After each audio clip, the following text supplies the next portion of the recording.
news and rumors that appeal.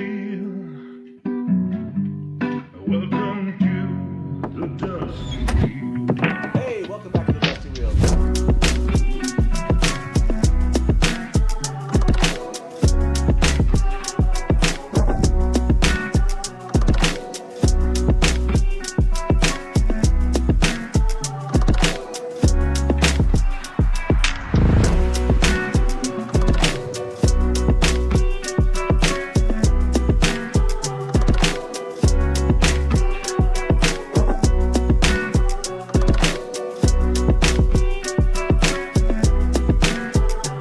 Good night from the Dusty Wheel. As we say around here, smash to black.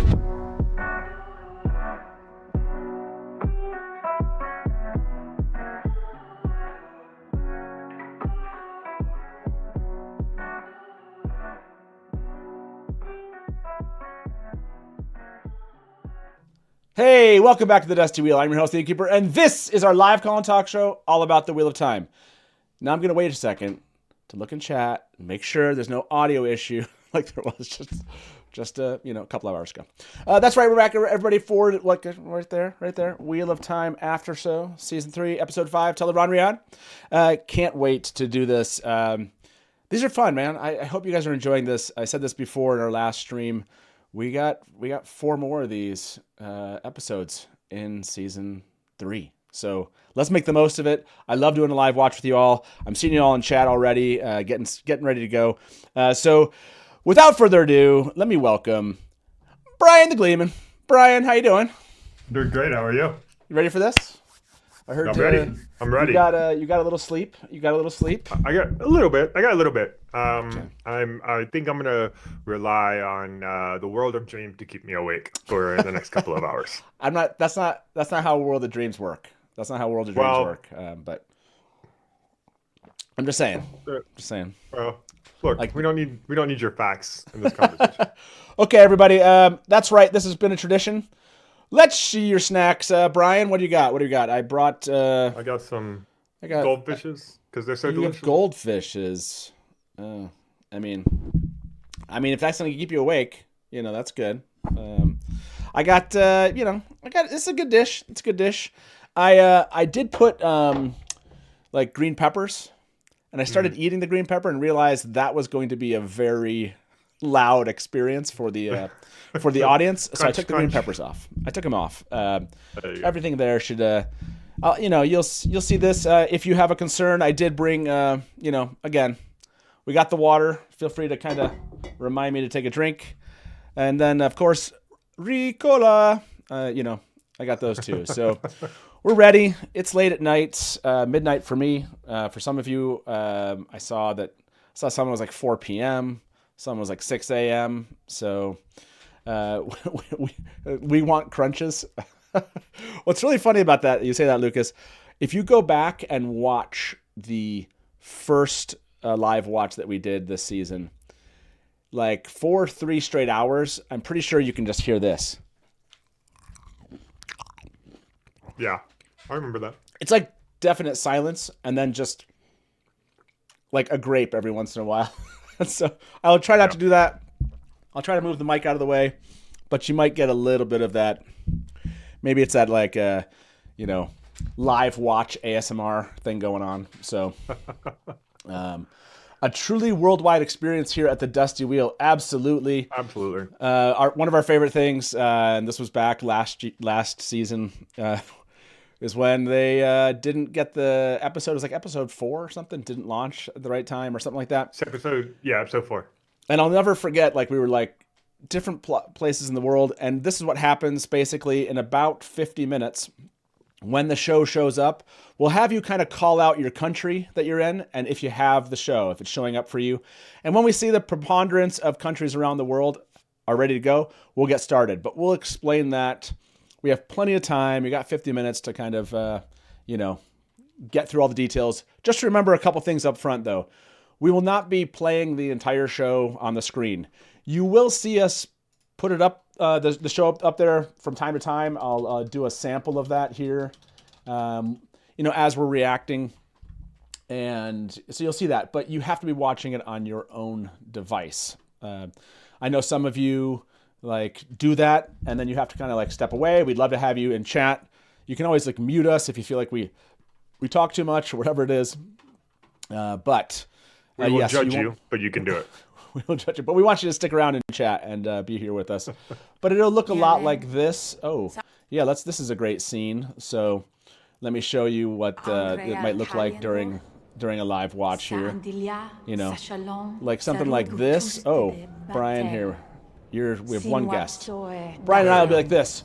Oh no! Stuff like that. Like whoa! You know, things like that.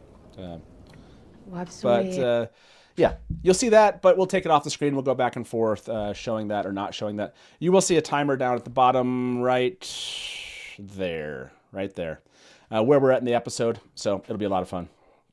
I'm seeing some midnight in Colorado. That's right. Got it. Thank you very much. 2 a.m. in Boston. Awesome to see you all. Any news on show metrics? No, I mean, I've seen some reports, but I haven't really seen like a clear idea of like what's been happening week to week. I saw one report. I don't know. It was after the first 3 episodes that like U.S. households were down 6% from the previous season. But I haven't seen like all of the different, reports that might be coming out. We're all waiting for, getting what's the Rotten Tomatoes. Mm-hmm. What do they call it with the Rotten Tomatoes thing when you get like certified fresh? Certified fresh, right? I think there's like one. It shows like one review away from getting certified fresh. So yeah, hopefully that's whatever reviewer out there's waiting. Hopefully this is their episode or whatever. So 1 a.m. in Alberta. It's awesome to have you, Lottie. 11:10 in California. Daisy, it's awesome for you to be here. How the Fane are people still up? Noman Garden, it's good to see you there. 1 a.m. in Iowa. Love it. I like this. The Brady Bunch, Brian. That's right. Yeah, it's awesome again that you guys are all keeping us awake. Now, what we're going to do is spend this time just kind of getting ready, getting prepped. We're going to be watching some of the clips that they've released. Brian, you haven't watched any of them, right? I haven't watched anything. Okay. The only thing I know is this episode is called Tel'aran'rhiod. Okay. I'm going to end this by the end of this poll here. The poll said about 200 of you voted on this. Are you ready for episode 5, Tel'aran'rhiod? Yes, no, or how do you pronounce that? That's right. Like a lot of people say Tel'aran'rhiod. I always say Riyadh. Just I think I have like a clip of Jordan how he says it, and I can't remember. Maybe if I have time, we're watching a clip here, and while we're doing that, maybe I'll look that up and see if I can find it. However you say it, that's always the fun part about the Wheel of Time is pronounce it however you'd like to pronounce it. Brian, what's your favorite mispronunciation of the Wheel of Time? Like for yourself. Like you've been a fan for a long time. Which is the one where you're just like you found out the right way to say it, but you're like, forget it. I'm keeping mine. I don't know. I've tried to change my pronunciation, but the one that I know I was totally wrong on was Kyrian. Kyrian, yeah. Because I had pronounced it like Karhane or Karheen, something like that, and that just made sense to me. And then I started hearing other people say Kyrian, and I was like, oh, that makes sense. I remember we were at a trivia contest, and that the answer was Kyrian, and I couldn't get the other person to understand what I was talking about. I had to like write it down. So. I love it. Yeah, Dusty Moth said Aiel is when I pronounce it ale. Yeah. Ale. I always get this one wrong. Actually, I have a good this one. Which is like, how do you pronounce this on screen? I say Cimarrock. I know. I think sometimes I say Semiraj, and then I think it is Semirag. Yeah. I think it's Semirag. Yeah. The very first Jordan Con I went to, there was this guy. We'll call him Ted. And I said to Ted, I was like, "Hey, yeah, I really like how the Aes Sedai do this thing." And he goes, "Aes Sedai, Brian, it's called the Aes Sedai."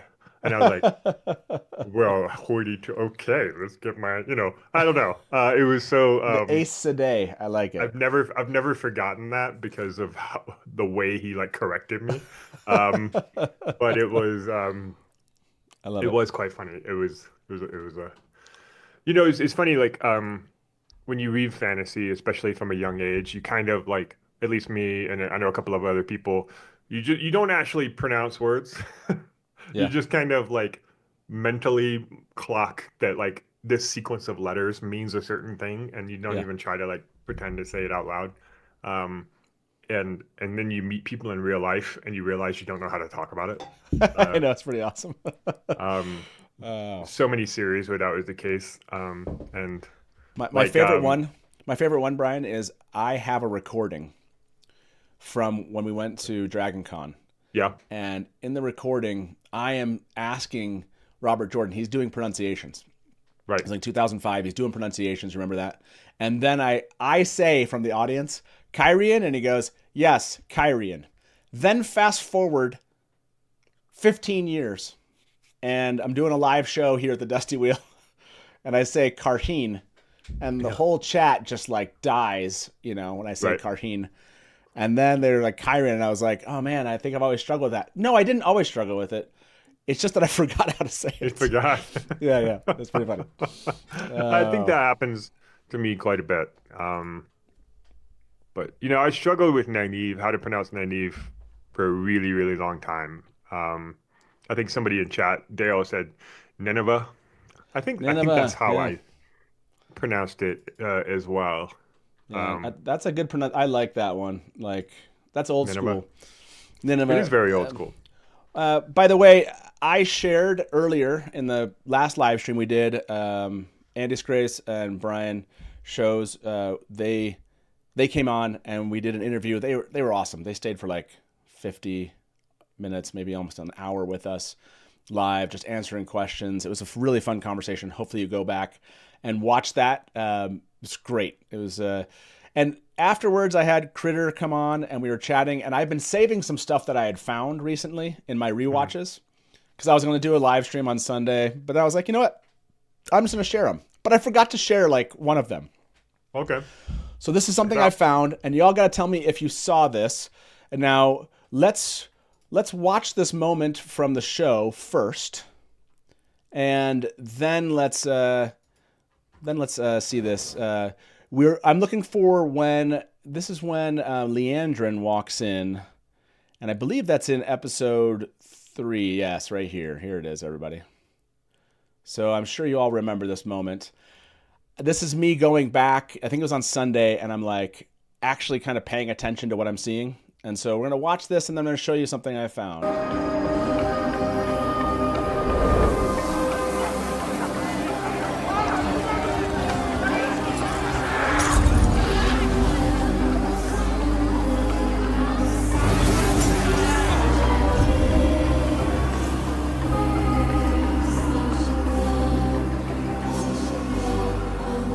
Today you become husband and wife. You become his.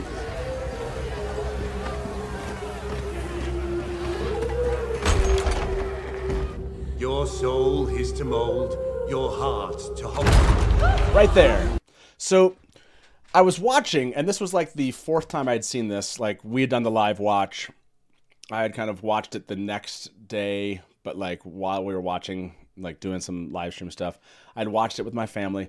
And then I was like sitting there watching it by myself, just actually paying attention more than I had. And I saw this moment and immediately saw this,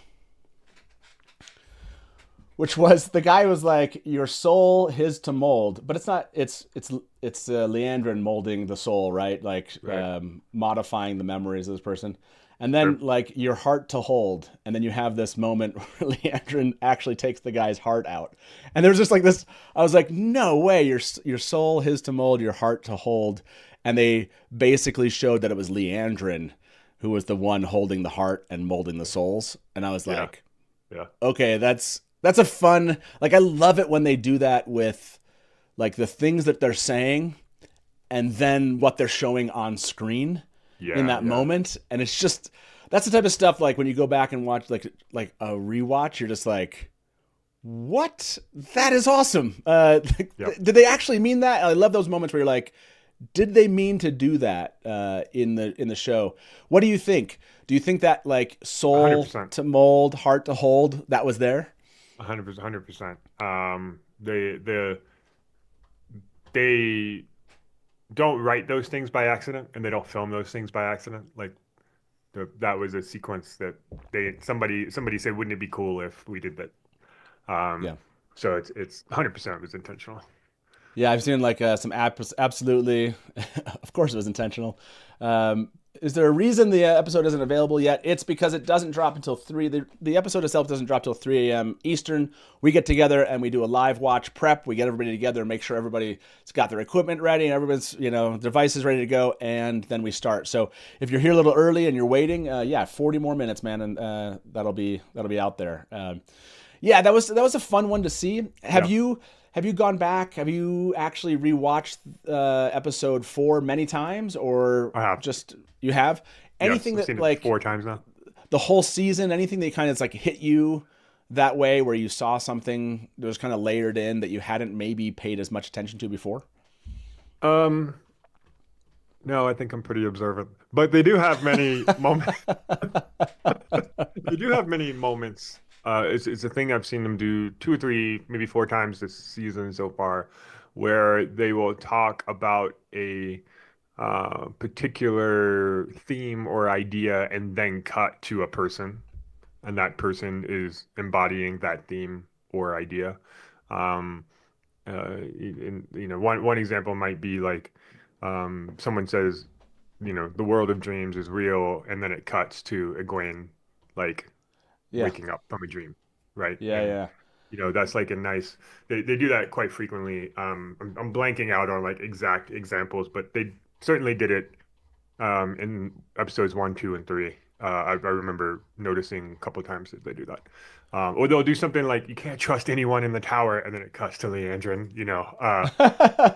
Right, right. doing something seemingly innocent. And there's some interesting shots like that. I haven't. That's the first time I've seen something like what you pointed out, which is more about the scene playing out in a way that the writing, that like a song or a poem or a chant or ritual like describe.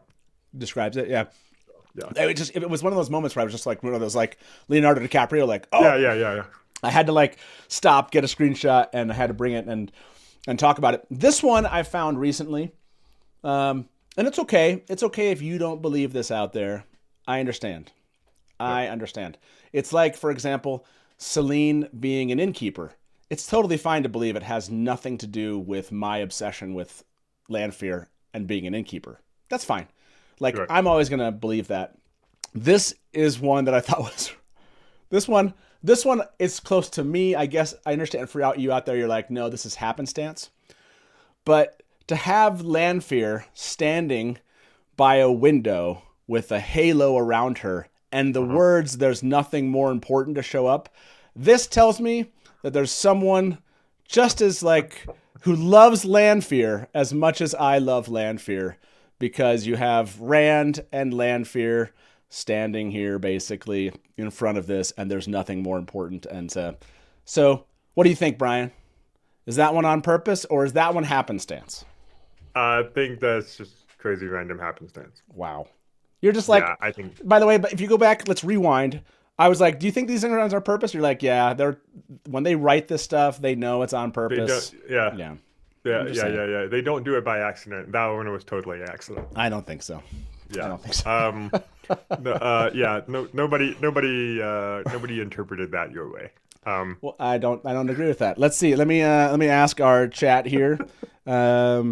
Did you Chat's already weighing in, man. whatever?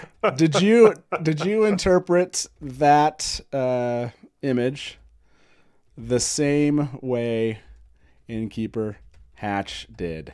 Yes or no? There you go. Go. We'll see. The wheel looks kind of, what'd you say, dusty. Following this morning's chat, apparently Celine is one of the most famous literary female vampires. There you go. Interesting. Alexander, I don't know that that's true. Nobody? I think it's true. No. Right now, so far, by the way, the poll. No. Yeah. The poll, there are Stanfears here, like Vashi right here. And I like this. Eric said, Matt sees the halo on Lanfear at all times. Yeah, how could you tell that was on the show and not just a normal? There's a really funny moment where like Andy and Brian were here on screen, And I was like, okay, there's a scene I have to show. Like, we have to talk about this first. And the entire chat blew up on like, oh, here it comes. Here it comes. Land fear, land fear, land fear. It wasn't land fear, by the way. It was the boar, and it was Rand watching the Sharom, like, be destroyed and like the boar occur. So after that, I laughed about it. And then Andy was like, yeah, I thought you were going to show us a land fear scene too. And I was like, wow, it's everybody. It's everybody. Vashi, that's a good question. Spoiler levels. Brian, can you put a spoiler level thing in chat? Basically, we're just saying through the current episode and through book 5. So basically, it's going to be current episodes information that we have. We're going to watch some of the trailers, and then it's also going to be through book 5. We'll take that away from chat about an hour after the show, and we'll go full book spoilers. But again, we want to make this place, I think there were like 20 to 30% of you is show only. We want to make it kind of friendly where we're not just going so deep into the books all the time and kind of like spoiling the entire story in our conversation. So yeah, just think basically current episode that we're on, and that's going to include the episode that we watch. If you remember this, it's important for you to follow when we do get into the episode, the actual time on the screen. We don't want chat to get ahead of that. Brian and I will be like 20 seconds ahead, and chat's instantaneous, so we have to be a little bit more careful than everybody else does. When we see it, we have to kind of give it 20 seconds before we react. But you guys, as you see it, then you can kind of post in chat there. But we want to stay with chat and stay in the current episode. So I don't get the question. Yes. If you're coming in, you're answering this poll question, you would not understand it. This image right here, we're talking about how often the words that are on the screen and what's happening in the screen itself, that they kind of are telling a story beyond just like the dialogue. And I'm pointing out that this story, there's nothing more important. The Wheel of Time itself, the story is told because of what happens here, right? Because of the boar that is, created into the Dark One's prison. And then for me, I'm taking it a little bit more literally. There's nothing more important than Mirren or Lanfear, as you will. But yeah, that this is the most important kind of moment for the end of this age and the age to come. Look at that. Oh gosh, ads are, yes. Oh, and this is a good point too. The ads are a lot of fun. So this is what some of the strategies people have used. They've like, when they get to the episode, when it first shows up, they'll kind of like fast forward it and just show all the ads. And then they'll kind of rewind back. And then you don't have to watch ads during it. And, but yes, if you have ads, we're not going to have ads. And so we're just going to watch it straight through. So you'll always be able to see where we're at and where you're at. But if you are definitely going to have ads and you get way far behind, you don't want things spoiled. We understand some of you might not want to be in chat for that. I know a lot of you have just paid the extra $3 or whatever it is for the month. So, because these live watch experiences are not fun. I finally understood Matt's obsession. It was Lanfear all along. Yeah, that's true. That's true. Yeah, I think Brian put it best this way. Do you remember when did these images start to drop? Were they on Instagram? All of the it was all of the darkest timeline stuff. Rafe was on last Thursday, and we mentioned the darkest timeline, and he's like, "Oh, I'm gonna get stuff posted from that afterwards." There's a lot of behind the scenes images from the darkest timeline. If you don't know what we mean by the darkest timeline, let me show you what we mean by the darkest timeline. This is the greatest timeline, honestly. This is what we mean. These are the shots. These are the shots from that one of Moraine's futures that she sees, where basically you have Lanfear and all of the Emmonsfield Five. You have Elaine and Moghedien, and they're all decked out in the best of outfits. I mean, look at this. Zoe Robbins is killing it here. I mean, killing it. Look at Donal with his mullet and the dagger. And if you zoom into each one of these pictures, they actually did. Sharon, they put so much time into this one series of looks. Yeah. It's crazy. Like, they even go into detail about like how Rand is dressed here, They talk about kind of like Egwene, what she has in her mouth there. Perrin, I think it's like there's the wolf on the axe here. Yeah. It's just kind of some of the highlights. I still see Elaine here and I go, yeah, but I still would go to her for advice. You know, Right. in the darkest timeline, I still think she's a great counselor, is all I'm saying.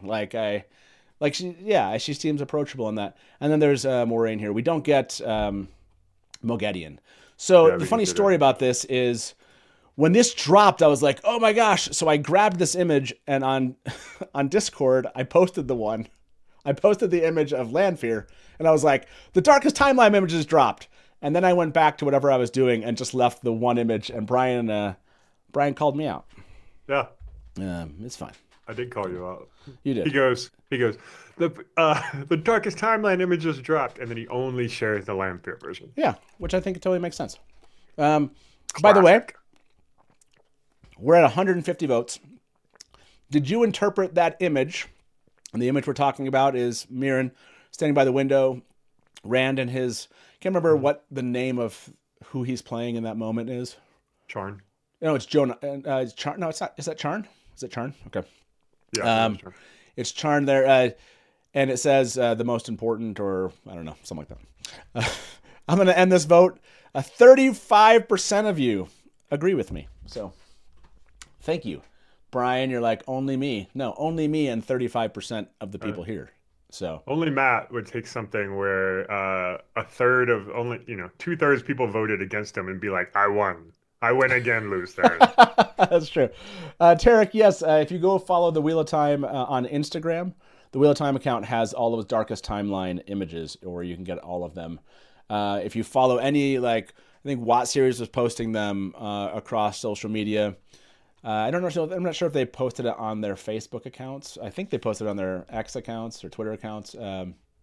So, yeah, those were a lot of fun. That was a fun thing to happen last week. And I think they kept on posting for a couple days, and that was. Do you think we'll see more of the Darkest Timeline, or do you think that was it? Man, are we gonna see more of that? I want to say that's probably it. Why would they revisit it? I'm not sure. Yeah. Now we know who the Dark Friends are in chat. Wow. Creator bless you. Thank you. I appreciate that. This is a good question, and maybe we jump into some of the kind of clips they've shown us, like the trailer and some of the clips. We didn't watch one of the clips in the last live stream. We finally got it. I have the link here now, and I can have us watch that one. So that would be a good one. It is only 28 minutes. Oh my gosh, that's crazy. 28 minutes to go, everybody. I do want to share. I think it's this one. This was one of the other things that I kind of looked at to see if there was any, connection between these two. The left side is I changed the coloring on the left side to kind of match more of this color. But this is the Waygate over here, and this is the chair where Latra kind of gets that secret compartment thing and pulls that out. I like that they're both kind of based on the Avendosora. Trefoil, you have a little bit of a kind of a not compartment, but he kind of sets the leaf in, right? And you have kind of this coming from it. The way of the leaf piece. I mean, there's kind of a lot of motifs here that they connect. So this was a fun one too. So that one I didn't come up, that was somebody mentioned that one last week, and so I just wanted to put that one together. That's pretty cool. Yeah, that one's a fun one. And I don't know if Brian, did you see this? And I'm kind of curious if you saw different things. I mentioned this in our last stream, but if you weren't here, this was just a fun thing that I had, kind of put together. Close Encounters made me think of this one. Obviously the Hobbit thing came up. Obviously. Superman, kind of that crystal, past, present, ancestors kind of thing. Obviously the Death Gate, the Bene Gesserit. I mentioned to people that I was looking for more of a Western look, like from Unforgiven or Young Guns. Yeah. Couldn't find it, so this vibe I enjoyed, and Innkeeper on us threw this one out to me, which I think these are two fun ones. But yeah, is there some other movie for you movie, just scene you saw in your head. I guess it could be from a book, TV show, where you were connecting it with. It doesn't have to only be from episode 4, but there were some obvious ones from episode 4, I felt. But yeah, anything that you connected with from just things you saw from your experience in the Wheel of Time season 3.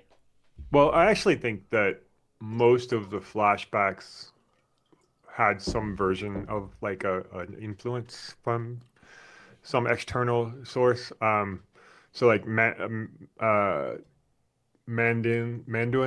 the first chief to go through the glass columns.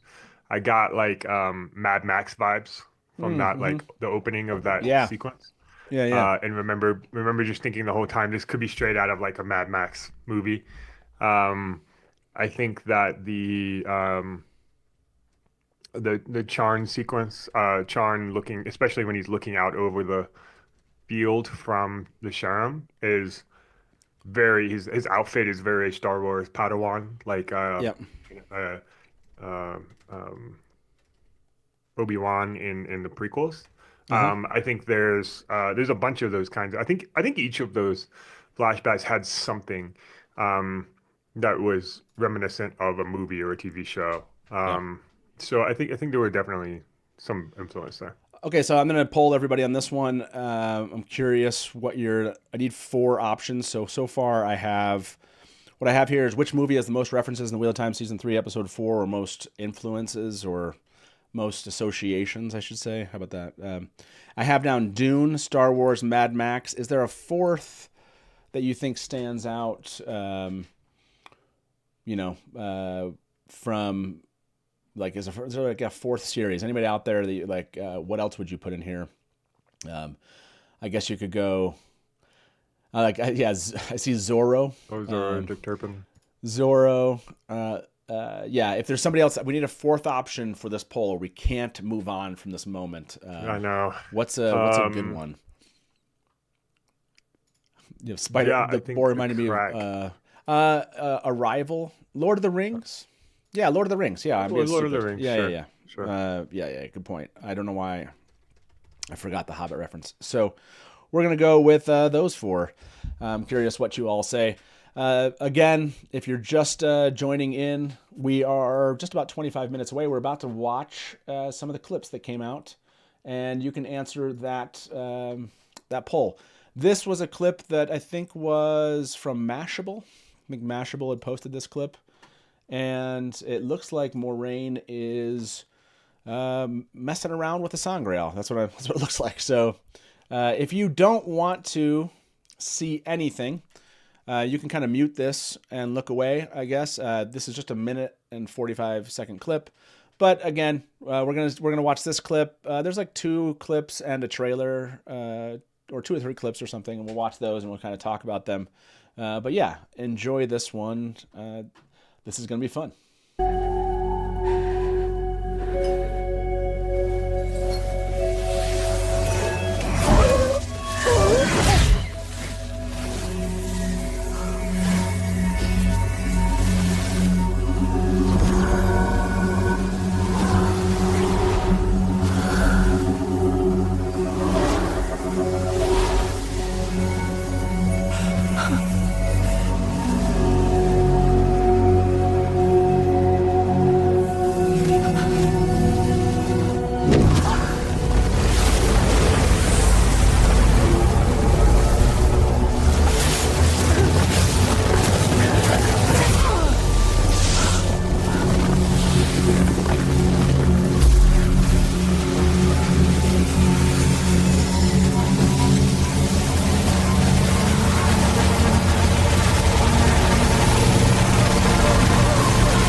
What is that, Moraine?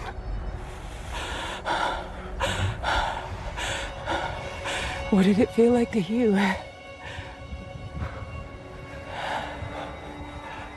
Euphoric. What else? I don't know. Like hunger and thirst. But deeper.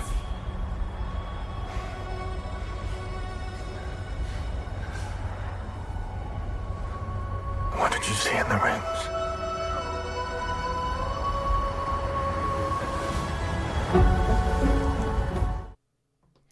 Okay. Oh, by the way, I couldn't hear anything while it was. I don't know if the Oh, audio was not synced on that one.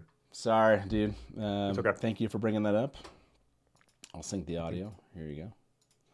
There you are, Brian.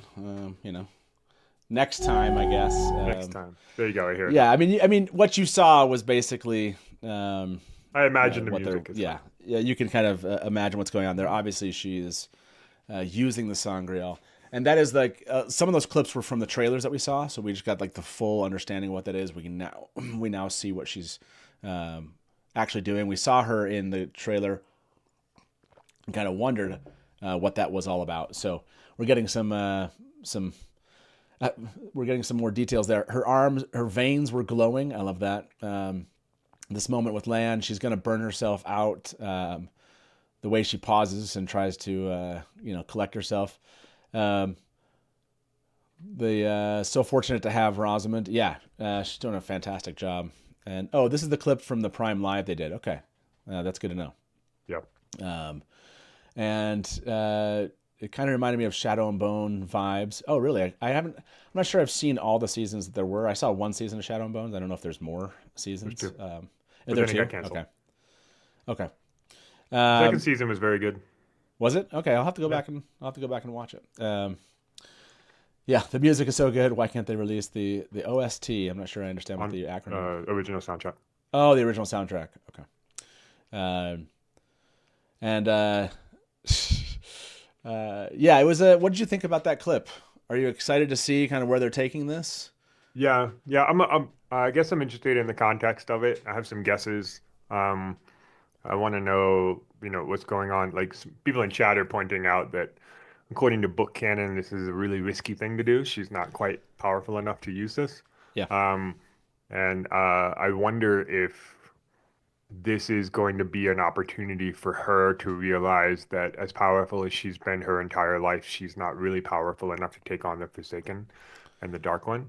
And maybe this is a moment where she starts to say, maybe Nynaeve or Gwen or Elaine or somebody else should be the one who wields, the Sarkhanen.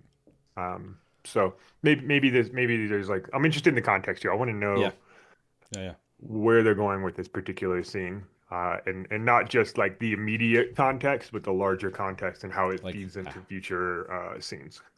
Yeah, and I'm starting to kind of do this more, which is like, what are they laying? Like, what is the foundation that's being laid here for something else, right? Because even when you have a payoff of something, that doesn't mean that's the end of that. It can still have additional meanings that you're going to get future payoffs on. Absolutely. There's a lot of things that they've done, especially in the first two seasons, where they're making callbacks to previous scenes and setting up. They're thinking a lot about the plot points and how they can layer them to get a better effect later on. And so this one feels like an opportunity to do that. It feels like an opportunity to say, maybe there are repercussions beyond the particular weave she's channeling. And maybe there's implications for later episodes or seasons. Yeah, no, agreed. I asked just about 6 minutes ago, apparently, about 180 of you voted on which movie has the most associations in Wheel of Time Season 3, Episode 4. Dune, 65% has won that one out, which totally makes sense considering where this is all happening and the wise ones themselves. So yeah, I'm not shocked that Dune took that one. And the rest kind of split Mad Max only got 2%, but Lord of the Rings, Star Wars pulled in, a respectable 15 to 18% of that. Brian, on this, with Moraine using this sangreal, it's clearly going to attract people, at least from a book perspective, right? Like, is she trying to attract attention, or is that not even something? I'm trying to think of if the show talks about like how far you can sense the one power. I don't know if they ever really go into detail of what that's like. I think maybe they actually have. There's been one or two instances where they leverage the I can detect other people channeling thing, but it's very inconsistent. Like there have been moments when somebody's channeling and somebody else doesn't even seem to notice, even though they're like in the same room or around Yeah. the corner. So I think this is a rule of cool thing. They're just it's there's not like a show metaphysics rule yet. I mean, But it could certainly attract somebody. that is a cool shot right there. That is a very cool shot. It's like going.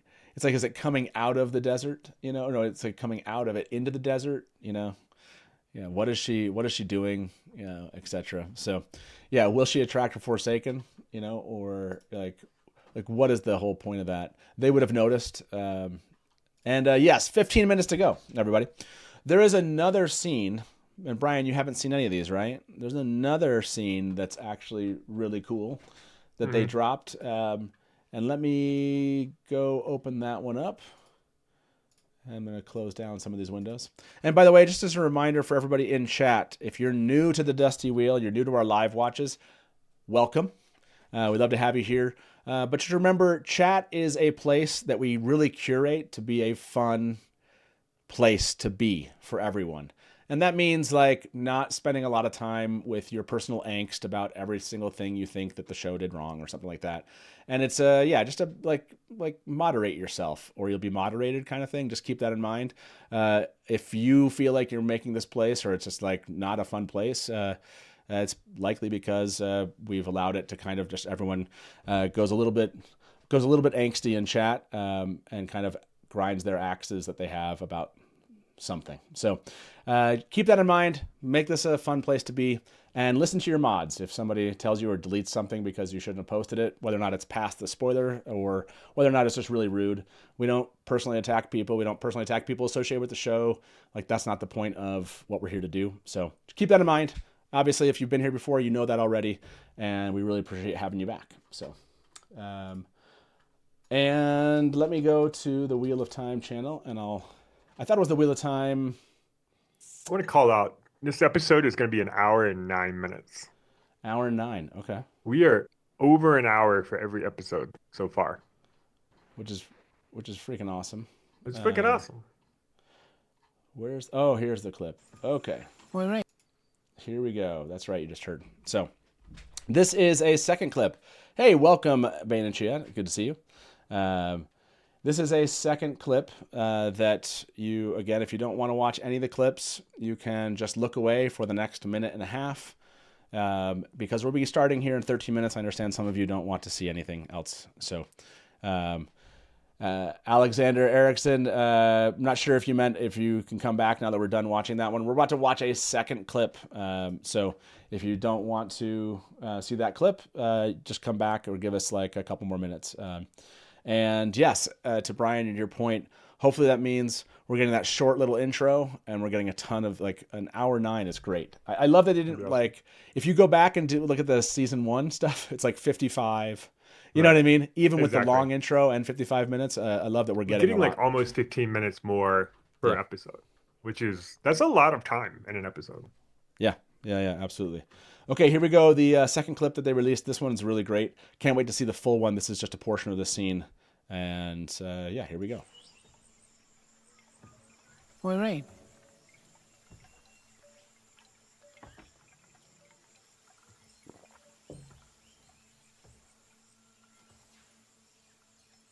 I've come to you this way because I have no time. Where are you? I've been through the rings of Ruidian. Ruidian. You're in the Isle Waste.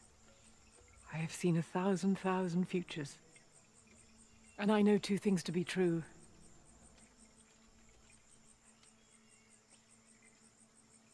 If the White Tower does not bend the knee to Randall Thor,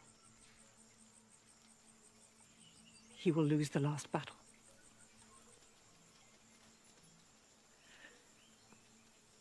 And that's it. No. You don't get to do that. Not to me. What would you have done? In Cairhien, knowing what I knew, what would you have done? The same. Worse, perhaps. And why do you punish me?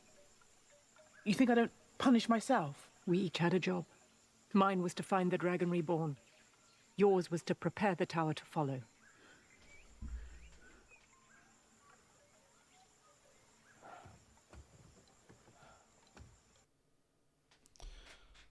There it is.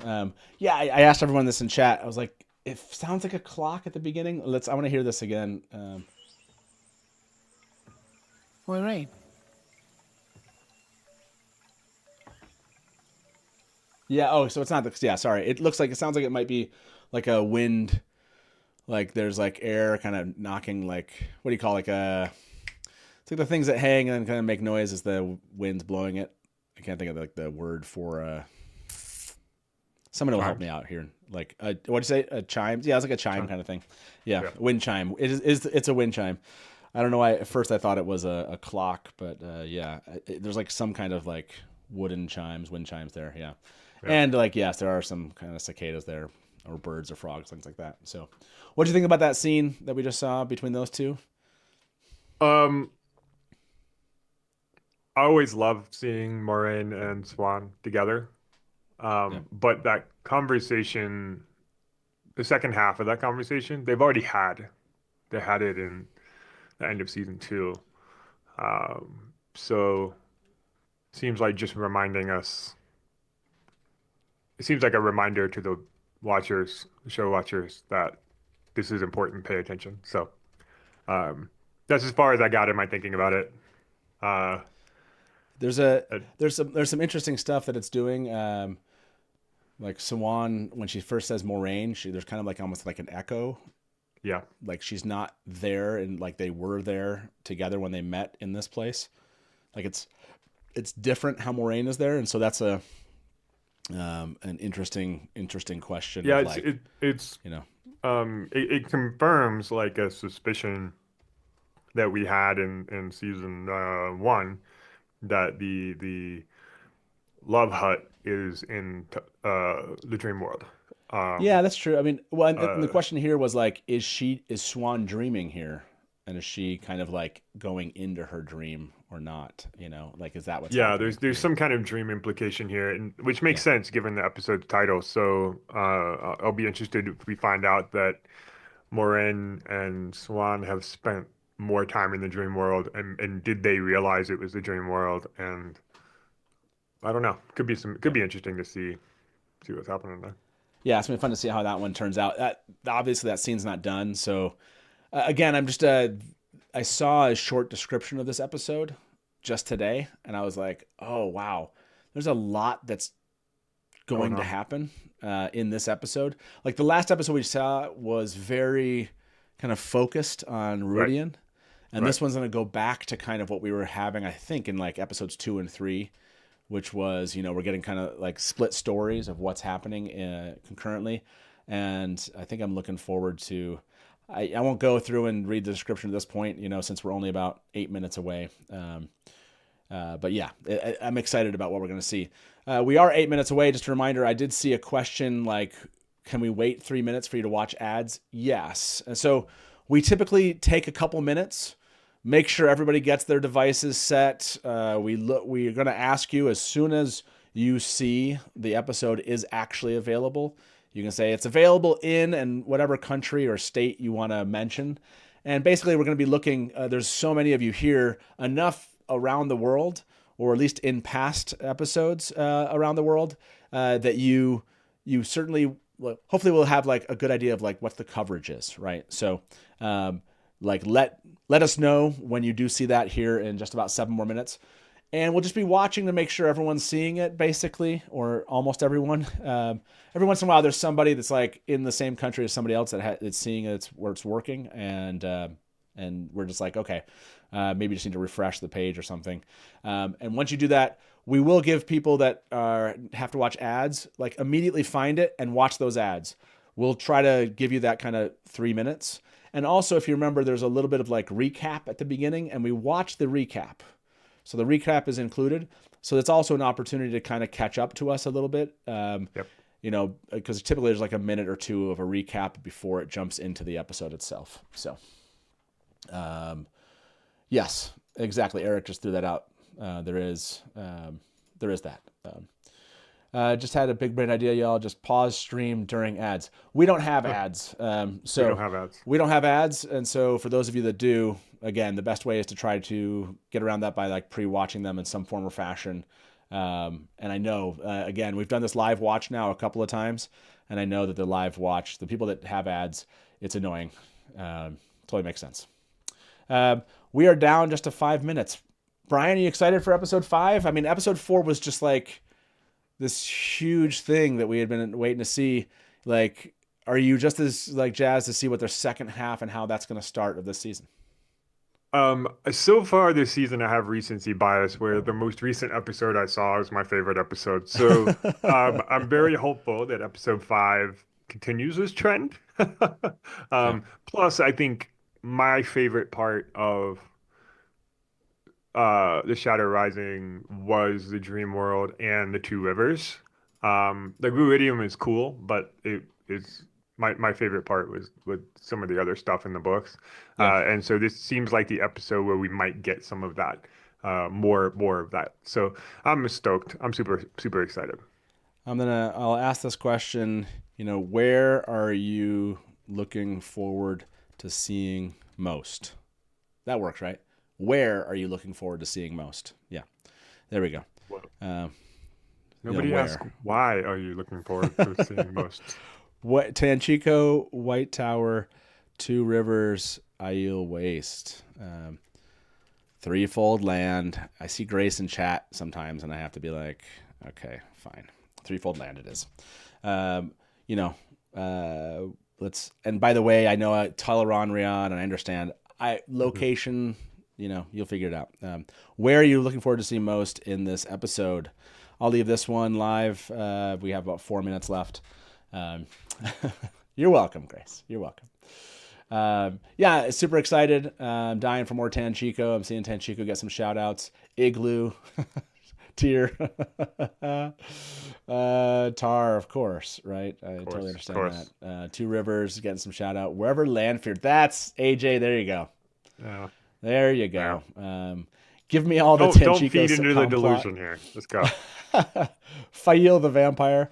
Oh, man. If you don't know what Fael the Vampire... Oh, that's a good point. Thank you for bringing it up. Fael the Vampire. I'm not going to... For show-only watchers, I'm not going to say that this theory is true or false at this point. And no book readers should say whether it's true or false in chat. Okay? But the goal here is, if you find a clue in the episode that hints towards Fael being a vampire, then you can put that clue in chat. And I'm going to pick the best Fael's a vampire clue from this episode, and I will send them, some swag. Or you'll get a gift certificate to buy yourself some swag from the Dusty Wheel. So, yes, Nos Fael Ratu. Count Mandarb was my favorite. Felicula was one of the other ones. You missed this theory discussion, but yes, I'll be watching, and you can call out if you feel like you had the best one. But the theory is Fael is a vampire. So, like I said, I think it's a really fun theory. I have a number of jokes, but they go into spoiler territory past book 5, so I will refrain from the joke. Well, we are awake. We made it, Brian.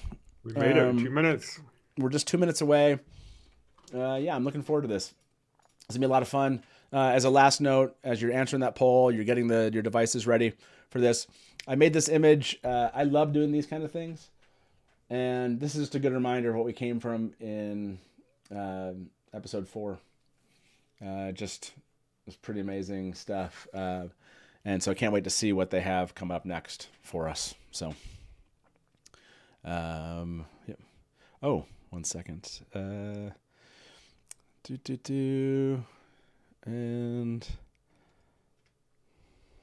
there we go. Thanks, Megan. I just sent it to you. So cool. We got 2 minutes. Let's just sit in silence and stare at each other, Brian. No, let's not do that. That's weird. Oh, I was totally down for it. Okay. I was totally down for it. Yes, exactly. 1 minute left, y'all. And we have one. Remember, it's not only just 1 minute. You don't have to don't start. Wait until we get the timer going. We're going to all kind of, again, it will start probably a couple minutes in, but the whole point of this whole live watch is to watch it together. So So don't like, I know you're going to see it, but just like set it up onto like 0 seconds, and then we'll get to watching this. I'm waiting for people to kind of like, I see it. We're still at 59 seconds. Oh, did I send the right one? Hold on a second. Yes, I did. Okay. I was like, did I get that? Okay. Let's see. Episode. Why have my page is spinning? Okay, there we go. Let's see. Here we go. Okay, it's not available for me just yet. I got it. Did you get it? Okay. I got it. So remember, please call out in chat if you have it and what country/state you're from. I have it, Utah here. I'm going to, again, pause it at the beginning here. We're at 0 seconds. Got it in Vermont. Spain is up. I love it. Up in Canada. I got that. It's up in Washington State. Yeah, start calling these out. Available in Italy. Love it. Okay. Got it in Ontario. Up in Toronto, Boston. Again, if you are like trying to watch the ads, we're going to give you like a couple minutes here, and then we'll get started, everybody. Again, if you get ahead of us, like, and then you're going to ruin stuff in chat, you've waited this long, just give it like a couple more, just give it a minute or two, and we'll get started. UK is up, got it in Texas. Montana has it, got it in Boston. Phoenix, love to see it. New York has it. California's got it. Australia got it. Nice. Available in the Philippines. Love it. Colombia's up. Nice. Canada South West. Available Sweden. in Texas and Sweden. Ohio has it. Aussies are up. Alberta. Oh, awesome. And Meg's made it. Nice. Megan, how you doing? Do you feel like you got, do you need like 30 seconds or a minute or so to kind of get prepped? Can you hear us? Yes, I can. Okay, go. Gotcha. New Zealand is there. Kentucky's there. Okay, I'm going to get myself prepped here. I'm going to make sure I get my own computer set up. And then we'll get this thing started. Have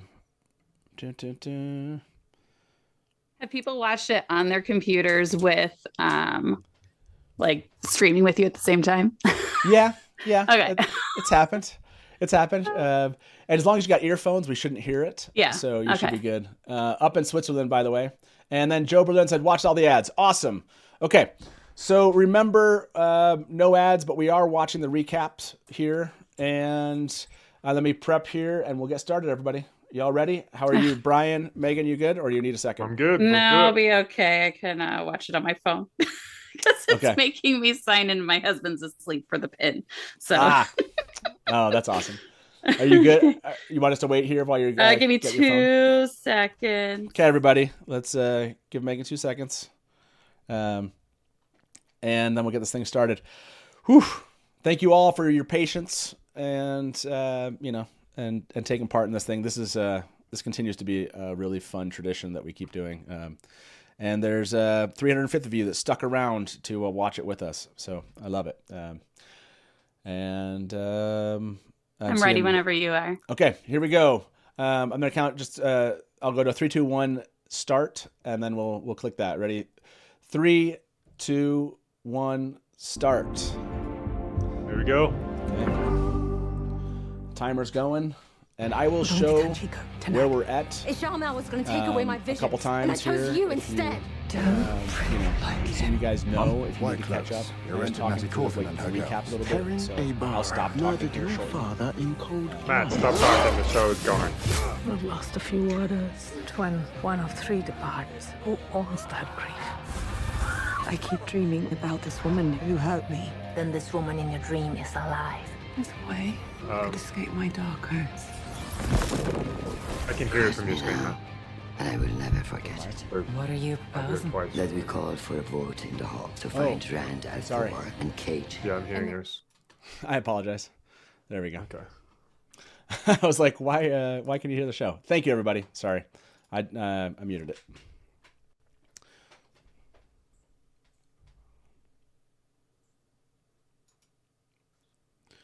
And this is where we're at in the recap, everyone. It just ended, and we're starting.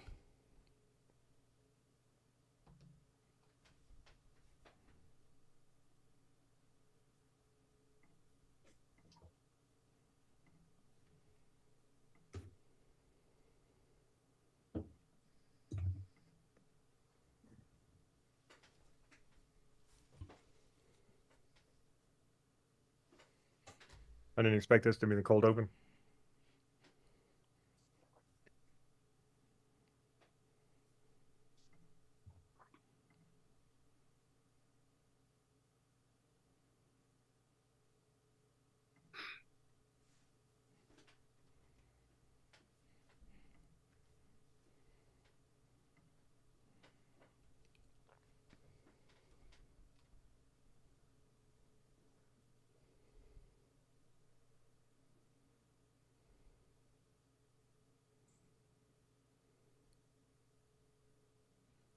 Love those weaves.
Oh, that was cool. That's cool. Nice. Shortest cold open so far? Yeah, for sure.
Classic.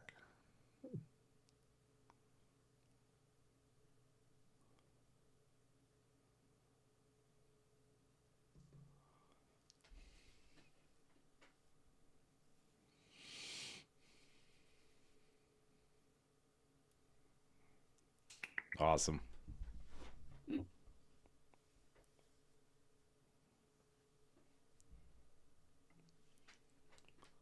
How many IO do you count?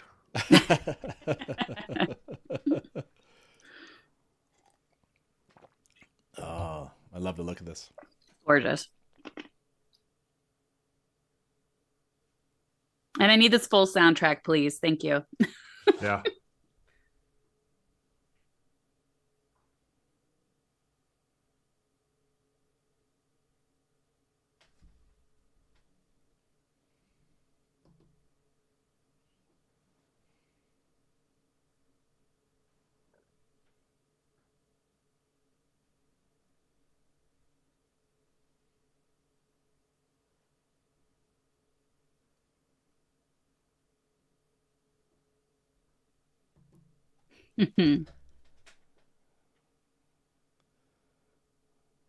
What a room.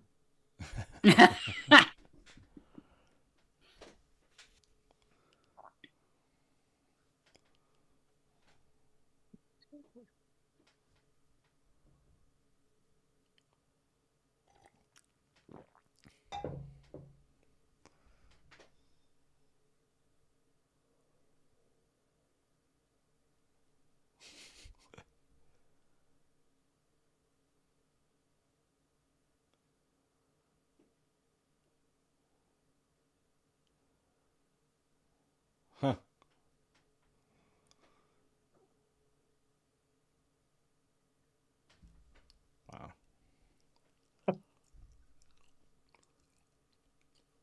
Okay.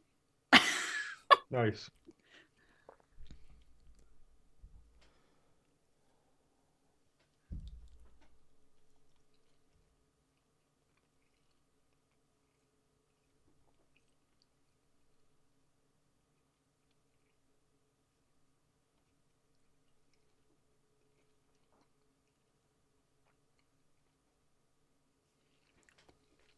Did she say Egwene said I? Yes. She did. Okay. Yeah. She did that last episode too. Okay. Missed it. And Egwene did not correct her. Mm. Typical.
Mm.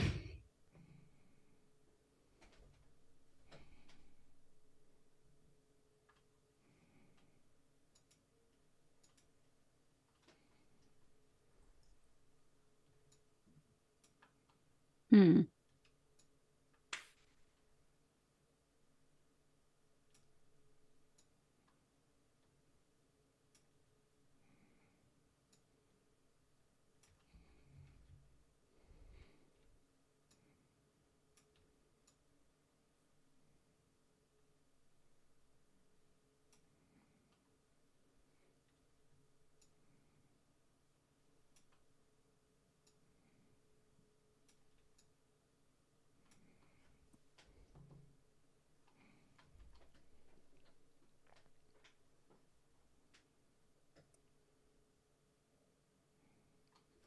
Mhm.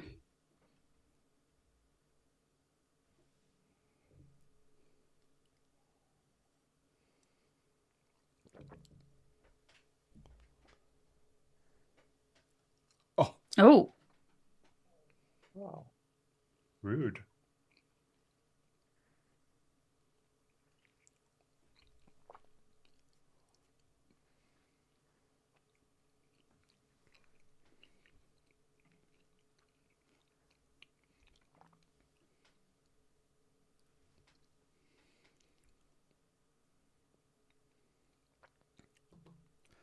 Dang.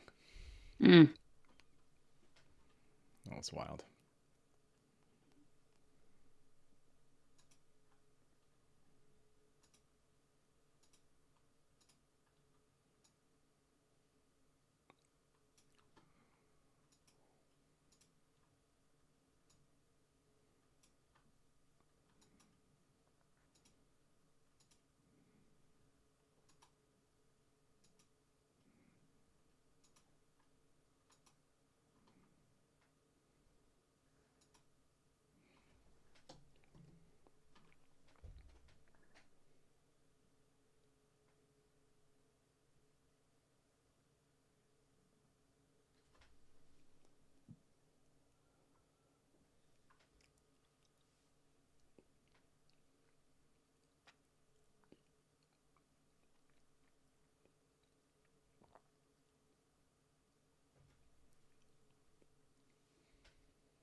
Mm.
Hmm.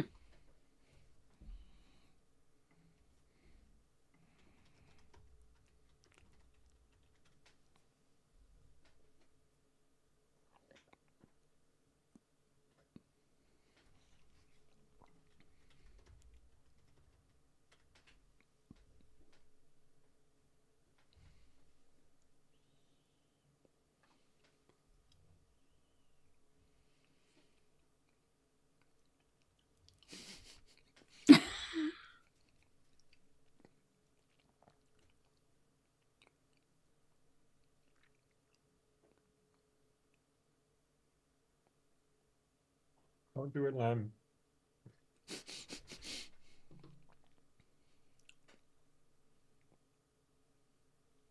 Ooh.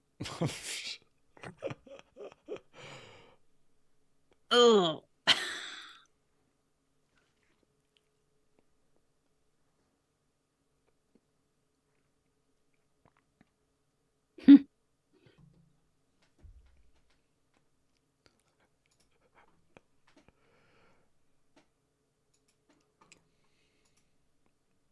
Was he feeling it? Yeah, here we go.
Mm.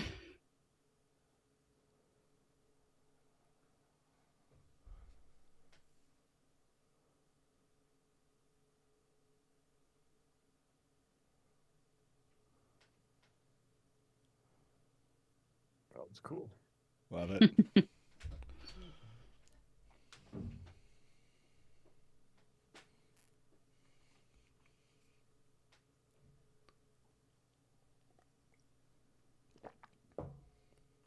Love it.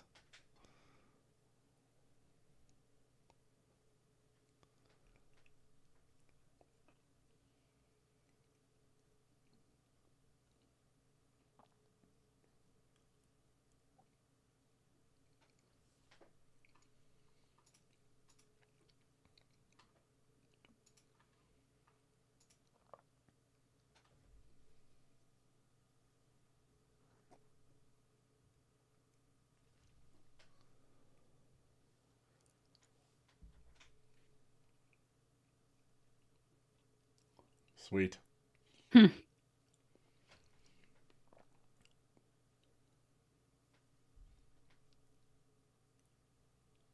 Uh-oh.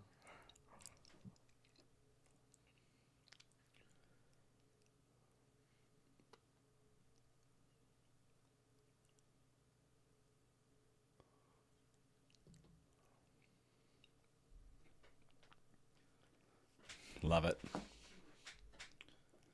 Ha. Oh, that's super creepy.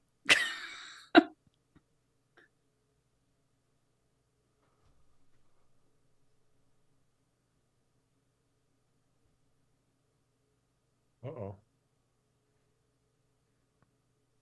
Eey.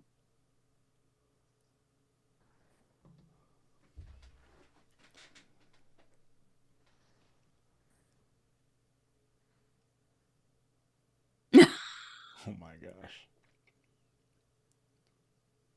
Matt, I will fight your girl. That was so good.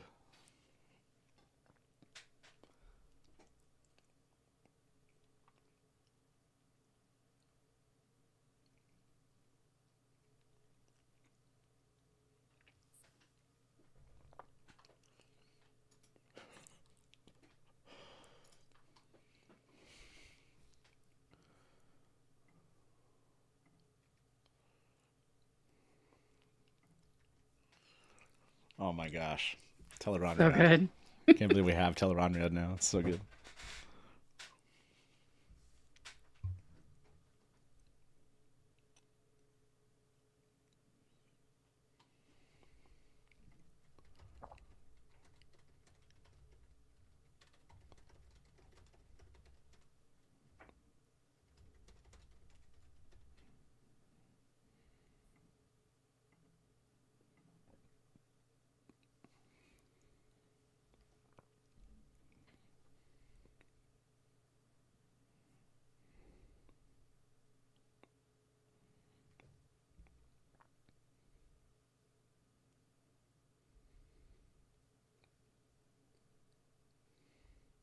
Mm.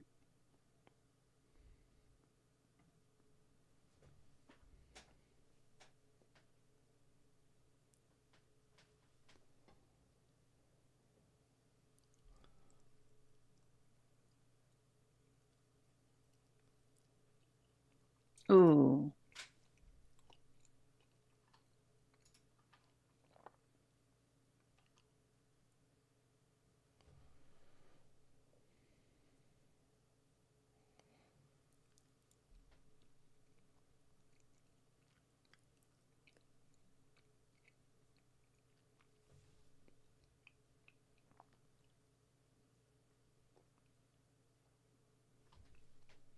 Mm.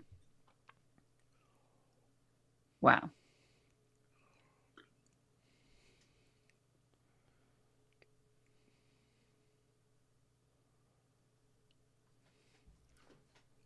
Mm.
Wow. Oh. It's sea folk, maybe. Oh.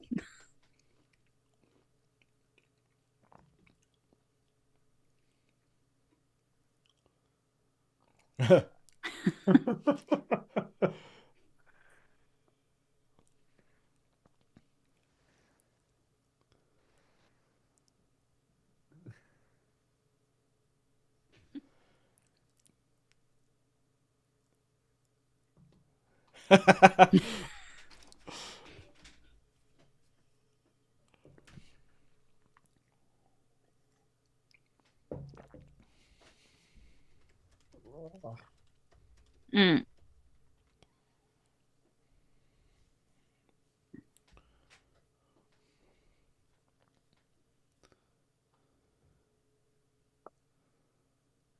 Mm. Sail The mistress. sail mistress. Nice.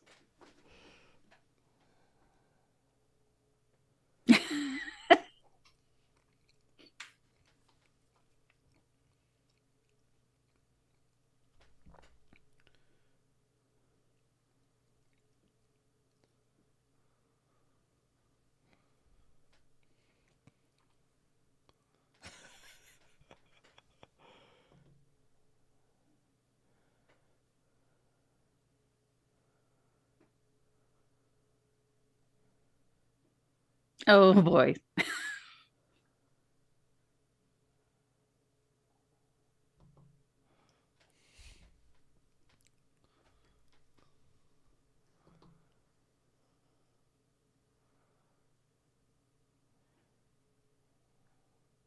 Come on. Show it.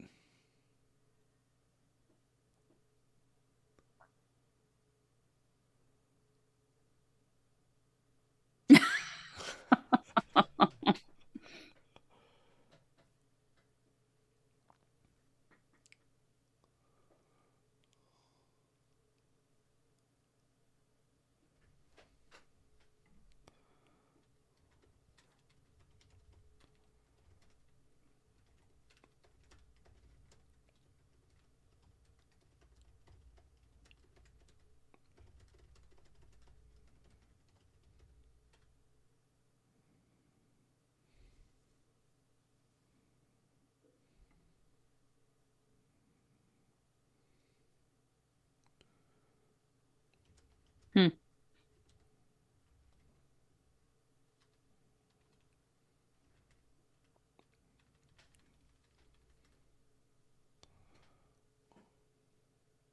Oh. Oh, sneaky, sneaky.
Ooh.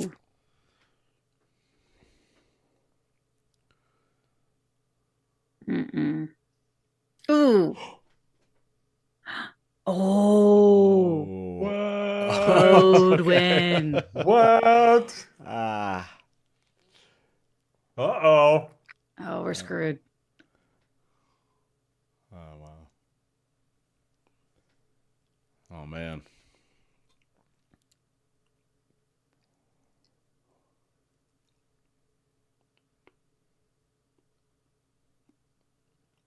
Oh my gosh.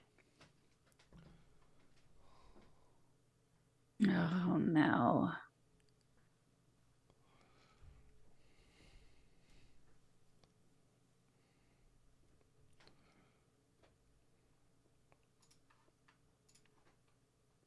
Oh crap.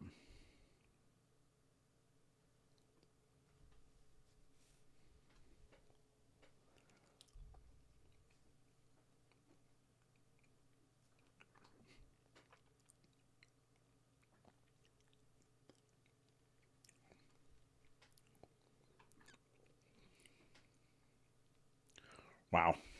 Yeah, that was crazy. Mm-hmm.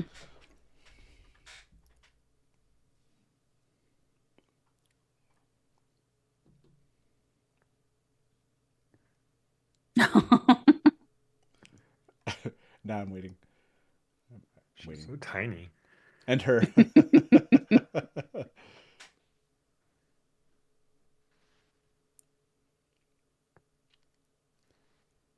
need that foil.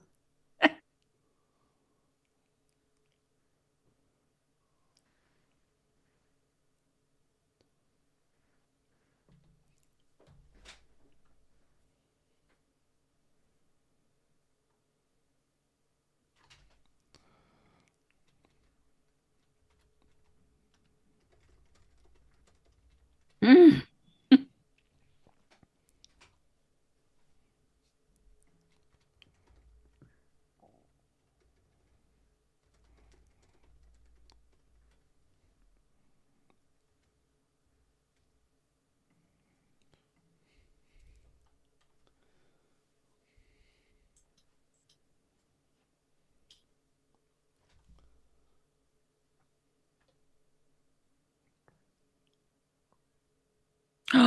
Ooh. Damn.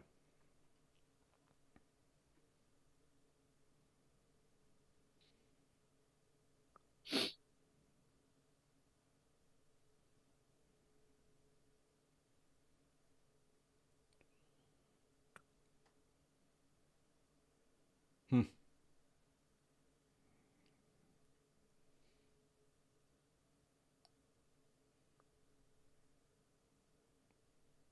Hmm.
Hmm.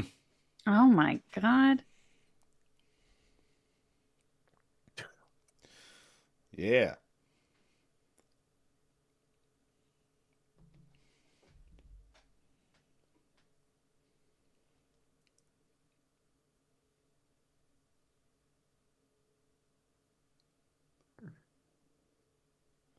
Wow.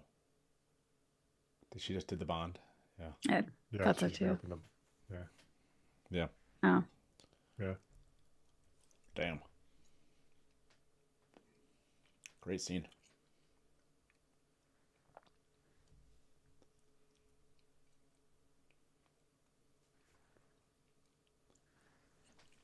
Oh.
It's like awkward for both of them.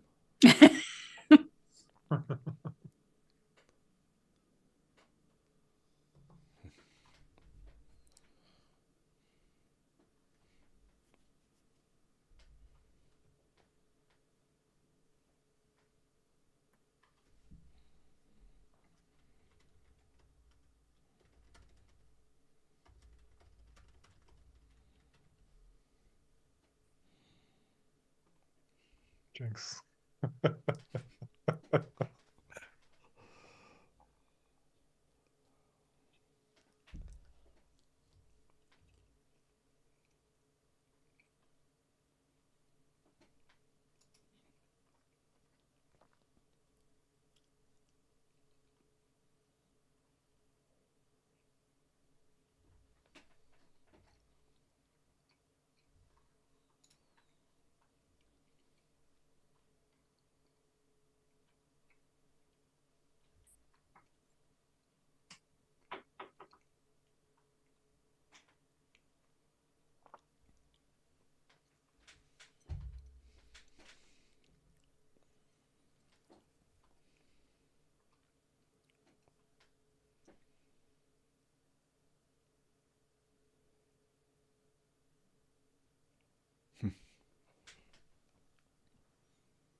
Yes. We're back here. Yeah.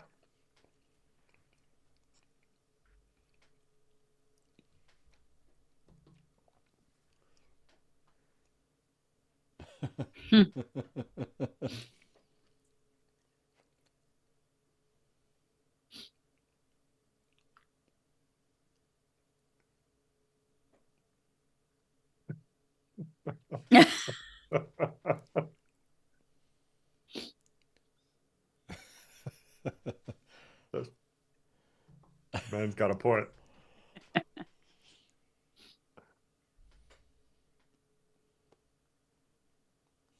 Oh.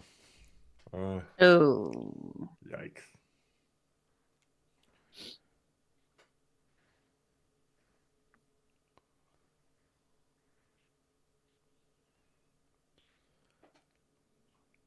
Maybe don't leave that one hanging around. Oh. Ooh, pun not intended.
Mm.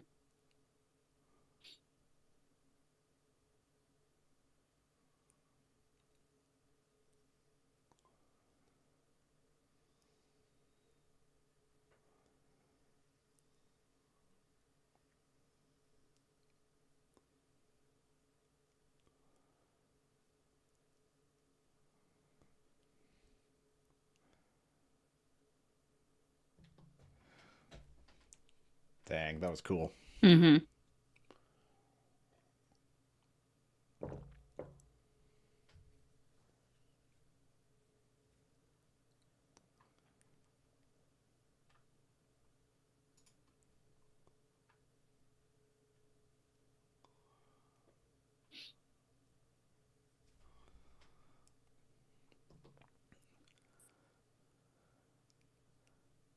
I mean,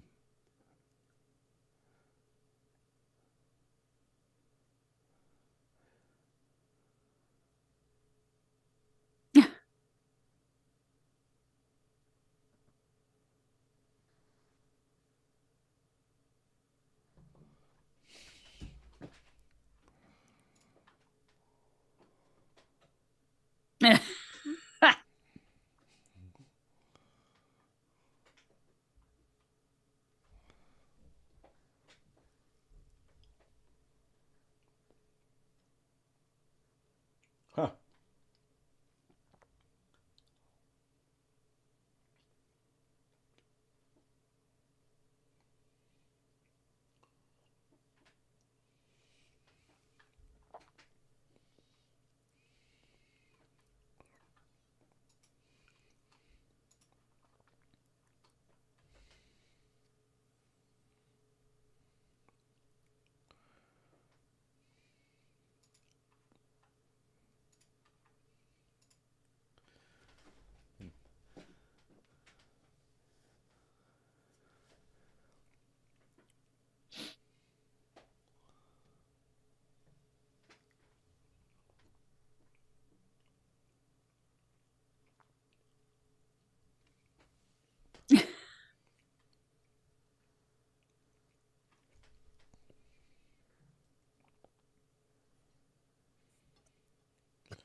Like all of them do.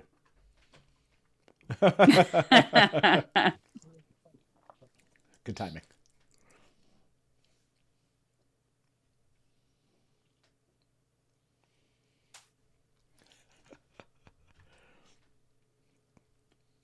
Hmm.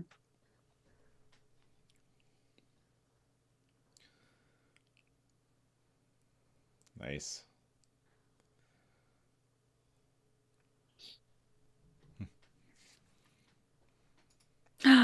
Illuminators! Eludra! Shut up! Did I miss him? Yeah, they were in the back.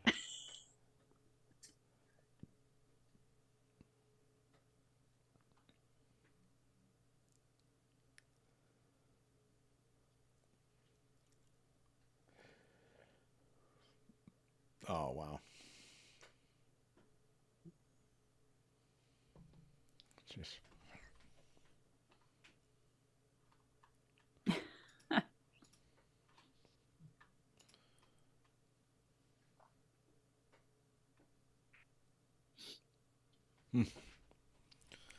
Okay, this is a fun episode. Mm-hmm.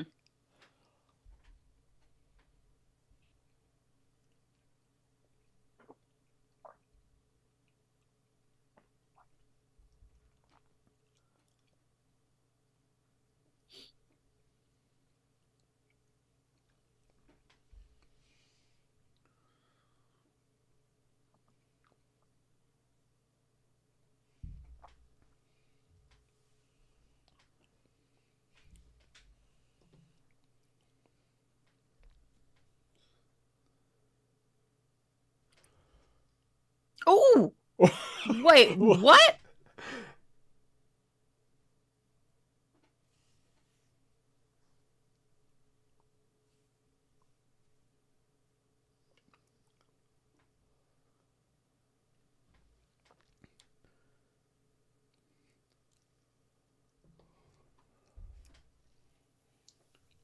Oh my goodness.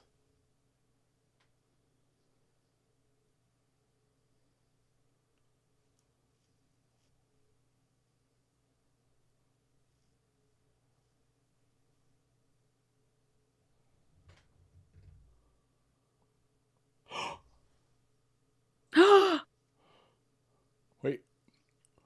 Oh, that's Jaichim. Oh, is that? Was that really? I think so.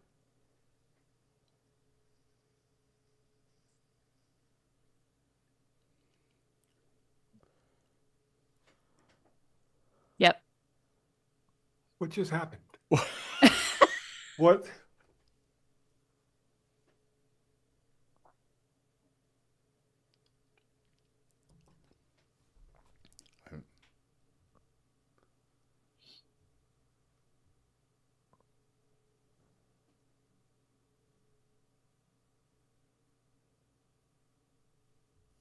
Oh my gosh.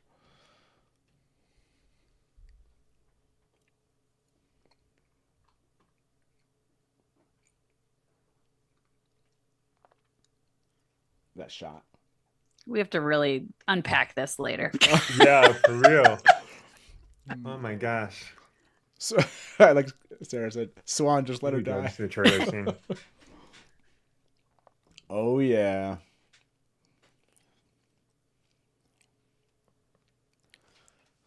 Love to see it.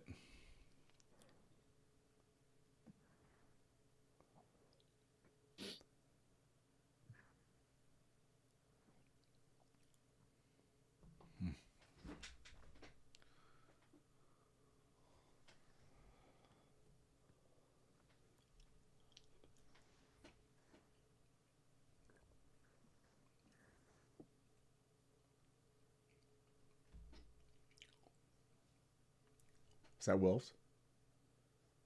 Those. Oh wow. Oh no. Oh man.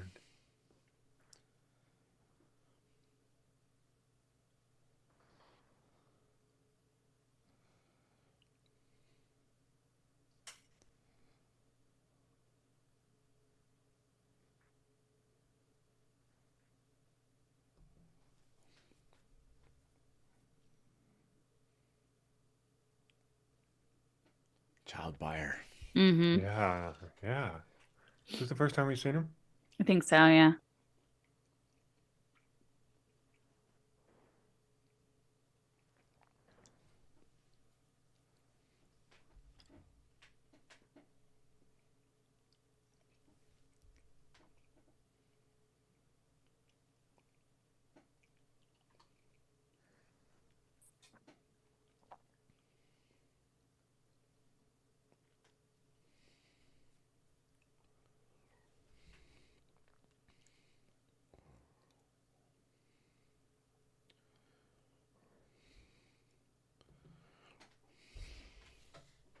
Is Natty dead?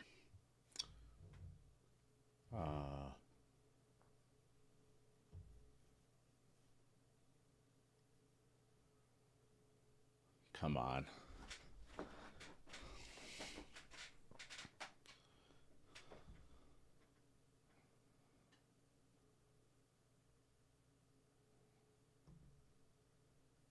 No. Oh man.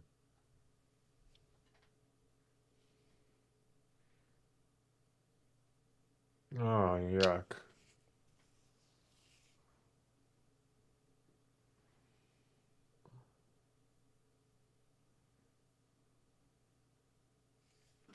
Man.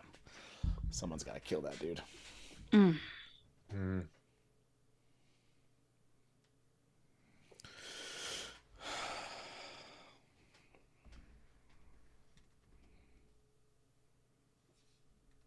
Oh no.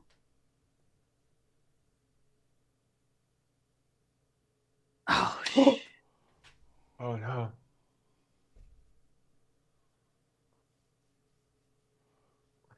Do not screw with the green, Aja. Oh, God, oh God. Uh,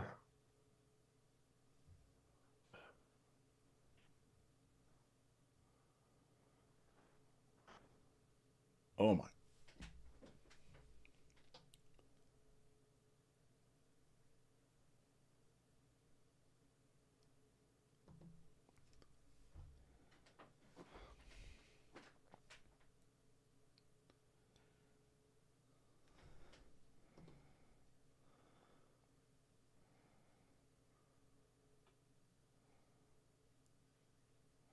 Oh.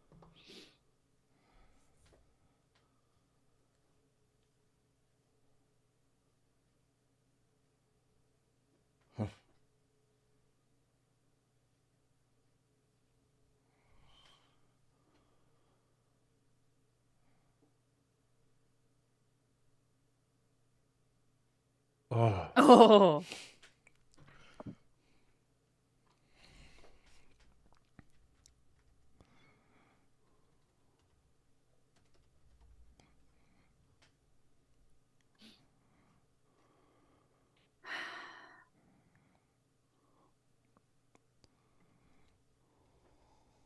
Oh, yeah. Oh, thank God.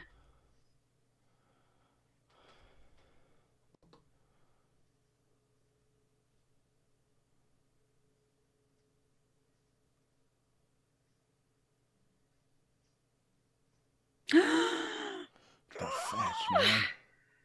Oh. The heck. We need another channeler to heal Oh, them. no. Oh my God. Sheesh.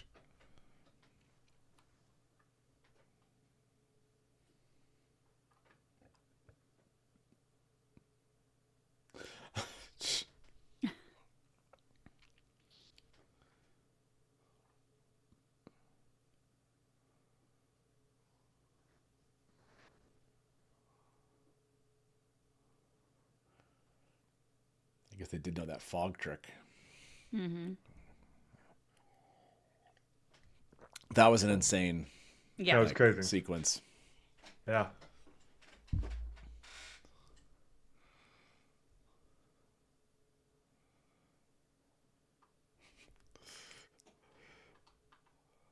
Oh, Look like jacket he's got.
shh.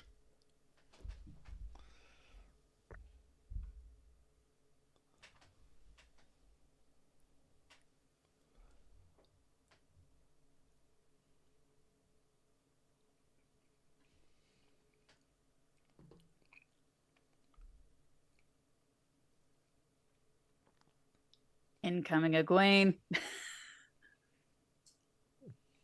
definitely a different kind of kiss than we saw earlier.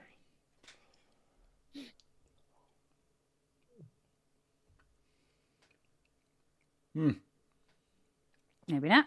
Yeah, it wasn't that scene that we thought.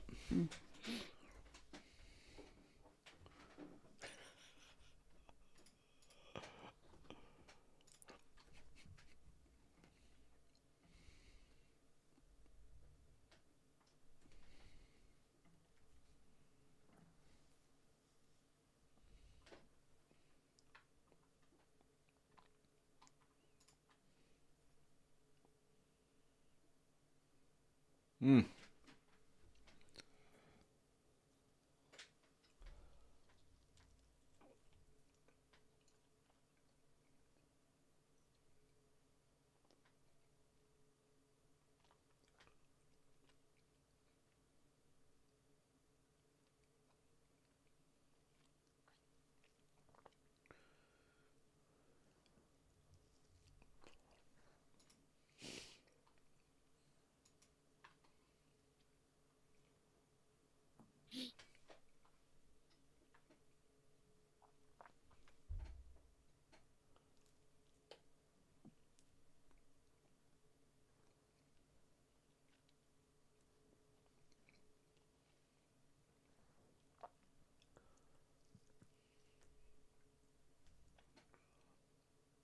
What? Did I miss? Is like the temple kind of like a, or is this place like a Tel'aran'rhiod or something? No, she's taking her in the dream to go see Suan. She's entering their dreams. Oh, she's doing it. Okay. Yeah.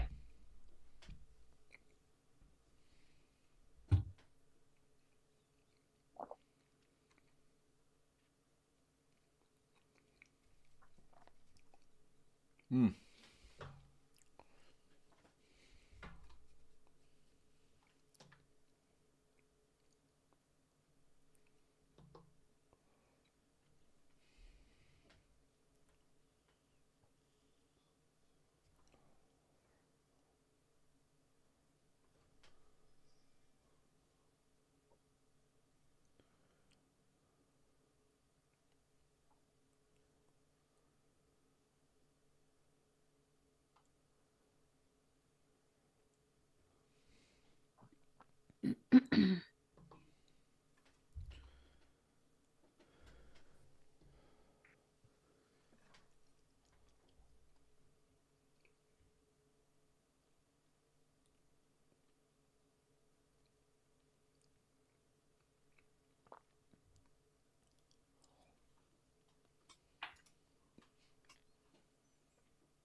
Hmm.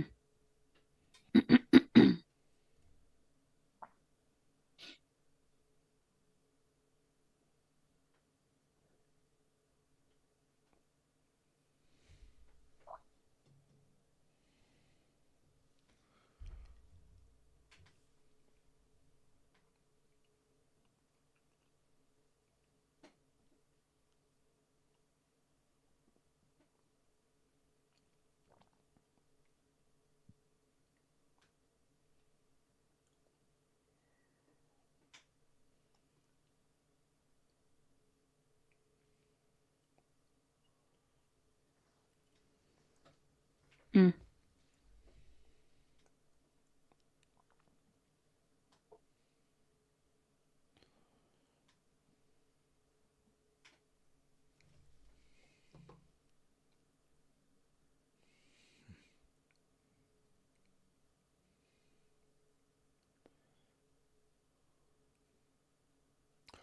Whoa. Hmm.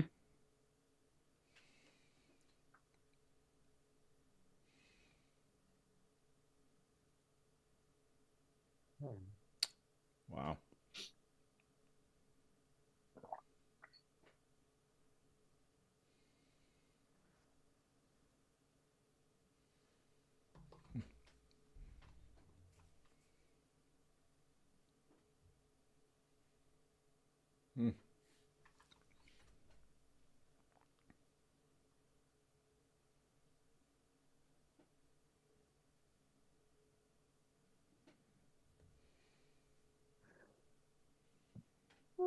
Okay, there we go.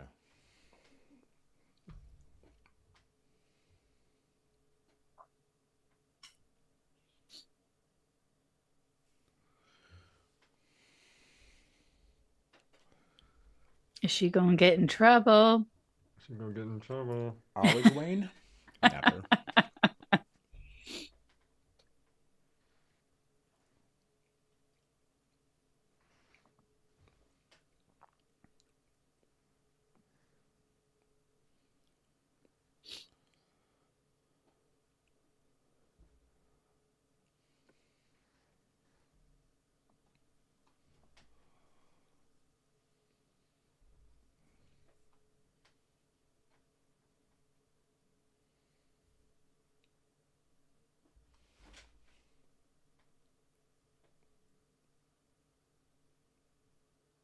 Ooh, nice.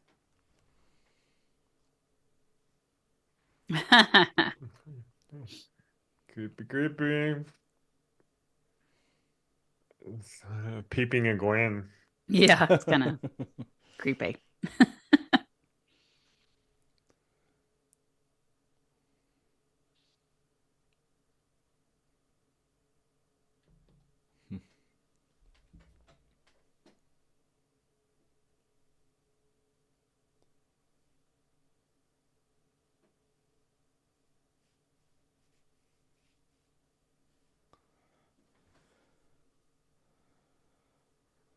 Mm.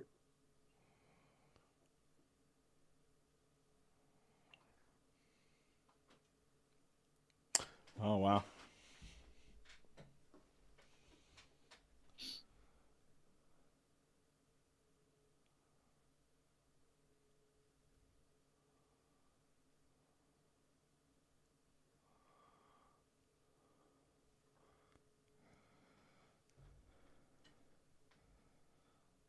Hopper. Oh, Oh.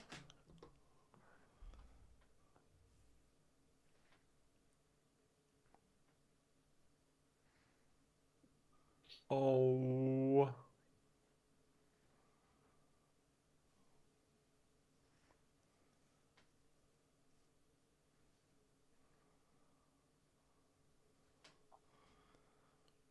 Oh. uh-oh. Uh-oh.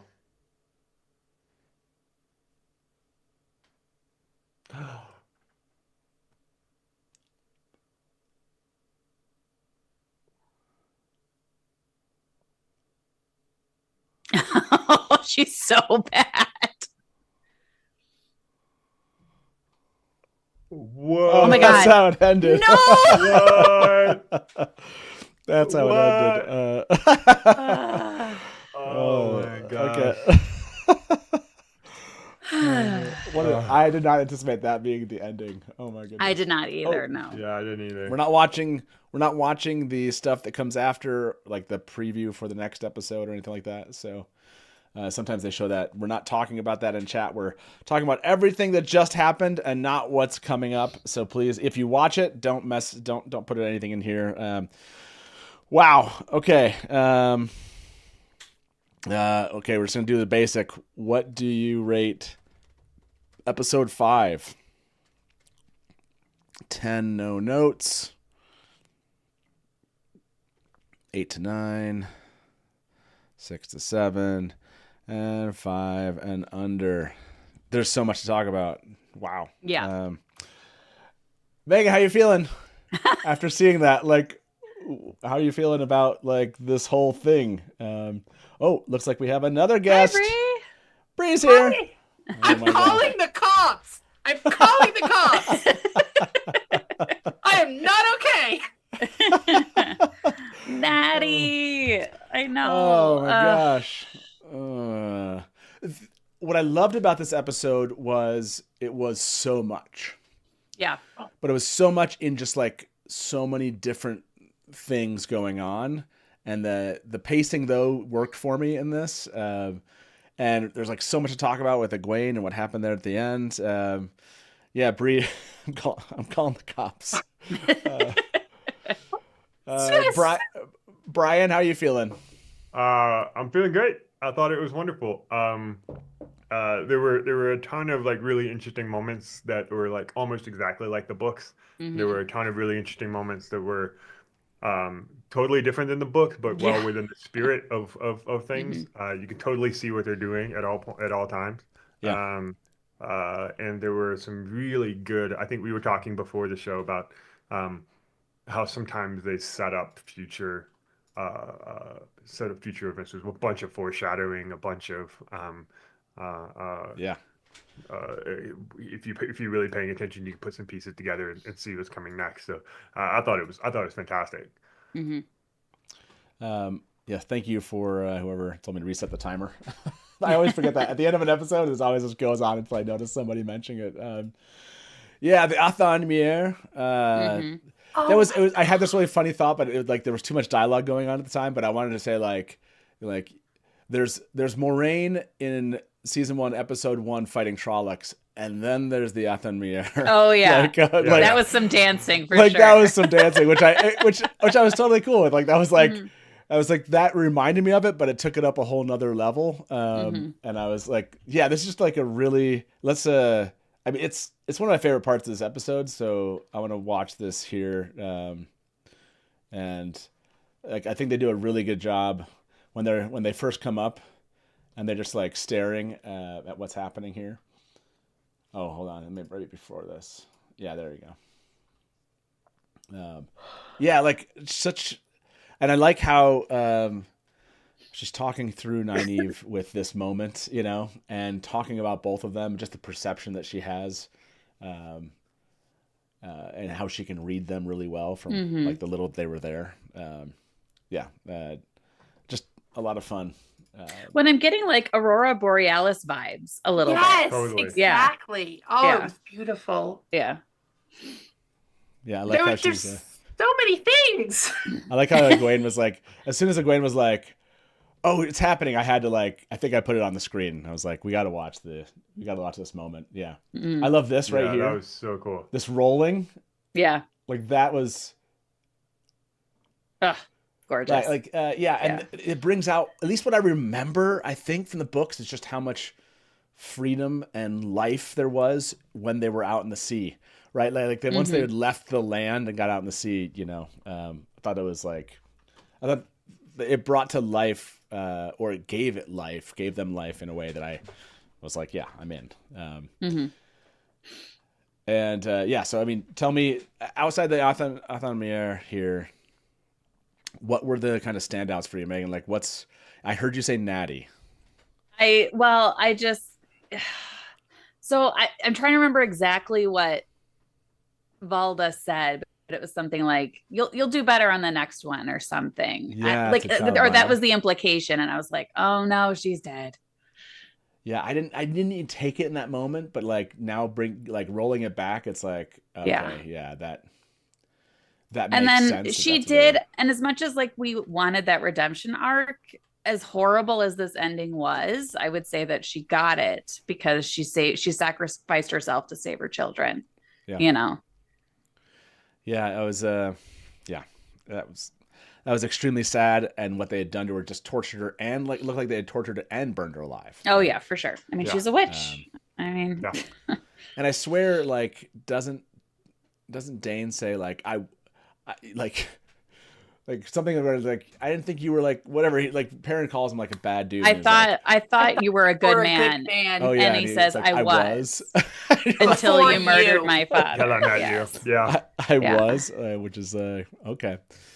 I didn't expect the show to make me like Dane. Right. I still don't though.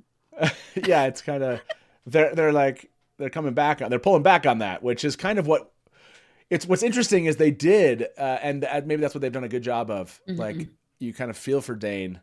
And yes, I can empathize with him. Yeah. You see the digression going on, and I'm not feeling as much for him anymore. I'm like, right. And not with the Natty thing. After the Natty thing happened, I was like, no, Dane's kind of dead to me a bit.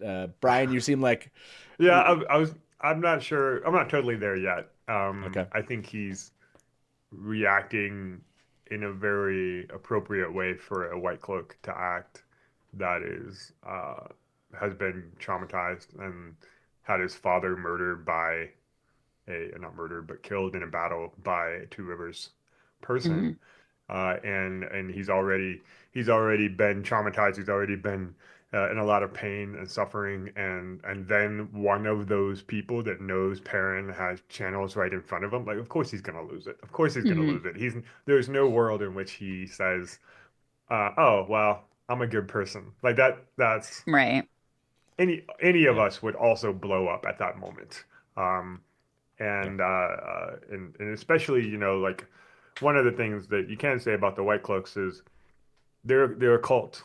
They're all brainwashed. They all think that By channeling the way, is evil. that had such like a positive connotation. One thing you can say about them, and I was like, how are you going to end the sentence? And you're like, they're a cult. I was like, He's second How else can generation. you end that sentence? no, I didn't know. I didn't know where you're going. I was like, this would be interesting. I know. I was wondering too. I was like, is he gonna say they're consistent at murdering people? Yeah. I mean, and so like from their perspective, killing witches is a good thing, and Valda is the evil. Valda is the one who's like, I'm going to enjoy this torture. Dane was Right. just like, it's a witch, I'm going to kill her, and I think that's a different vibe. So I'm not like totally anti-Dane yet. Okay. We might get there. Well, I'm gonna play this clip, and then I'm gonna end this poll, and I want to ask the Dane question, like, is Dane dead to you out there? But yeah, this is the moment that we were talking about. And there's Slayer implications we need to talk about as well. Oh my with gosh! all Here he this. goes. Here he goes. What is One it? second. So,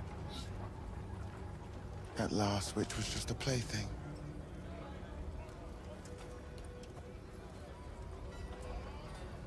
Want to learn how to catch a woman with real power, child buyer.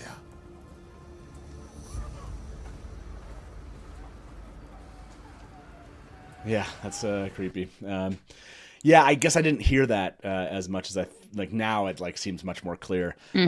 Almost 300 of you have voted on this. What do you rate episode 5? It seems like the large majority were at like 89% are in the 8 and above. There's about 11% of you in the 6 to 7, which actually surprised me.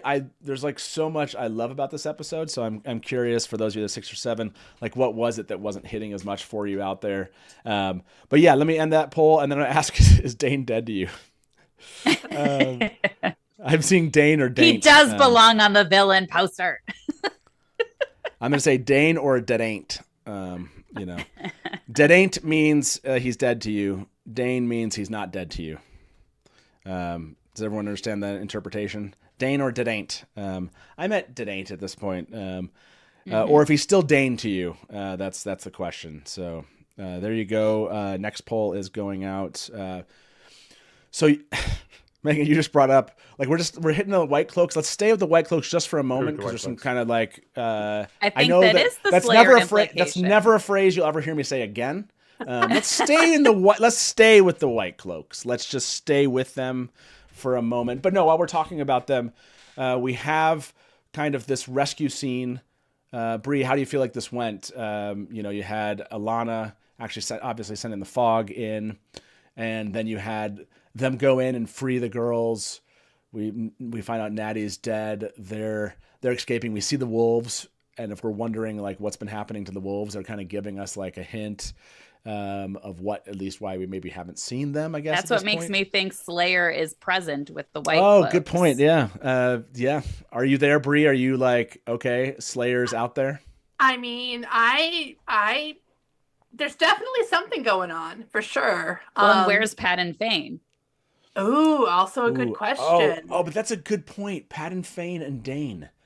I mean, again, we don't really know how Pat and Fane is affecting people or not in the show as compared to the books. But we do know that in the books, he has an effect on people, that he's around. And so it could be that there's, because I think somebody said this, tainted Dane. Tainted Daint was what they said. There you go. Is Dane feeling some effects of a Pat and Fane? Don't we see Pat and Fane earlier in the season? No, we have not. We We just haven't saw seen him that. on the Oh, poster. okay. Sorry, that's the poster. I was like, wait a Yeah. second. How could Yeah, it we be haven't seen tainted? Thane We yet. haven't seen him. So yeah, that doesn't really work It out. could be lurking somewhere. No, I'm saying, but yeah, because they haven't showed Yeah. us. I was like, oh, the poster.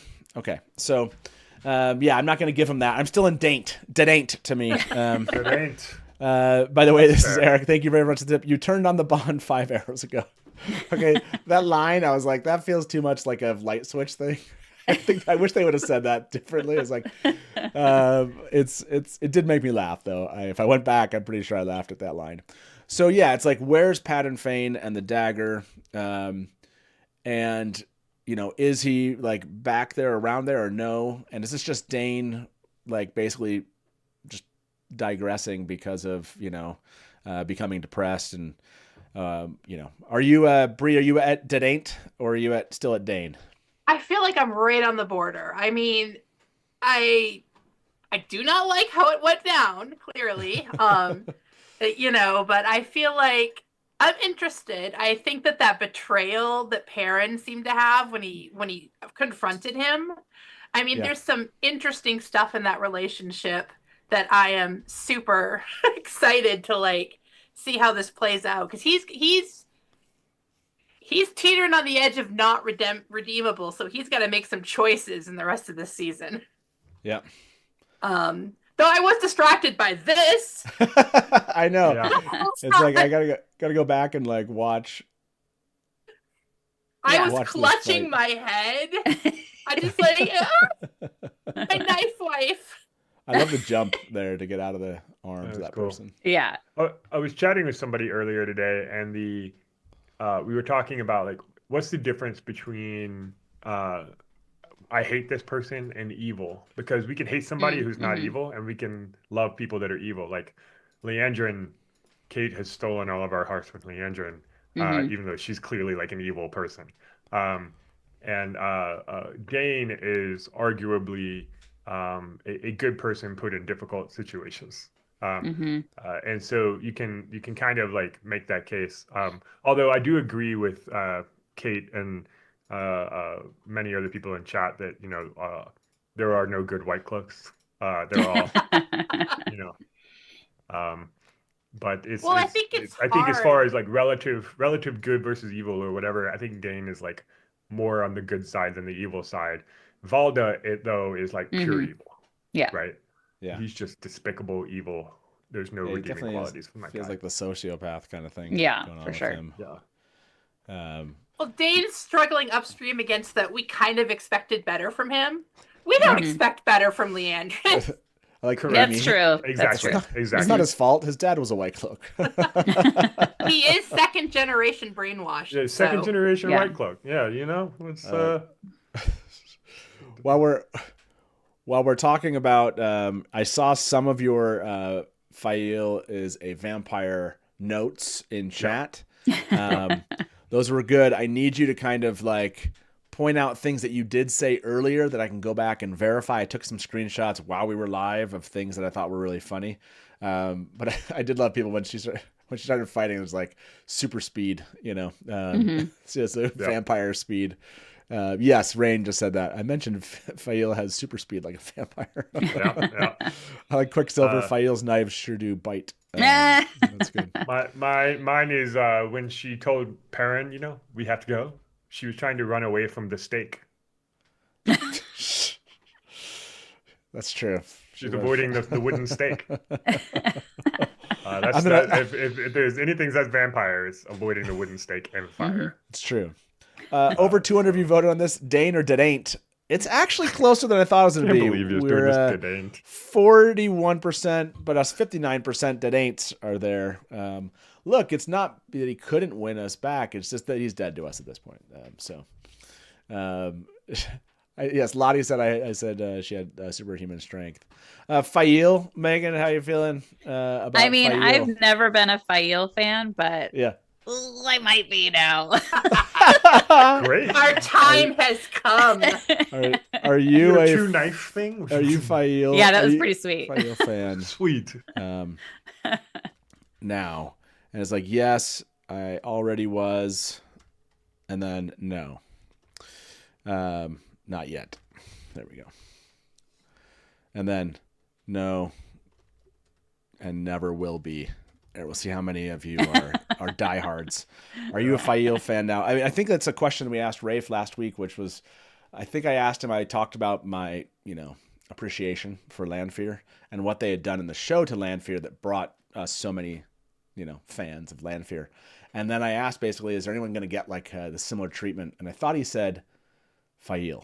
I thought he was like, Fael. He felt like that was going to be the case. So it'll be As a member Never of going. the Fael Defense Squad, we just had a great night. Yeah, 100%. I'm a fan of stabby characters. And well, here we are.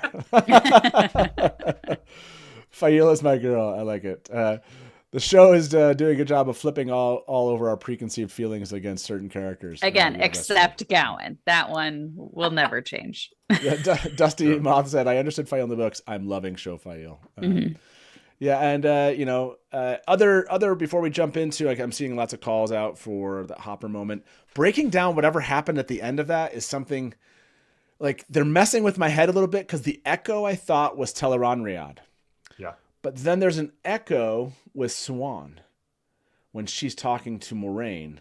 Yeah. And her voice echoes, which would suggest it wasn't a dream, it was Tel'aran'rhiod, but she said she was bringing her straight to her dream. Anyways, the sound people are kind of messing with that. Like, I thought we were going to, like, when they did the whole, like... there's not a I think there, in season 2, there was the short-haired Tel'aran'rhiod, long hair, real world thing. And now that we don't have an easy way to determine what's real and what's a dream, whether it's dream world, like Tel'aran'rhiod, or an actual dream, they have to give us some sort of signal, and I think the echo is that signal. It's saying what you're watching is not real; it's in a dream. I thought Echo was Tel'aran'rhiod. I know Bear and Melaine made a distinction between the dream and Tel'aran'rhiod, but I don't think the sound designers are. But I don't think that's important to the average viewer. Yeah, a dream and the dream are still dream, not being awake. I think. Fine, like.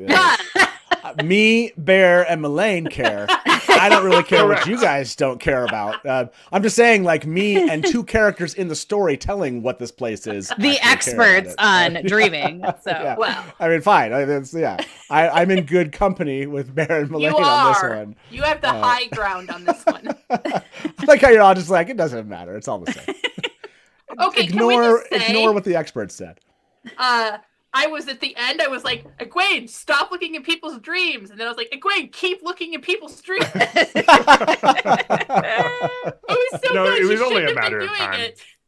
No. And also, Matt, I was bawling. Matt was where I lost it. I came in here crying. Absolutely. 100%. The Matt and like Natty in that. That's what they're going to do. I feel like that was as they go and we lose characters, there's always like the way these dreams and everything work. You always can see the character again, right? This moment we also I really learned that there's no such thing as time zones in the Wheel of Time. Everybody sleeps at the same time, no matter where they are in the world. Yeah, well, that makes sense.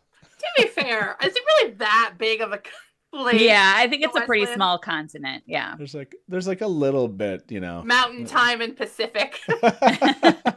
I think there's a little Central Time too, is this where are we moving to dreams next? Are we going there? Or do you want to? I don't want to like just rush into dreams. I mean, I do, but I don't want to just rush into dreams. If we wanted to go to, I have to at some point talk about the Elida thing and how she was attacking them. Hold on. We have to go back to White Cloaks really briefly and the wolves.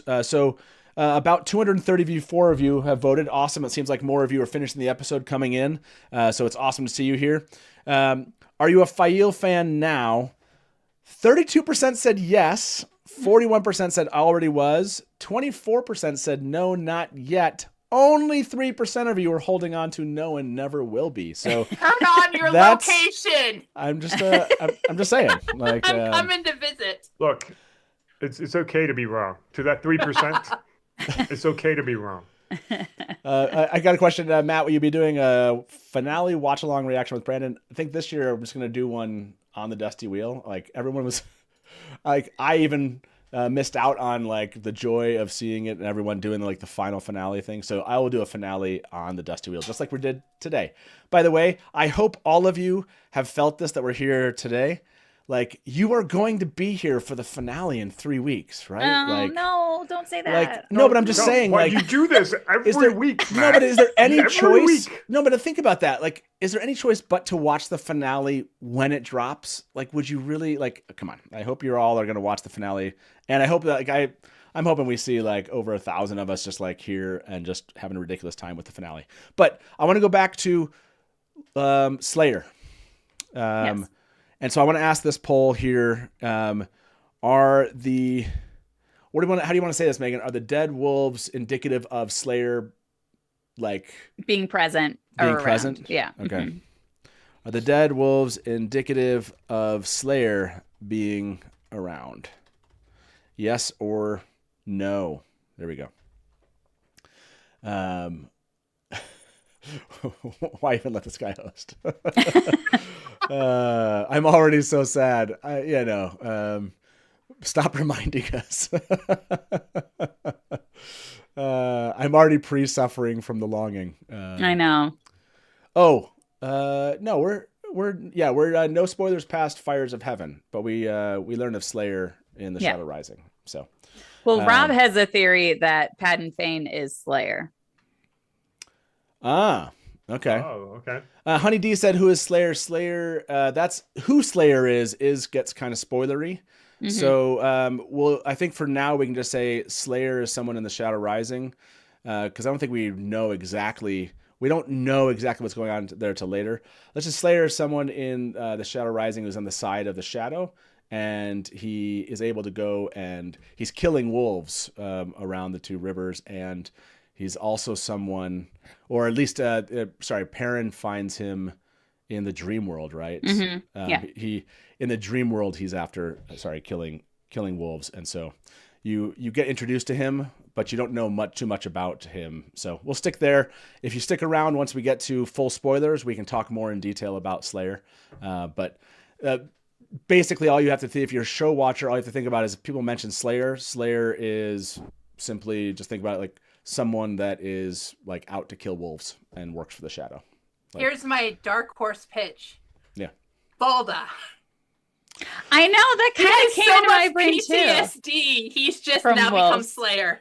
So, you're like Valda is Slayer? Yes. Is the Slayer analog or is Slayer? Okay. Well, I don't know what the show's going to do. I have a feeling the show's going to do something slightly different. Because I definitely think the book spoilery part, it gets a little convoluted for a TV show. So I don't know. There was a minute where I was like, is Fire gonna be Slayer? I thought about that too. Like, I got all these thoughts working their way in here. Master of the Deck, by the way, I'm seeing people are like showing up here. Oh, is this where? Hold on, this might be where he sees the wolves. 1 second. Yeah, like that's now. Yeah, that was right before that spot. I see some of you just got here. Wetlander, welcome. Sorry I was late watching the show, just joining now. Mash of the Deck said, when can we talk about the Sea Folk? We just did briefly talk about the Sea Folk right at the beginning. They were like our first topic. We've moved on, but we'll get back to the Sea Folk, I promise.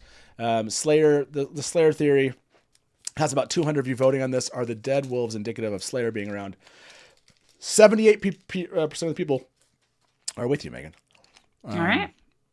By the way, I'm going to throw a little cough drop in. I'm already feeling kind of hoarse here. So, I sent you a Blue Sky link. Okay. To a screenshot we can talk about. One thing I do want to call out is when Moraine goes to sleep and there's like a flash, like eight frames of like something before she enters the dream world.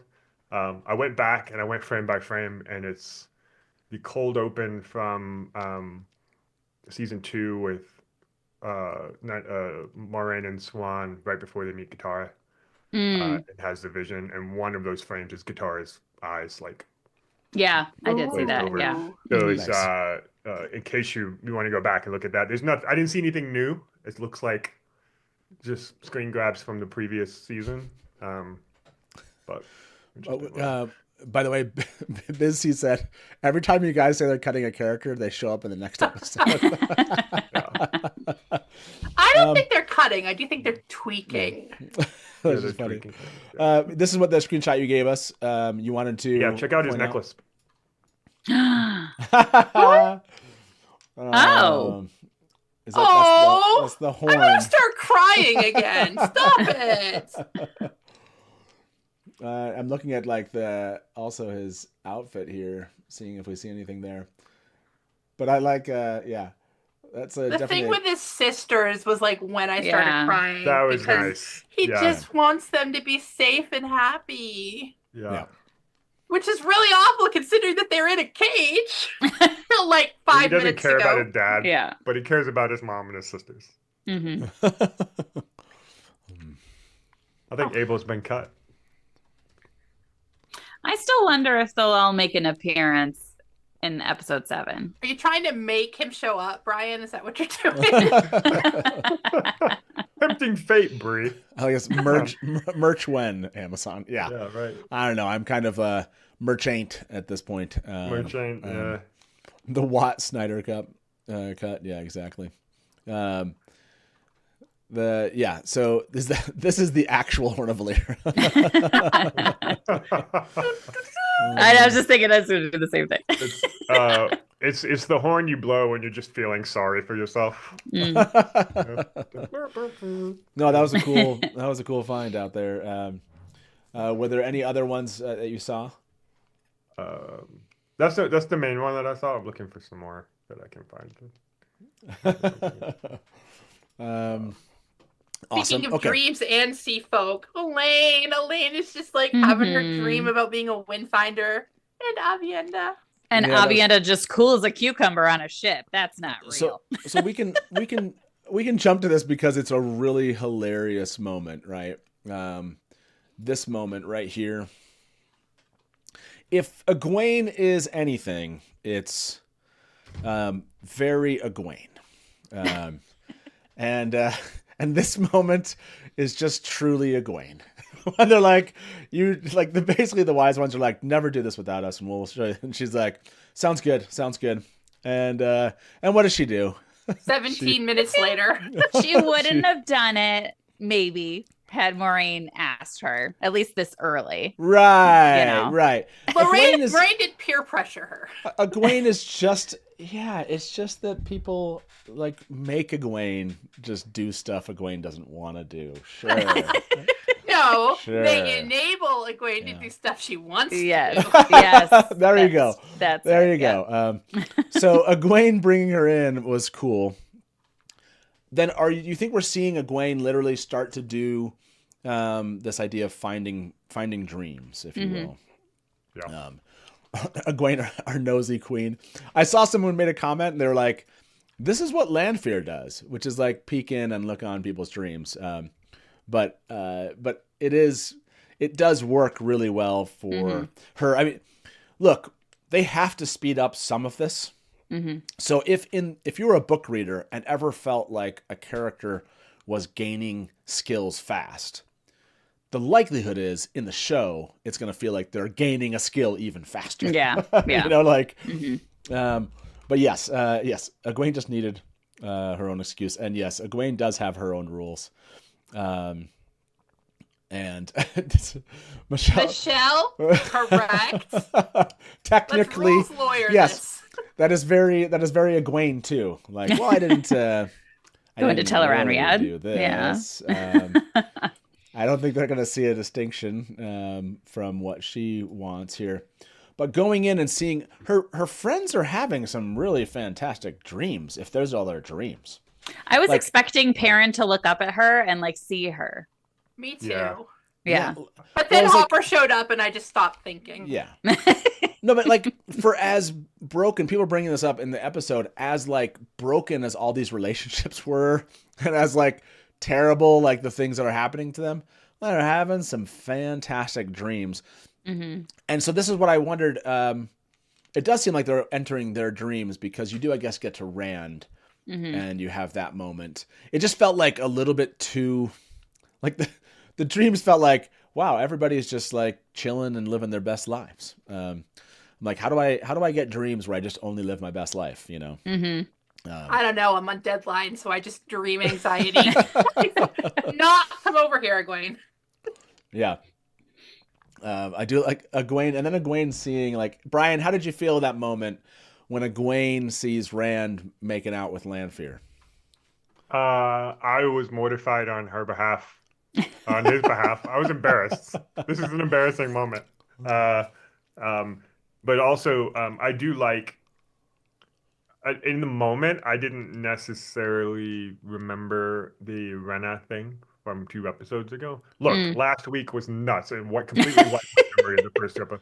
So I didn't quite remember that. And so I really appreciate that quick, like here, like there's a quick flash where she connects Lanfear to the Who's Rena. been Oh, terrorizing yeah, her. yeah. Yeah. To Yeah. Oh, and yeah, to yeah. the I didn't dark notice that soul, one. the Yeah. shadow soul in Tel'aran'rhiod that she met earlier in the episode.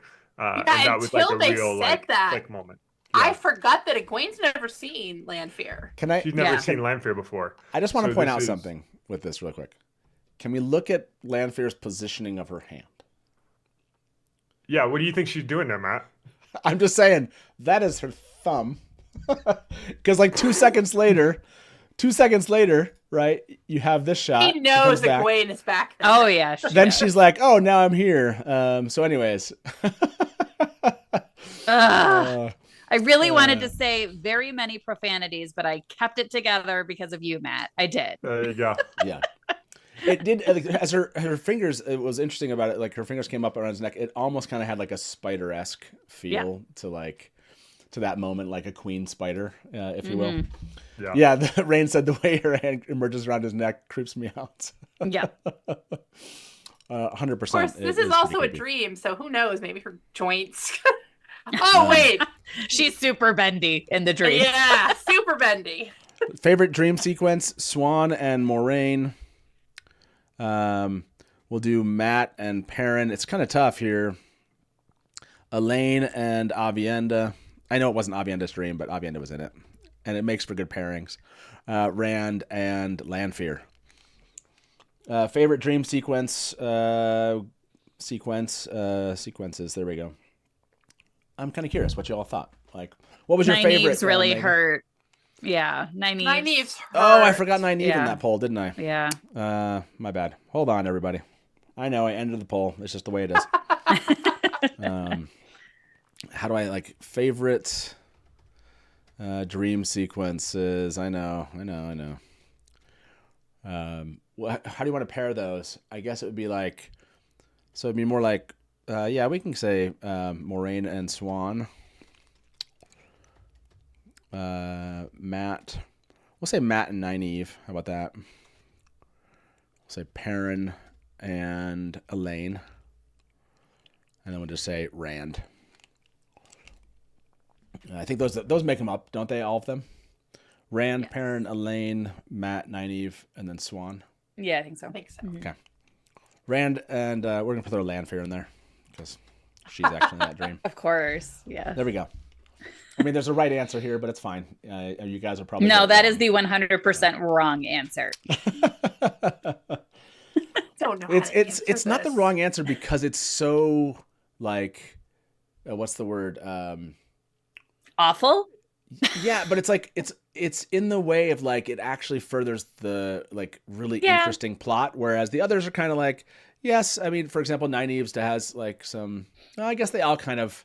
They're all pushing. You have Perrin and Hopper, which is like really, really awesome. Mm-hmm. You have Nynaeve with her daughter. Also, he's already dreaming about Fael in the Forge with him. Mm-hmm. Yeah, that's true. I forgot to throw Fael in that one. So yeah, I mean, they all kind of have. I mean, this will be interesting. It'll be interesting which ones come out as the winning pair, if you will.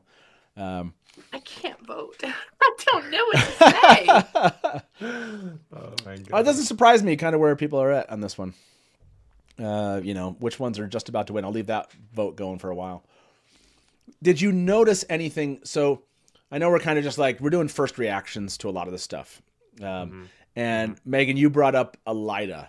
So we need to go back because that was a wild, That was wild. It was wild. There was a whole thing there. Like it was just go, go, go. like so fast. I didn't really. And my brain was like just reeling. I just didn't know what to make of all that.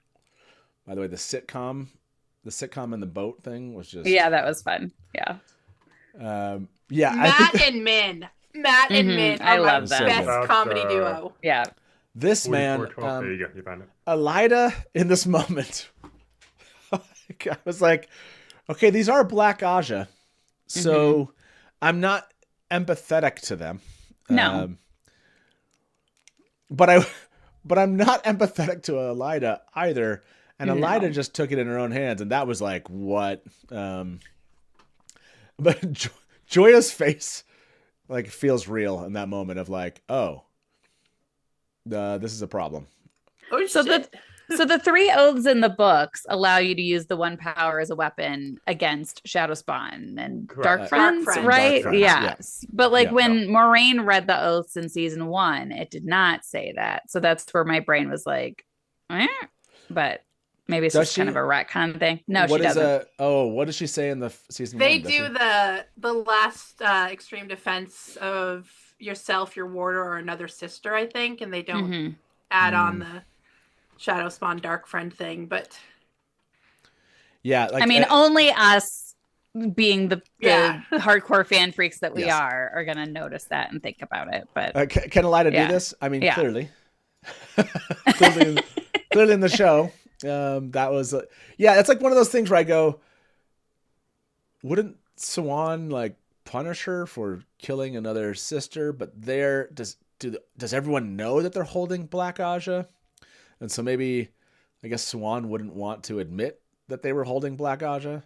So I mean, that's a really rough one. Well, you see, we lured her down into the basement with some Black Aja people, but then she killed one. Right. It's like we didn't expect.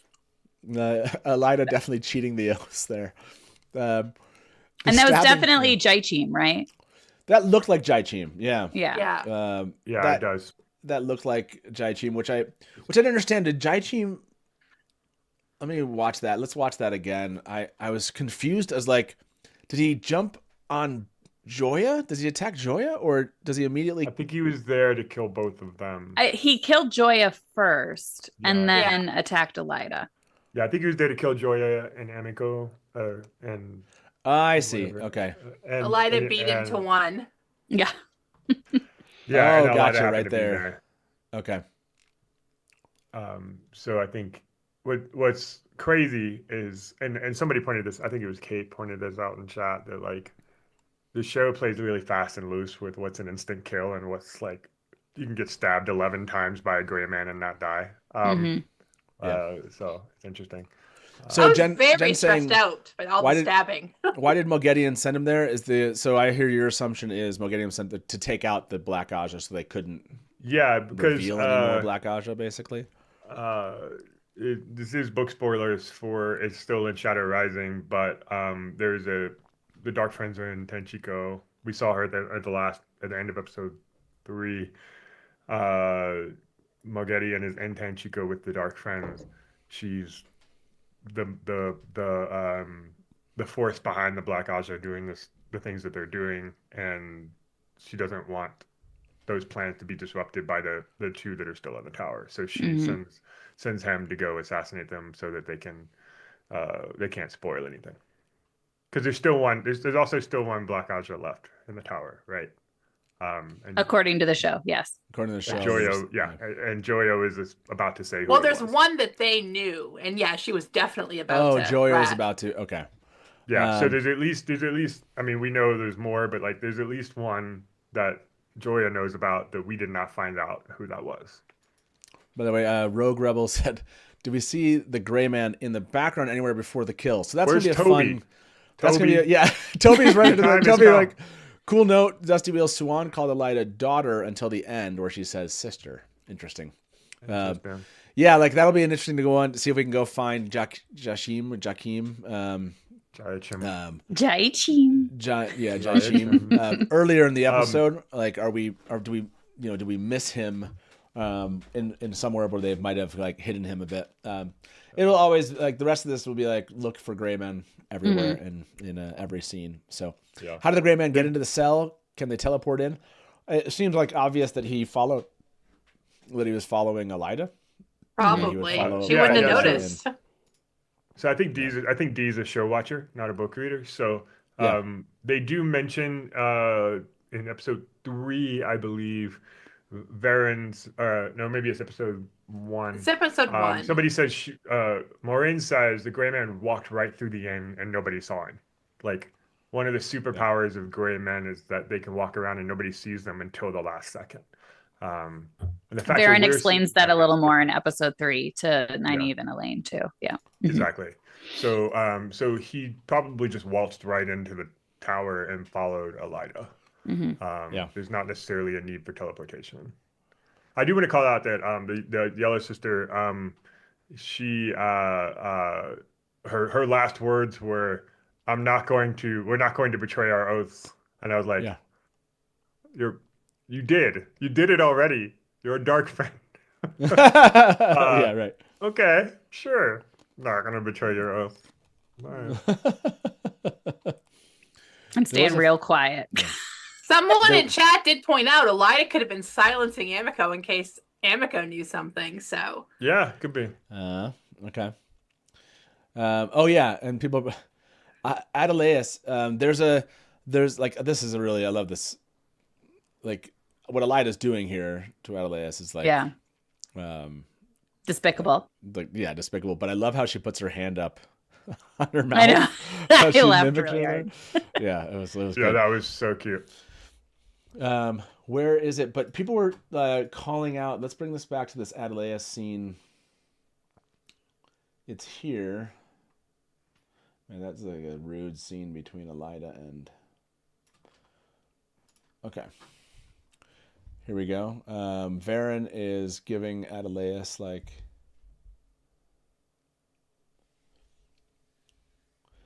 Someone said something about how she looks here.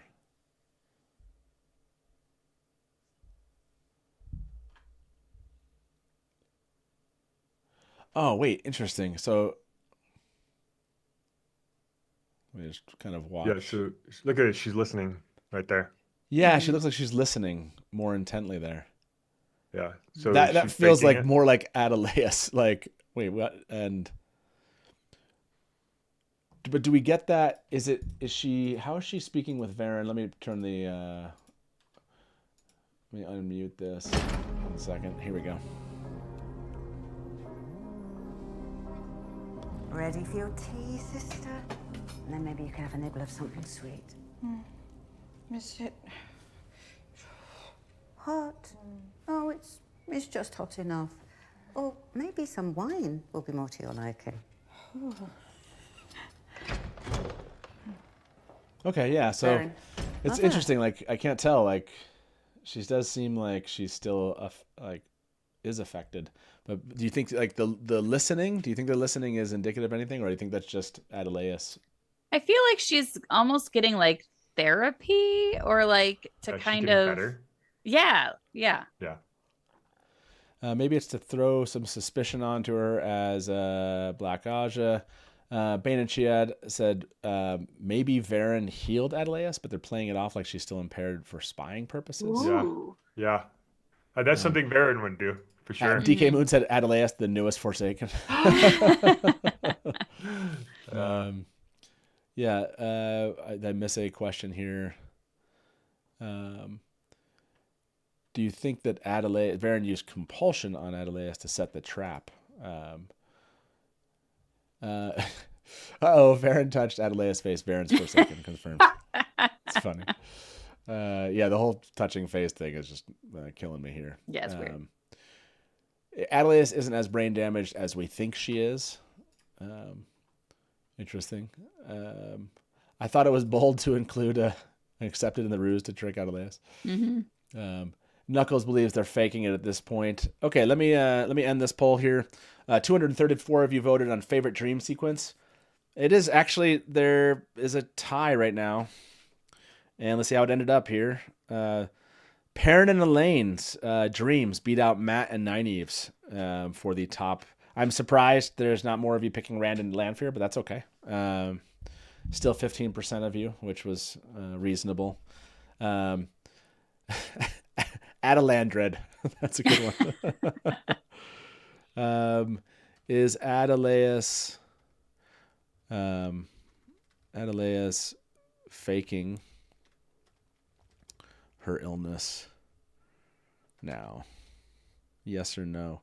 I don't know. It seems like pretty legit, when she was with Elida. But then, yeah, that look that she gives them also, I'm like, it like seemed like too astute. Well, sometimes when like stroke victims they retain their like cognitive capacity, but they lose their speech center. And maybe there is some sort of version of that where she's actually still very smart, very aware of what's going on, but it's just having trouble vocalizing. And it's and stroke victims also often have like physical imbalances as well. So maybe like that's why she needs help walking, and it's almost like a stroke, kind of. It's almost like a stroke. I mean, yeah.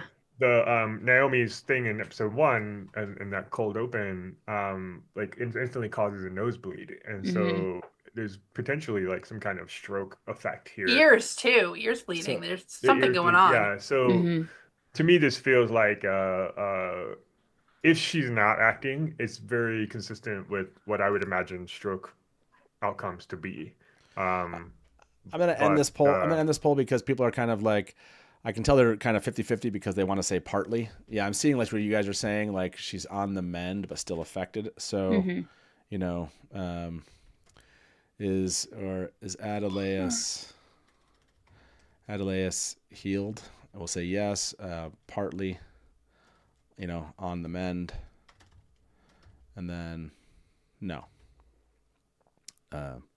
As far as the Yellow Aja is concerned, though, they basically said afflictions of the mind cannot be healed. So it wouldn't have been from the Yellow Aja had she been healed. Interesting. Well, is that true? Like Rima said in the I mean, that's what Rima said in episode 2. The mind is slippery. Like they wouldn't. The mind is a slippery patient. Yeah. Like I think they tried and failed, but they wouldn't have tried if they knew they couldn't do it. Right. So I think I'm seeing there's some implication that it's possible, and maybe Varen knows how to do it. Right. Yeah. I'm just saying. It's Varen. Yeah. Right? Rain said she did seem to be signing a bit or something. Yeah, she does this like Skeeter's. I don't know if it's signing as much as gesturing and miming, but Actalaus versus Adelaus. That's really good. There's something with the bracelet for sure. I did. Yeah, go ahead, Brian. I'm looking at this scene of Varen reading while they're talking about the Adelaus thing. It's around 2044. Okay. And she has a little glass that she's like looking at the book with. Thank you. I don't know. Maybe it's nothing, but right after this. Can your sister really do this? Right there, she was just holding something up to like That's a her little glass or something. She has like a, but it's like green necklace tinted. Where has your sister it is green tinted, to? which is there's a color tint to it. That's I wonder if it's like one of her Tel'aran'rhiod. If she has like a Tel'aran'rhiod or something. Yeah. That's an interesting idea. Invisible ink. Yeah, there you go. She's reading. Yeah, those cereal box decoder rings. Yep, that's totally what it made me think yeah, of. there you go. Like it's possible she's still slowly recovering or something on her own with Varen's help. When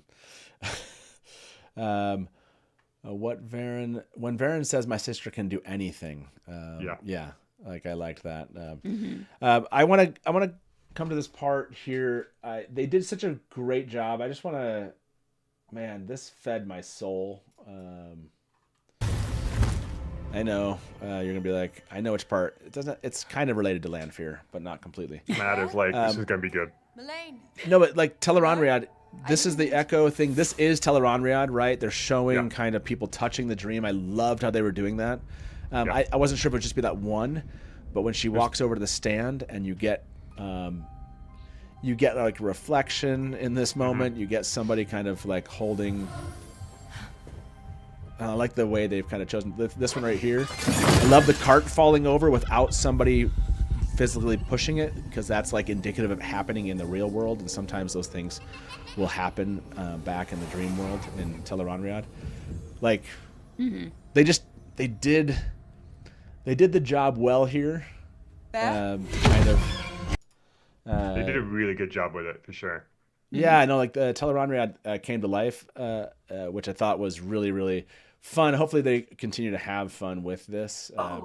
Can we look at the costume change? I was wondering how they were going to do the people, like, your imagination changing what you're wearing, and that was so good.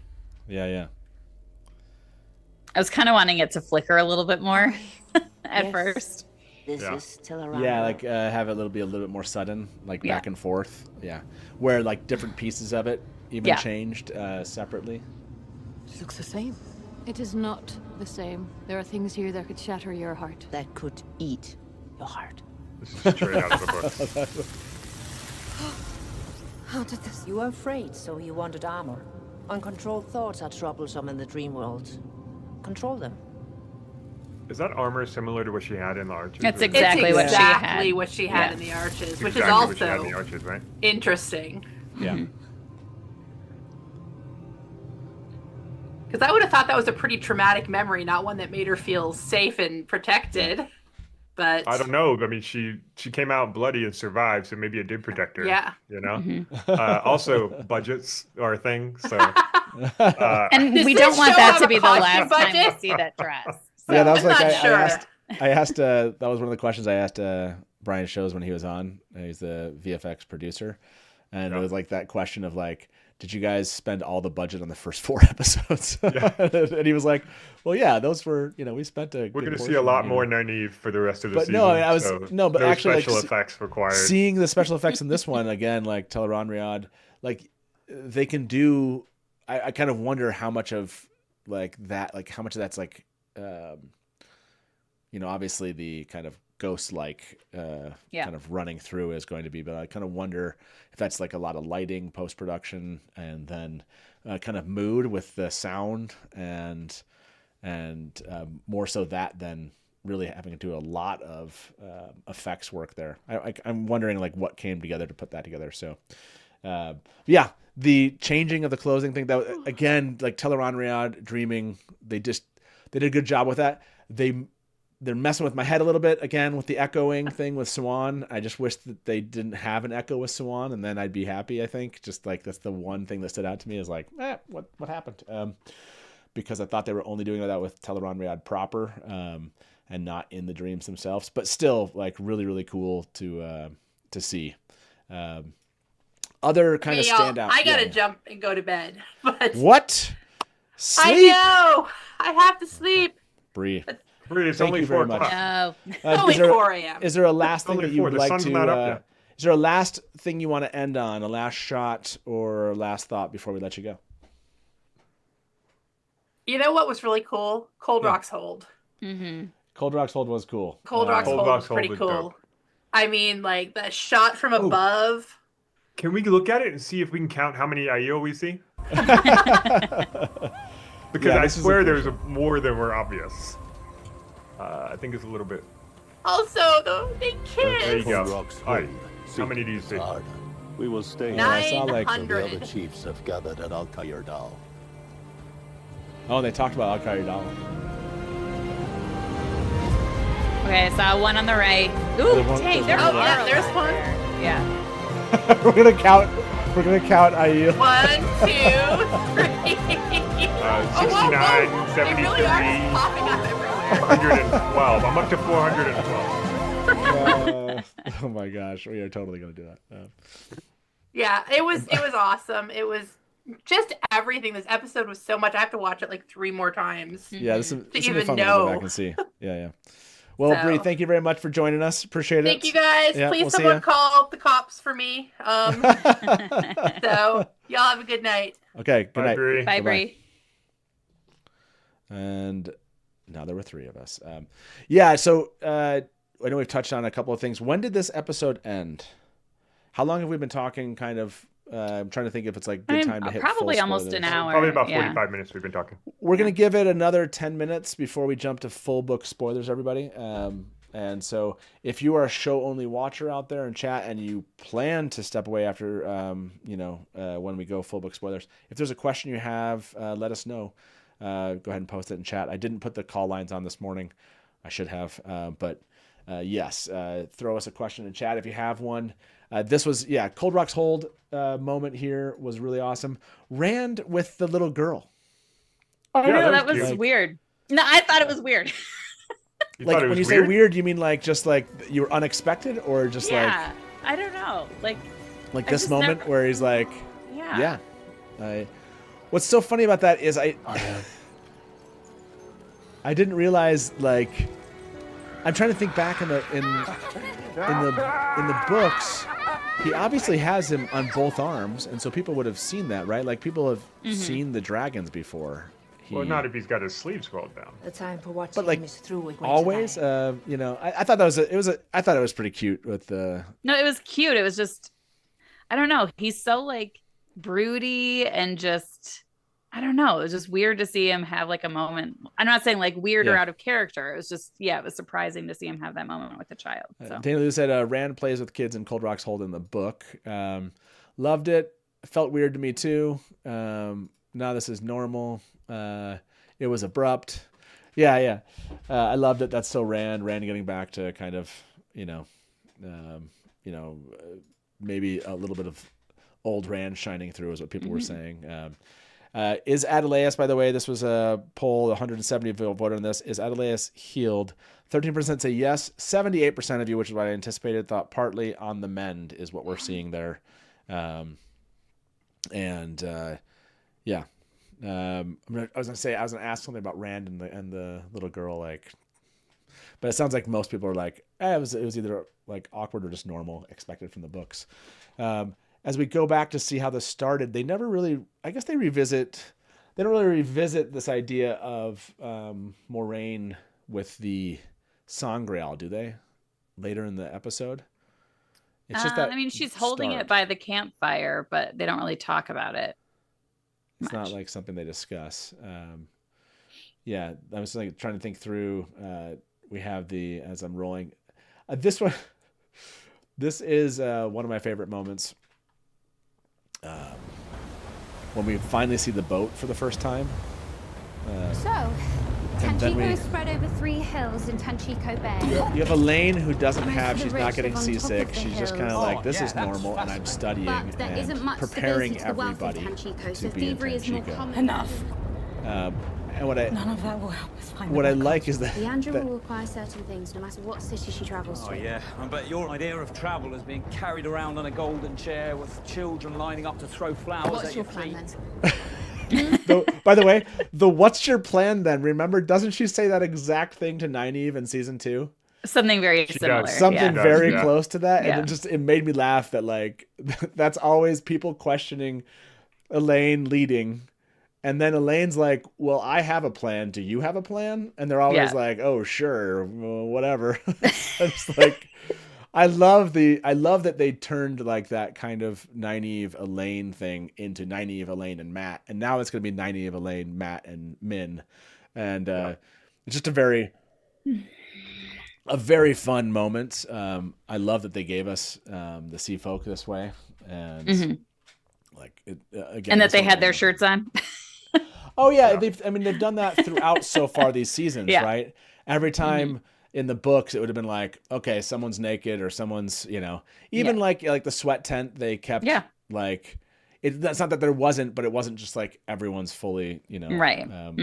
Absent the guy Sean or whatever. I was happy.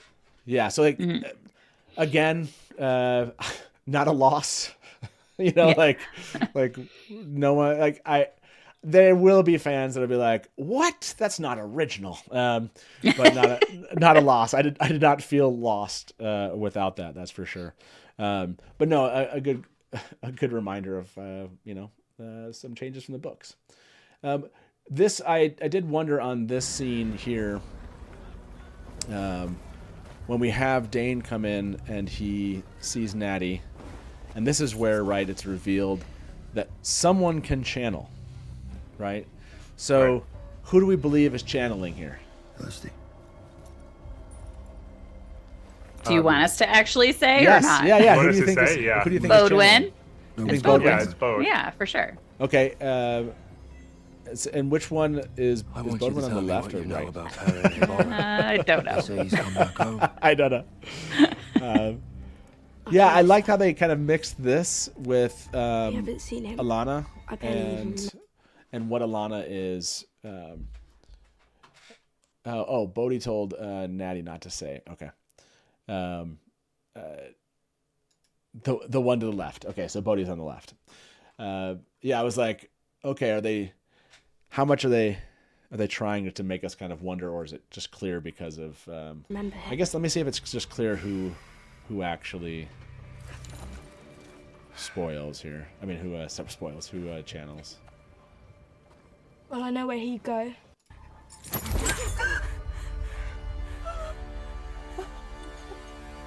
Why did you do that? Yeah, it's not like Yeah, it's not clear. they don't make it clear. Okay. Yeah. Yeah, the scene does hit harder when you go back and watch it now. You're like, oh. Yeah. Like, it's not just, oh, no. Like, this is leading to Natty's death. How, Brian, for you, was that the most shocking aspect of this episode? Not of the episode, but I was very shocked by that moment. Wasn't expecting it. I mean, it's not a surprise. Shocked but not surprised. You know, like it's a thing that happens. So, but I wasn't expecting in this moment for this to be the way that's revealed. Yeah, I thought it was really interesting, and you can see if you go back and watch my reaction when that happened, I had a shocked face. So it was clearly something that that was interesting to watch. So, I mean, from a shocking perspective, we have Natty's death. We have Elida killing the Black Aja. What other shocking moments come to mind for you, Megan, in this episode? I mean, the Elida one for sure. I mean, that was like the first thing I think I had to talk about at the end of the episode. That was shocking. It definitely is not Egwene taking Moraine into the dream world. That's not shocking. I was expecting not necessarily Egwene to do it. I thought maybe the wise ones would have done it, but that was my assumption when we saw that clip, was that either Egwene or the wise ones were going to be bringing her into Swan's dream. Yeah. Was it the number of times? I'm going to say number of arrows. Yeah, that was in Alana, like they hit Alana. Yeah. Just a number of times. That was shocking to me. And then I'm trying to think of when Alana told Maxim, "You're not enough." Man. That was shocking. That was like, what are you doing to my boy? Like, yeah, that was rough. Oh my gosh. Comment to me. So Natty's death, Elida killing Black Aja, Alana's "You're not enough" comment. What's the fourth most shocking moment of this episode for you? What, list them again? So we have Natty's death, Elida killing the Black Aja, Alana's "You're not enough" comment. I would say. Is there another one that you would count as? Is there another shocking? one? Maybe the. I mean, would it be the cold open? I mean, we all saw the clip, so I don't know if that's like shocking. Yeah, the wolves, maybe the wolves' heads. Yeah. Mm-hmm. The wolf. We're like, you have 10 more seconds to come up with a more shocking one than the wolves.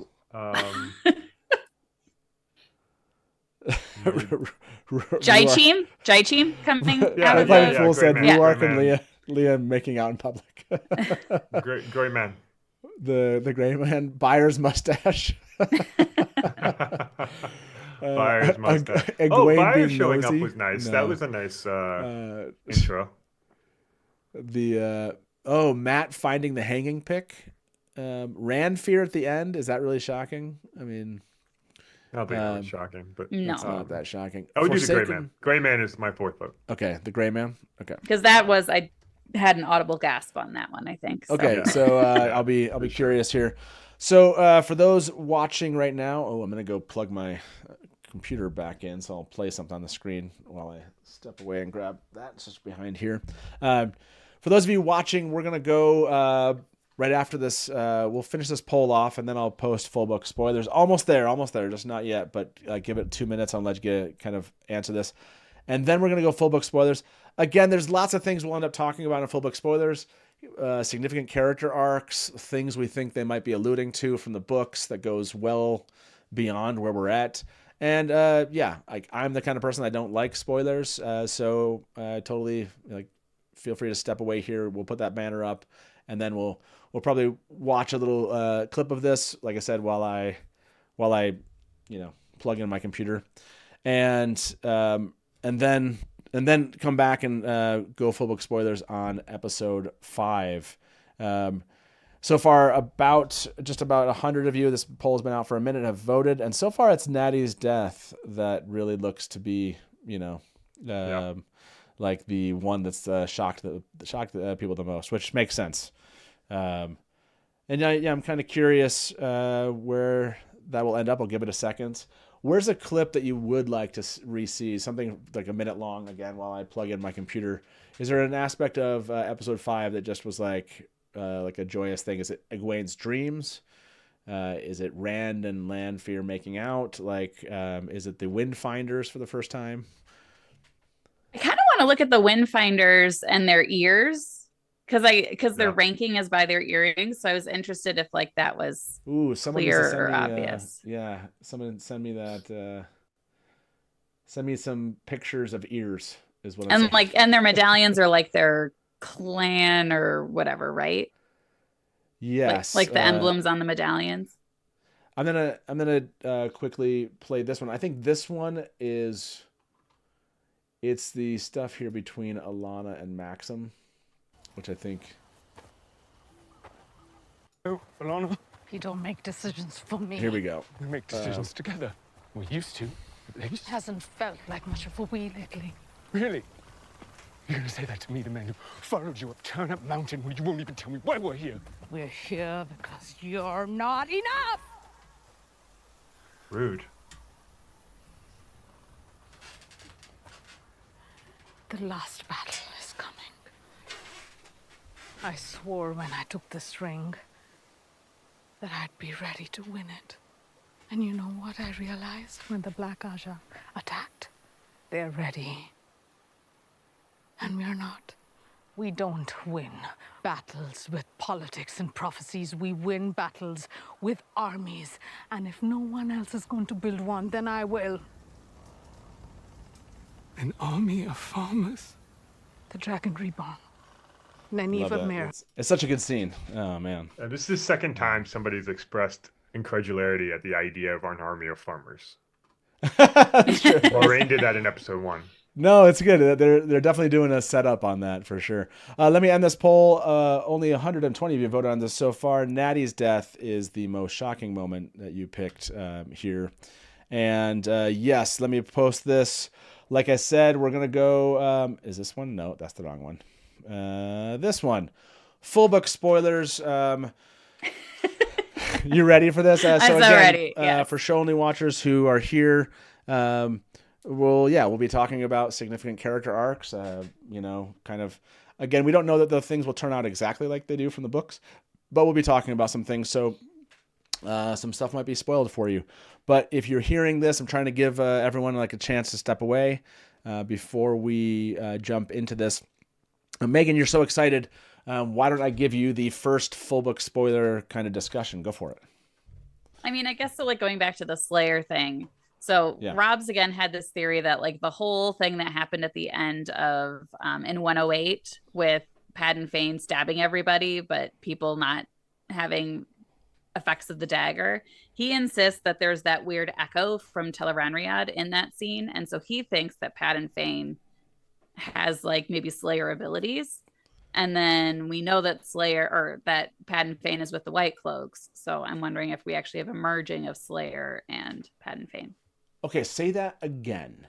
I was posting the full book spoiler note, and I was not paying attention to you, Mike. No, that's basically what I'm saying. I heard Padden Fane, and I heard Innkeeper. You're connecting it to a Forsaken. But what was the mechanism that Rob was connecting it to for Forsaken? In 108. Okay. So at the end in Faldara, when Perrin is walking through the hallways of Aldara and it's very empty. And then there's like bats coming through too. He says there's like that weird echo that we kind of get in the dream or in Tel'aran'rhiod. And the fact that people survived being stabbed with the dagger makes Rob think that maybe Padden Fane is really Slayer and is able to like do things in Tel'aran'rhiod. Okay, I'm gonna try to find that spot. And so, is it just when he's sitting at the chair with the box in his lap? I think so. Yeah. So like a little bit before that, you see Perrin walking through like an empty hallway, and you see bats come through the hallway. Yep. Okay, here it is, right here, everybody. Today isn't the end. It's the beginning. Or is it before this? Thought he was defeated. It might be before that. I don't know. But Rob insists that there's the weird echo from Tel'aran'rhiod. So interesting. So yeah, maybe you're saying before. Okay, yeah, I found the spot right here. Here we go.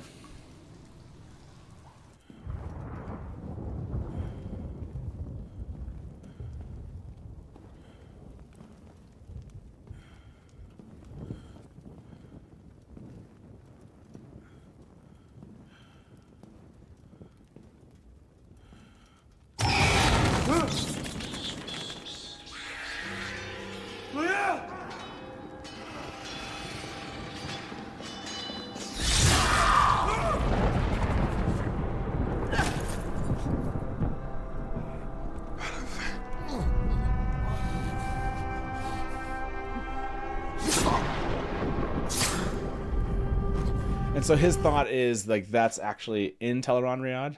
Correct. Or gotcha. And this is the hill he is going to die on. Well, I mean I don't.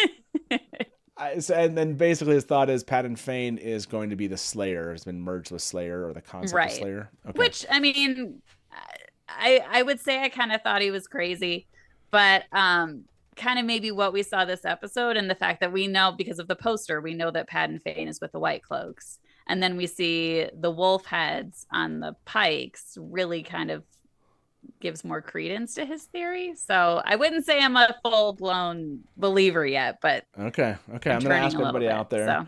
So. It could just be an echoey hallway is what, right, but that could explain why Loial lived. Completely loony theory. No offense. There's no offense at calling a theory loony. That just makes it sometimes better. Oh, on Three Wheeling all the time, we're constantly yelling at each other about how loony our theories are. So none taken. That's acceptable. That's acceptable. No, nothing to worry about. Again, we're doing full book spoilers here, everybody. I saw this Light Blinded Fool. Thank you very much for the tip. Said most shocking moment: a member of the Green Aja admitting they're not ready for the last battle. Yes, that is a good one. Yeah. That was actually it's just a really cool part. Brian, you sent me some stuff. Is this related to? Or... Yeah. Meg wanted to zoom in on Seafolk ears. Ooh, so Seafolk ears. I got you some images too. Thank you. They're not good. I will say this episode is very, very dark visually relative to the other episodes so far this season. Yeah, I had to turn up the screen on my phone. So yeah, it's very. It's really hard to get a clear shot of these, but yeah. So you have like three rings plus like. Rob just messaged me and he's like, "I hate being right." That's well, good, Rob, because you're not. I hate being right. Do you know what all the symbolism is on the earrings? So I know that like 5 earrings. Is it 5 or 6 on each ear? Is like. I think 6 might be the max, and that's when you're like the mistress of the ships, and like maybe it's 5 on the earrings for wave mistress to the mistress of the ships. So there's like 1, 2, 3. Like how is it? Just loops, or is it actual earrings all the way down? I mean, I think it's just piercings essentially. Yeah, and so then it's hard to tell and then the medallions going to the nose. Those have like emblems, I think, that are indicative of the clan that you belong to. Like no need to like. For not caring about the sea folk, I seem to know. I mean, that's a lot more than I remember. That's for sure. I was just obsessed with every channeling. Society, yeah, I don't think Lanfear ever had anything to do with the sea folk, and so there's just wasn't as much. So yeah, we see. Yeah, that's 3 hoops. 3 hoops. There's like, but also So that's the 2 Windbinder. piercings. Yeah. And she's got the nose thing too. I got another shot. The third one I think is the. By the way, we be the best of the 3. We clearly need an expert in sea folk now. Yeah. Anyway, oops. Meg wanted to look at some bouncing. I was just curious. Yeah.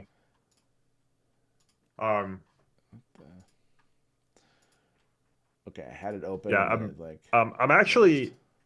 My question for you guys is: are you glad that the sea folk are not topless? Yes. Yeah. I don't see any reason. I don't feel like that added anything.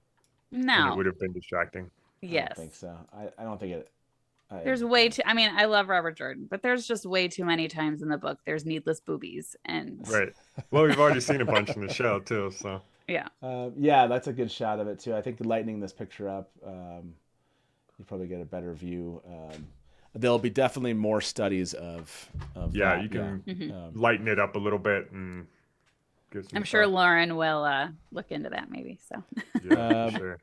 And Jen said, I thought it was the number of charms on the connecting chain ear to nose that designates rank. This is something, see? I disagree with you. By the way, if you're show only right now and you're watching this, yeah, see? We don't remember everything. We don't know everything. That's like, we're all like, do you recall what this is? No, this isn't my specialty. Let me look at this. Only 106 of you, we lost a bunch of you. Sounds like voted on so far the theory on Slater's role is merged with Pat and Fane. Do you support this theory? So far, 38% say yes, 62% say no. That's more than I thought, to be honest. So is that more than you thought you'd get? Yeah. Jen, Needless Boobies is my next album name. Wild Gardenia is like bosoms. Yes, correct. Yes, the Sea Folk are a really cool and interesting addition to. I'm glad we get whole them. season. I wonder how much they'll use them plot wise for the rest of the series. I mean, I don't think we're getting Bowl of the Winds. Yeah. Like, you mean at all? No. I mean, Jen's like getting my companion out. I mean, so I think they're kind of merging the Abu Dar and Tanchico storylines. So I don't think there's going to be a need to go to Abu Dar. And the weather is not strange. I mean, I suppose it could we don't still need the Bowl of the Winds. Right. It was a very long, needless plot line, to be honest. So needless? Well, I would say in terms of the show, like, I mean, that's something that can be cut. Side quests are fun, Meg. The dragon is one with the land, and having the basically Rand's changing demeanor and him he physically affecting the world, if you will, as far as the Dark One also affecting the world. The Fisher King metaphor. I like it as staying there, but you don't need the Bowl of the Winds to have that. You can just you can have that, right? Yeah. Like, you don't have to have the Bowl of the Winds. And his was like a small, Yeah. bubble around, like a whatever. It was a finite radius around him that he only was able to affect. Because once he left, then everything started spoiling again and all of that. So. Yeah, no, for sure. Like, when things were bad, he was definitely having a large effect on the world. Just the whole concept of the dragon being one with the land and the land being one with the dragon. But that was even after the Bowl of the Winds technically fixed the weather. So again, how much? Need it. Right. Yeah. Fael's knives were cool. Yes, glad they were cool. included. I loved Amy's comment here. Amy said, yes, we have super cool channeling to watch, but we definitely need the boobies to make that channeling more effective. They're like Angreal. They're like Angreal. The Sikarnan. Totally. How was praise soon to guy here? How was Elida able to kill? Yeah, I mean, we can talk about this. Like, do you feel like this is this does this mess with your head that they're either changing or kind of adding, like, she can kill because they're dark friends? Is there? Well, I mean, even if we don't change the oaths that the show is going with, she could see the Black Aja as a threat to the white, her. you know, to her sisters or whatever. So yeah, I could see where she could bend the oaths that way. Yep. I think I'll be disappointed if they change certain things about Elida. I know we're full book spoilers. It's full book spoilers. I don't think they will. It's full book spoilers. You so. can go. Well, I don't really want to. I want Elida to be righteously incompetent. Yes. Not evil. Sure. And because I think that's one of the more brilliant parts of the books, where you spend this entire series thinking, oh, she's Black Aja, she's Black Aja, and then it turns out she's not. She's just totally incompetent and full of herself. Well, we already saw her talking with Alviarin too, you know. Yeah, but Alviarin was her keeper. No, but that's what I'm saying. Right? Like, I think this supports your idea. Yeah, and so if they make her Black Aja in the show, I think that actually like diminishes her character a little bit. I mean, Shora's gonna kill it no matter what. Like, we're gonna like it no matter what. But I hope they don't change that. I hope that she's righteously incompetent is the word I'm going to use, which is she thinks she's doing the right thing because of the foretellings that she's seen and predicted, and because she thinks that she's the one who's going to unite the tower in time for the last battle, and that Swan has just completely botched it. Like you know, and is she doing distasteful things? Is she really rude to Swan in that first scene where she's saying, "Oh, like, wow, did you just say that to your boss? Oh my gosh!" But like, Black Aja, I don't think I can go that far. I don't think they will. I don't. Yeah, that'd be a wild change. But I think they're doing the fake out. I think they're doing what Robert Jordan for did, sure. which is like make her look as Black Aja as possible without actually being Black Aja. Well, I would guess that Alviarin is still Supreme Council leader. Yeah. Because they probably want the Supreme Council leader in the White Tower. I don't think it's Liandrin. And like the fact that she's trying to like set up Elida. I also would guess that she's working with Mogadian, and I would bet that she actually wanted to have the gray man stab Elida, so it kind of like proves to Sawan and Lyanna that maybe she's not Black Aja. Otherwise, they would have like taken her out. And I think she wants Elida as her puppet Amerlin. Yeah, I mean that's what it seems like they're trying to prove to people that might have suspected her as that. They're trying to say, no, she is just kind of ruthless or a classist. You know, that comment river trash was that was that was so uncalled for. Oh yeah, but like uncalled for. It's to lead the White Tower. Like that also shows though like the difference between Swan and Elida, where Swan is she's a genuinely good person who's trying to do the right things and just failing at it, versus Elida, who is doing the wrong things for kind of because she's just a terrible person, but also for kind of the right reasons, and she's successful at it. And so there's this nice little contrast between Elida and Swan and how they're approaching the problem. And we know from the coup, we know that Elida will be the Emerald Seed at some point. So she is her way is successful, even though we know Swan is like doing the quote unquote right thing and just not being successful at it.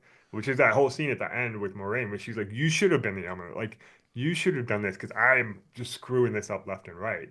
And that's like a level of self-awareness that Elida would never have.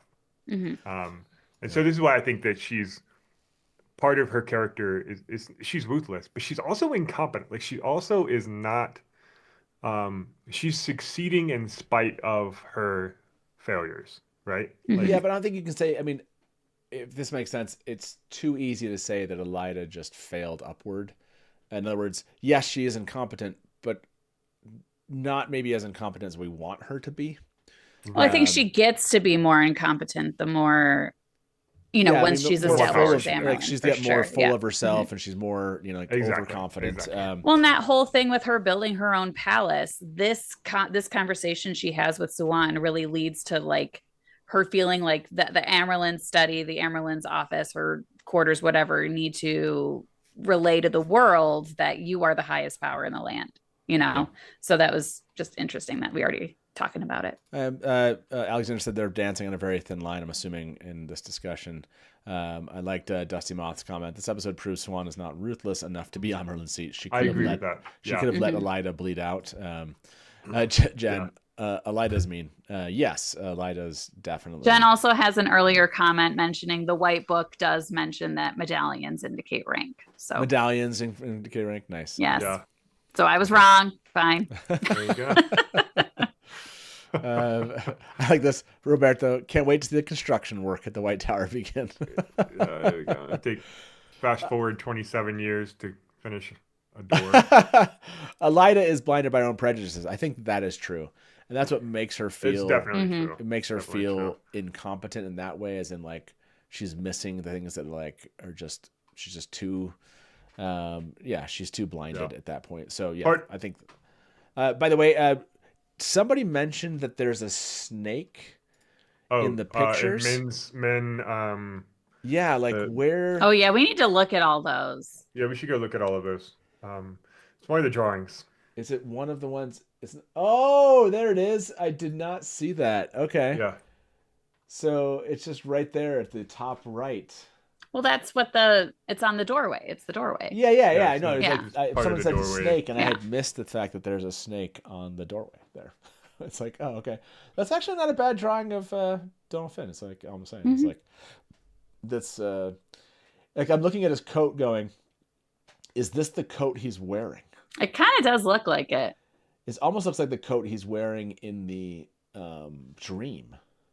But is the one he's Did we wearing see right now? if he's wearing the fox head medallion in that vision? In the vision, he's wearing a horn necklace. No. In Min's vision in episode 3. Oh, 2. Episode 3. Was it 3 or 2? By the way, it's in 3. episode 3. Yep. Drawing on table was more detailed. Okay, so let me see if I can or I can roll this. I mean, forward. they're all. I'm looking at the scene. They're all of the pictures are of him hanging. Oh, okay. All of the drawings. All the drawings were. Yeah, they're all different ways of drawing him hanging. Oh wow! Is it earlier than this moment that we were just at? It's about 38 minutes. It's at 38 minutes. Oh, okay. Here's the. This is after they started drinking together. That's pretty funny. Mm-hmm. So you said like right here, she's already drawing on the table. Right there. Oh, sorry. They're all arches. They're all the doorway or mat. Oh, okay, yeah. Wow. And then in a second, she's gonna go pick them up off the wall as well, and those are. Oh, that's like also, you can see like some more of them have a doorway. matte space on them. There's more of a doorway right there. Like, I guess. So if I understand correctly, Matt's like, "Hey, can I come hang in your room?" And she's like, "No, no. I have you all over the walls and the table." Not creepy at all. Yeah.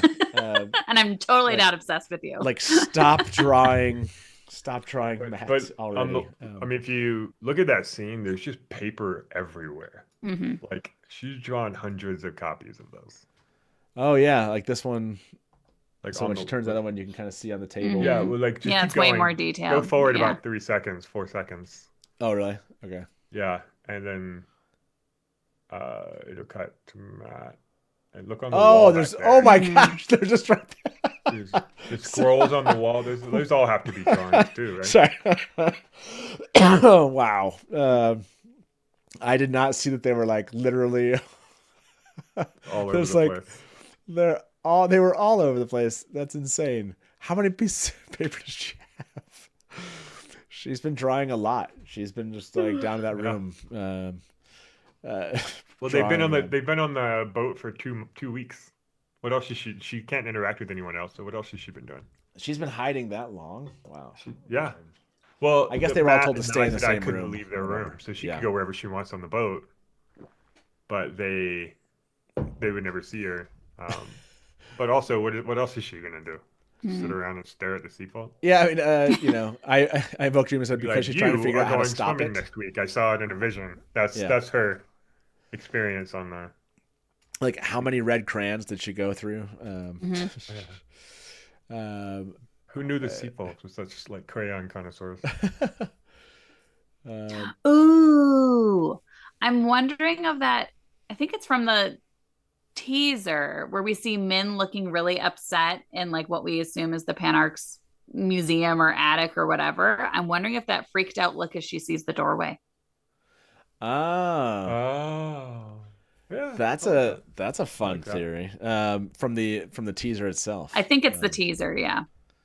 Okay, that's a like she actually sees it and is like, no, this is happening, or this is okay. I like it. That's a good theory. Done. That's yours. Have you had this theory before, or is it? No, it literally just came to me. So okay. Whole time. Is that in the teaser trailer, or is that the full trailer? I think it's the teaser. Okay. Teaser trailer. Because I want to say it was the first one that we saw, but I don't remember. Because we can. I know. And you're like, are we really doing this?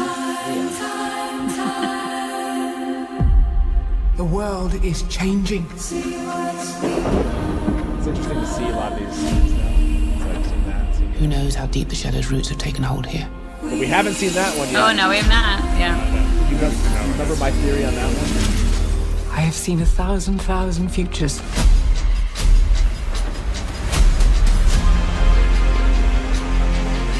In every future where I lived, Rand dies.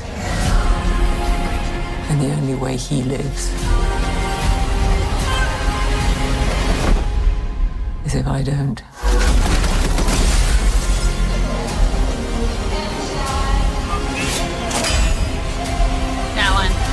There it is. Yeah. I know we could have fast forwarded it, but it was more fun to watch. Oh, for sure. We'll go back to my theory. Oh yeah, that does look like a freaked out, or maybe she's literally seeing him hanging in front of it at this point. Okay. So yeah. So what is the theory? We'll say, what is Min looking at in this scene from the teaser trailer? Sees the doorway, sees Matt hanging from the doorway, sees what? It could be Leandrin and Black Aja or Moghedien. Mm-hmm. So sees like Black Aja, Forsaken. Could be the collar too, the Adam collar. Oh, sees the collar. Okay. Yeah, there you go.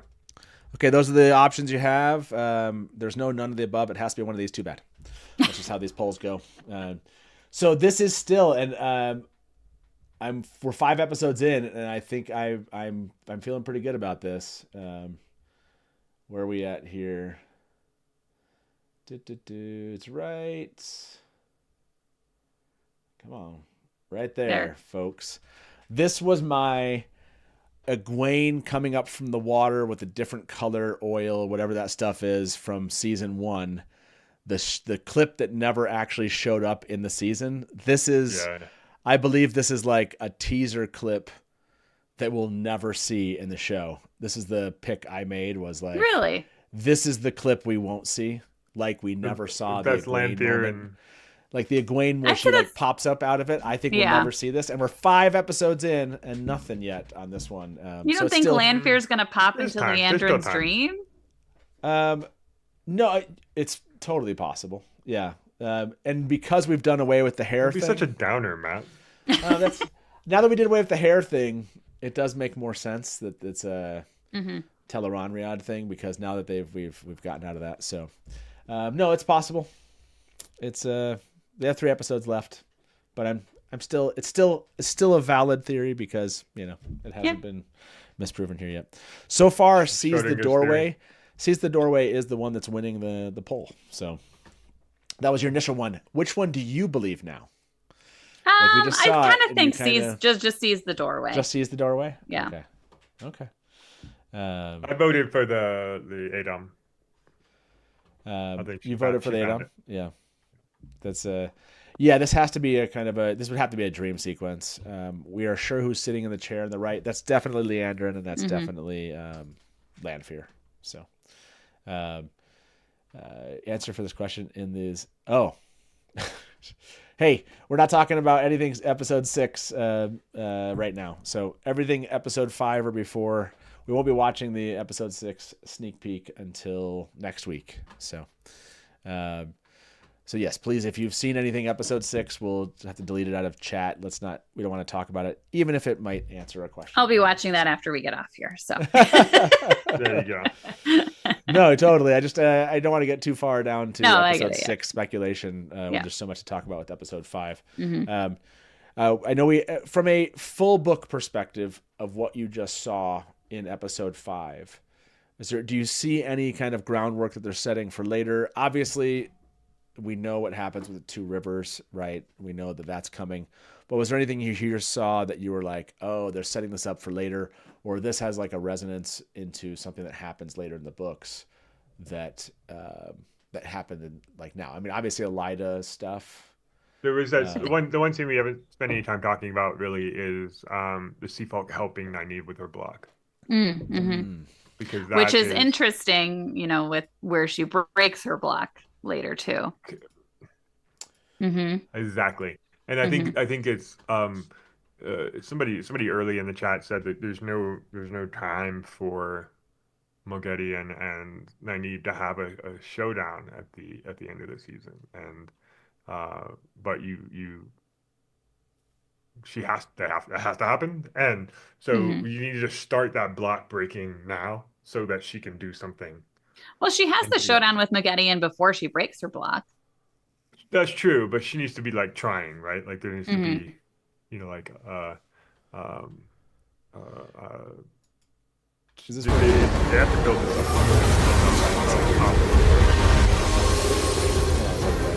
This is why I Sedai are not allowed to be on deck when they travel with the Seafolk. In the tower, they say your channelers are so weak in the power they can never become full sisters. Best to continue believing that when you disembark. Why would you avoid learning at the tower? There are many ways to be a channeler. Many ways to be a woman.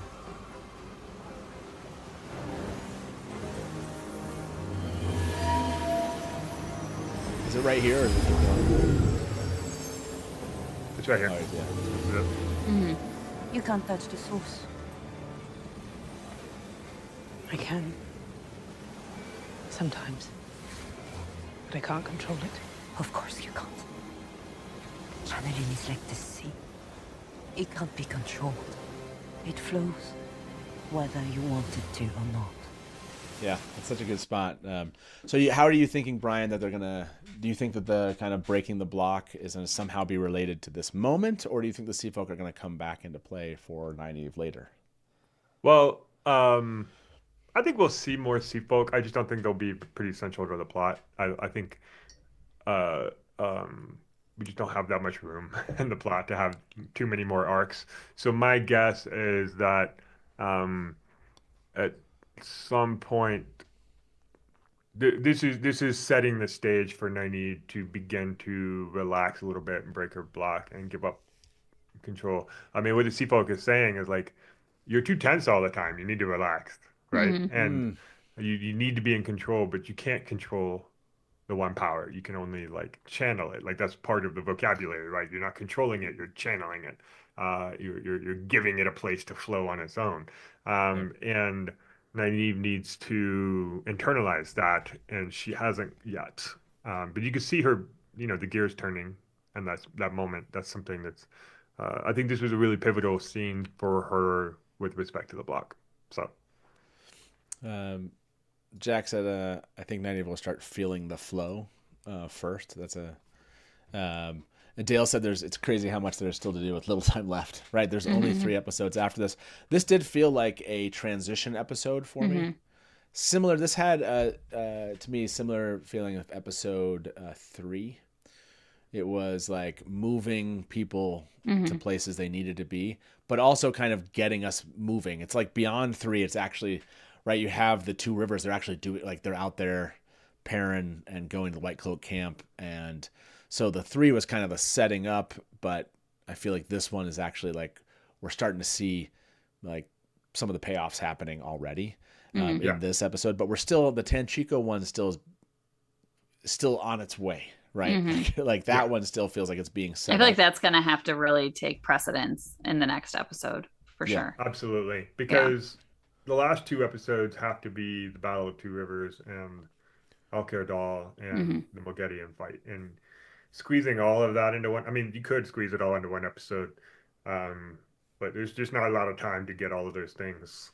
But we're getting over an hour every episode now, so maybe there is time. Yeah, I mean, because I think they've said episode 7. That's when Yosha said episode 7's coming, and he tagged Marcus. So so episode 7, that makes sense that is some. I wouldn't be surprised if episode 7 is strictly the Two Rivers. It kind of has to be. Like episode 4, right? Yeah, we need our army of farmers. We have to believe that an army of farmers could do what they're going to do. Someone brought up a really good point, and this isn't going full book, and we can go full book spoilers. If show only people here, it's like just because we can doesn't mean we're always like spoiling stuff, and so we're not like really moving too far beyond this. Alana was hit how many times? Yeah, that was a lot. But like so many, and like no vital organs were. But no, like who's there to like help? Well, her, that's what I right? said too. I was wondering if maybe we'll find out that more of the Two Rivers women in the women's circle or whatever have more healing capabilities. Well, gotcha. In the books, there are 2 Aes Sedai and 2 Rivers. Baron's there, yeah. So, I wonder if another one will show up. I don't know. Maybe not. It's possible. So, what is, by the way, ask this poll, 115 of you vote on this. What is Min looking at in that scene from the teaser trailer? Sees the doorway, got 53%. Sees Matt hanging from it, 30%. The other ones kind of barely registered. So, the how many? It was more than 5. She got hit so many times. Yes. Yeah. I thought 5 arrows. Like I felt it was like 8. It was definitely like 12, more than 5 because Maxim was like, you turned it on after the 5th, right? Or something. Right. Yeah. Yeah. Oh, after the 5th. That's right. Yeah. Sheesh. If you go to 5231. Yeah. They lingered on this shot for a while, and I've been staring at it for like 10 minutes now, trying to see if there's any kind of significance to the shape of the bodies here. He's gonna walk off. First of all, he's got arrows in himself too, but warders are strong. But this shot here, they linger on this for quite some time. Like, are the bodies in any sort of shape that is? I just thought it was showing how effective, Yeah. I've been hoping it like spelled out Aludra in the old tongue or something. We did see the fireworks, so maybe she's there. We did see the fireworks. Yeah. But yeah, I've been looking at it, just trying to. Well, I mean, it does make me kind of think of in episode 106, I think, when they do the funeral scene. That would have been 105, not 106, because it was after all of Loghain's army came. Yeah. And they were burying everybody. I mean, it did just kind of look like a circle like that. But yeah, a lot of people are saying they think Matt's sisters will be able to heal.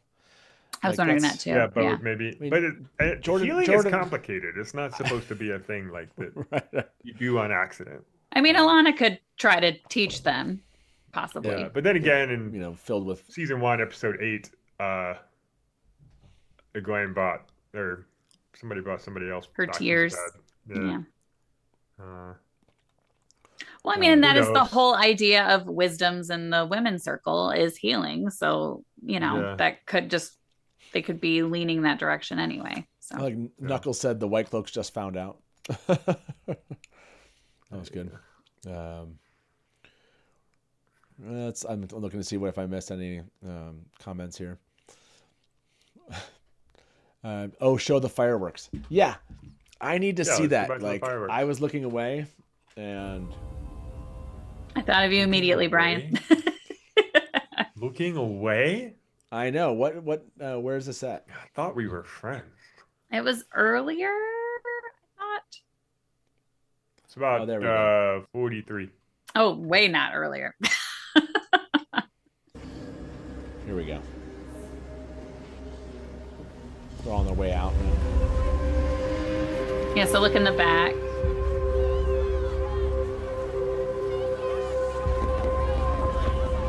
Yeah, right there. Okay, there it is. That's Eludra's house over there.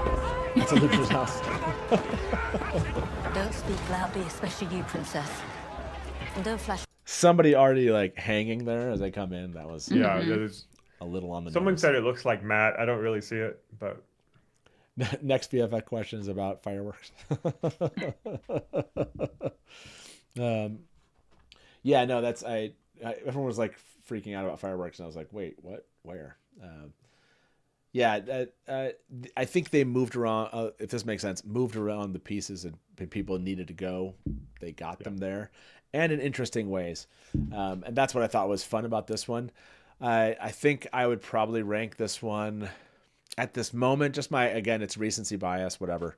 But I probably rank this one higher than 3. Because again, I liked that things were more than just progressing; they were ending. Right? You got the Black Aja. Alida goes in there; they're both dead, and a gray man's dead, and Alida has been known. She's doesn't appear to be Black Aja, right? And then you have they freed the Cawthon girls. Natty is now dead, right? But there was a price to be paid, and that.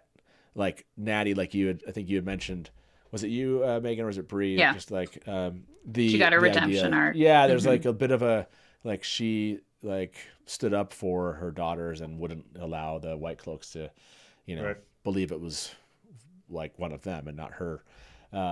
You have that piece. You have Fael really and Perrin's relationship taking some shape here through kind of a shared bond of protecting these people. And you also have Matt and Min's relationship improving, and them moving into Tanchico, and we talked about Nynaeve's arc on trying to understand her block and beginning to kind of hopefully cement there.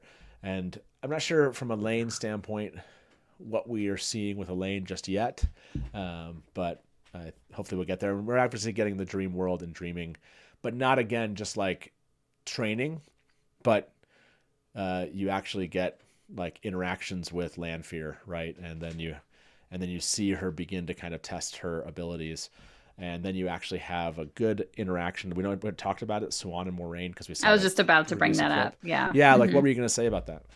Well, that's kind of an ending, and yeah. Until this episode, I was starting to be more on the train where I don't think Siuan is going to die, but the way that they said goodbye really makes me think both of them are going to die, for real. Wow. I'm looking because they said I'll wait for you in the next life and all of that. So I don't know. Yeah, it's a pretty intense moment. Should have been you in the tower. You're strong, clever, ruthless. You wouldn't lose yourself to the seat. Wish you would, right? That was one of the lives. I make enemies too easily.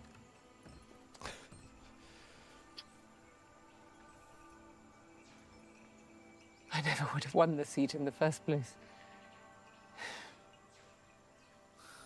I think it's important that they had that. I wasn't sure because they have that interaction in Tar Valon on the street, and I was is that going to be the end? What are we going to get more? And so I think this one was satisfying. If they are doing what you're saying, giving us an end here, to me it was a satisfying one, at least for their relationship. I thought they did a good job there. So yeah, this one, it feels like there were more payoffs in this one and more progress than we saw in episode 3. And I think that's why I enjoyed it more, just from a stuff's happening versus stuff's being set up. I think episode 3 is a good episode. I really like it, but I like that we're kind of getting some progression. Because if this hadn't done it, I don't know when you would do it, right? Mm-hmm. We're moving at like a very, very fast pace at this point. What's your ranking for episodes so far? Ooh, for the 5 episodes? Yeah. Because you said you think 5 is better than 3. So what are the other ones? I know Viridian. 4, obviously. It's like so 4 is number 1. 4, 2, 1, 5, 3, probably. 4, 2, 1, but not 5, because 3. I believe that like 3, like in the past, in some previous seasons, I've been like, and then this is way further than. No, I think they all kind of bunch together, if you will, but 4 is definitely at the top of them, but 3 doesn't feel like it's too far from 5 and it's too far from 1. It's just that's how I would put them in order if I had to put them. Do you have an order in mind, Brian?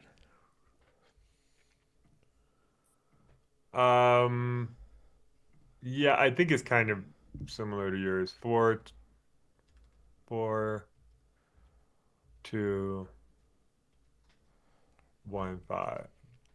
No, 4, 2. I don't know. 4, then 2, and then the other ones are tied. How do you do because it? Like... I keep going back and forth on whether I liked the 3 or 2 better because 2 had some really amazing stuff, but like I think 3 had the more interesting storytelling elements. And so I just, especially with respect to Morghese and Gabriel, and yeah. So I really liked those 2. I have a hard time picking. But I don't know. I really like this one too. So I don't know. No, that's what I'm saying is that this one, from a season standpoint, they all seem to be bunching together in ways that. So even putting them in order, it's not because like 3 has. Just I think like it's 3 like has a great like 4, 2. Yeah. No, I feel that because 3 has an awesome beginning and ending. Like there's just exactly. And going back through them. This is one of those, right? We just watched this for the first time. It's going to require some more like watches to really kind of gain where they're at. Vashti said 4 at the top. After that, I can't think.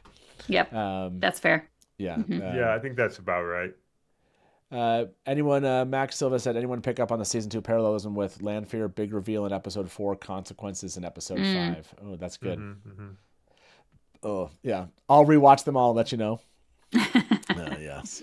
There was some conversation in chat earlier about do we think Elida's bracelet has come into play?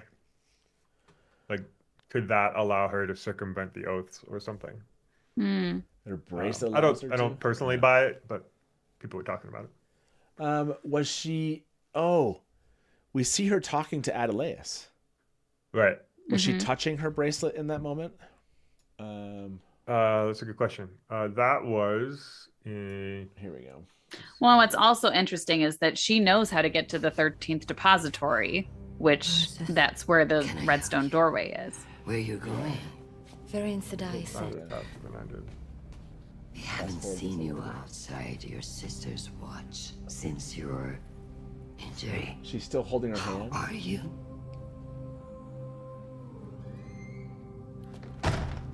So I wonder if there's a compulsion. Did she take the bait? Could be. Thank you. I couldn't tell if the holding hand thing was important or not. Can your sister really do this? In her state? My sister can do anything. Where has your sister gone off to? Do you imagine? Oh, her sister. Adelaus is touching the bracelet. Yeah, she did. Does she go back and grab her hand again? Do tell. There's always something that interests her clever mind. Huh. I'm trying to find her. Yeah, I don't know. I don't know if it's related or not. Yeah, that's a what they haven't really kind of given us much to go on. I don't feel like. Yeah, I don't think so either. When it comes to the bracelet, yeah, I don't feel like we have much to go with on that one. This one is one of those where, again, similar to like all the other episodes, I think I'm going to go back, watch it straight through and see things that I didn't notice this time. What I will say is this: it felt like, this is gonna sound kind of weird. It felt like everything kind of I expected. So it wasn't, it's kind of like, oh yeah, if you've read the books, yes, obviously the way Natty Coffin and that kind of thing, but like the White Cloaks and the going in and like attacking the White Cloak camp and the idea of Tanchico and how that's coming together and the White Tower and Elida being there and the dream, like being taught kind of the dreams and how to like use the dreams. So it's like, I was like, oh, okay, stuff's happening that I kind of expect to happen. So a lot of that's not like remarkable to my brain because it's kind of like, well, yeah. You were very excited about Tel'aran'rhiod, though. Oh no, like the actually seeing it like that aspect is totally like real. Yeah. But like what I mean by that is it, if you remember in season 2, like that whole Kyrian, that's so much of that is like new, and you're like, what are they doing with Lanfear and Moraine, and how are they gonna like see that through? A lot of this feels familiar in a way that I'm like, okay, this is kind of moving in the direction that I kind of anticipate it moving. And so there's not a lot of, I don't know what the word is, like there's less intrigue in my head, like because it's like stuff just seems to be mostly like in line with what I would imagine is happening. Right. I'm still wondering about like the Luke stuff, like Luke and Slayer, is that going to be a thing? This actually highlights to me why a direct book adaptation would be not very interesting, right? Because this episode is arguably the most like, except the Viridian one, this one is arguably the first or second most like the books, with very few surprises. That of all of the episodes we've seen so far in season 3, and most people are consistently rating it as the least interesting. And so I think we all crave a little bit of change. We want for sure familiar but different. Well, the things that caught us off guard, like the Natty moment, like that was probably like if you tracked our faces in the moment, that was like that was the most. And then seeing Elida things slaughtering. Well, if you think about, and then Elida doing that was also caught us off guard. But like seeing things for the first time, like we saw Cold Rock's Hold, like you saw, you saw like we saw Tel'aran'rhiod, we saw the Sea Folk, and there were like moments where it was like, oh, okay, this is gonna be cool to actually see this visualized for the first time. So it had all that, like I think, this is a Dusty Moth said it really familiar but great. Like that's how it felt.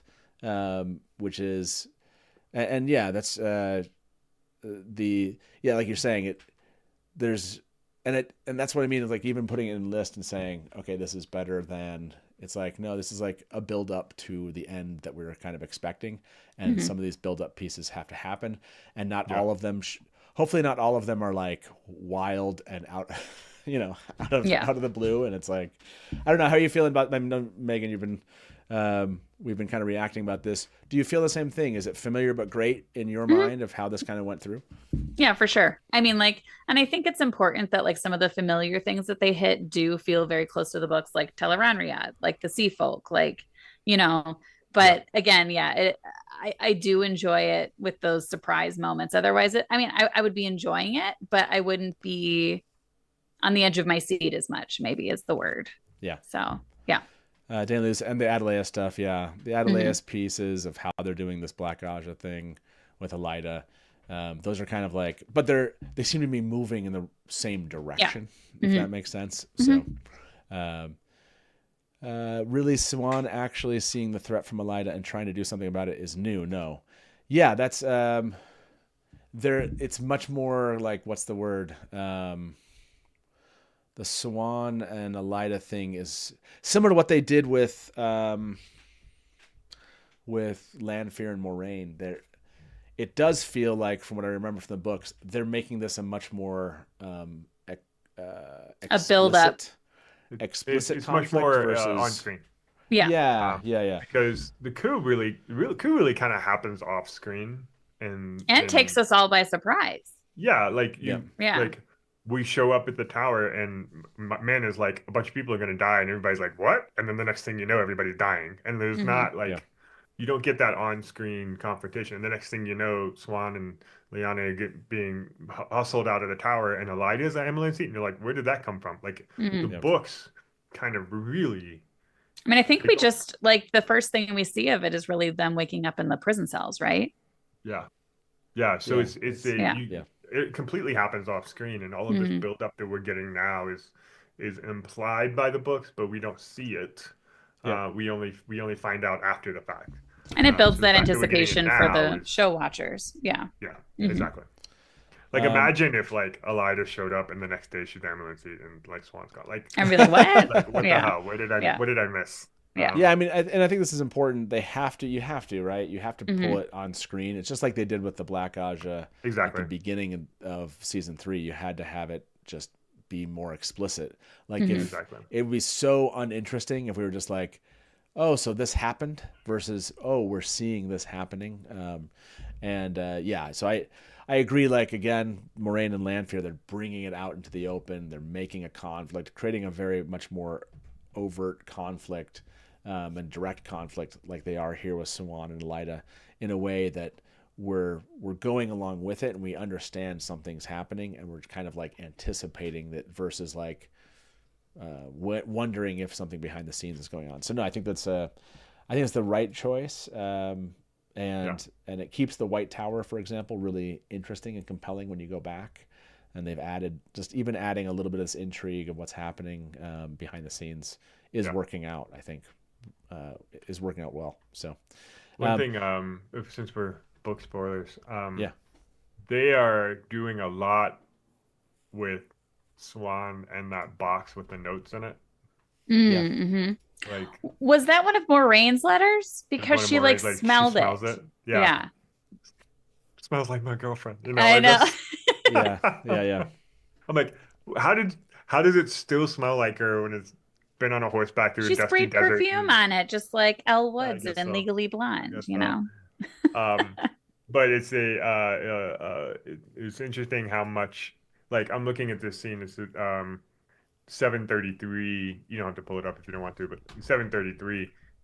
Elida's walking into the ambulance seat's study, and Swan's at the desk, and there's this giant box on the desk, like massive box, and that's where she puts all of her notes. Like this oversized, massive box. It's just. Oh yeah, I didn't notice the smelling of it. She smelled it and she puts it back in there. Yeah, and it's and how creepy getting her finger on that door. That was cool. That's also creepy. I think it's cool because again that's some like strange, like the whole hands face caressing with the the hand coming around the door is similar to like Lanfear's hand coming around Rand's neck with her thumb down, you know, like that. Yeah, I'm trying to think, how do you even? But that's what I'm saying is if you come up this way, then you are like this. Yeah, that doesn't make sense. Like, why would you cup it like this and then push? Again, like it's his dream, so. I guess so. He's very twisty and bending. Dream. That's a dream choice. Twistiness is is greater.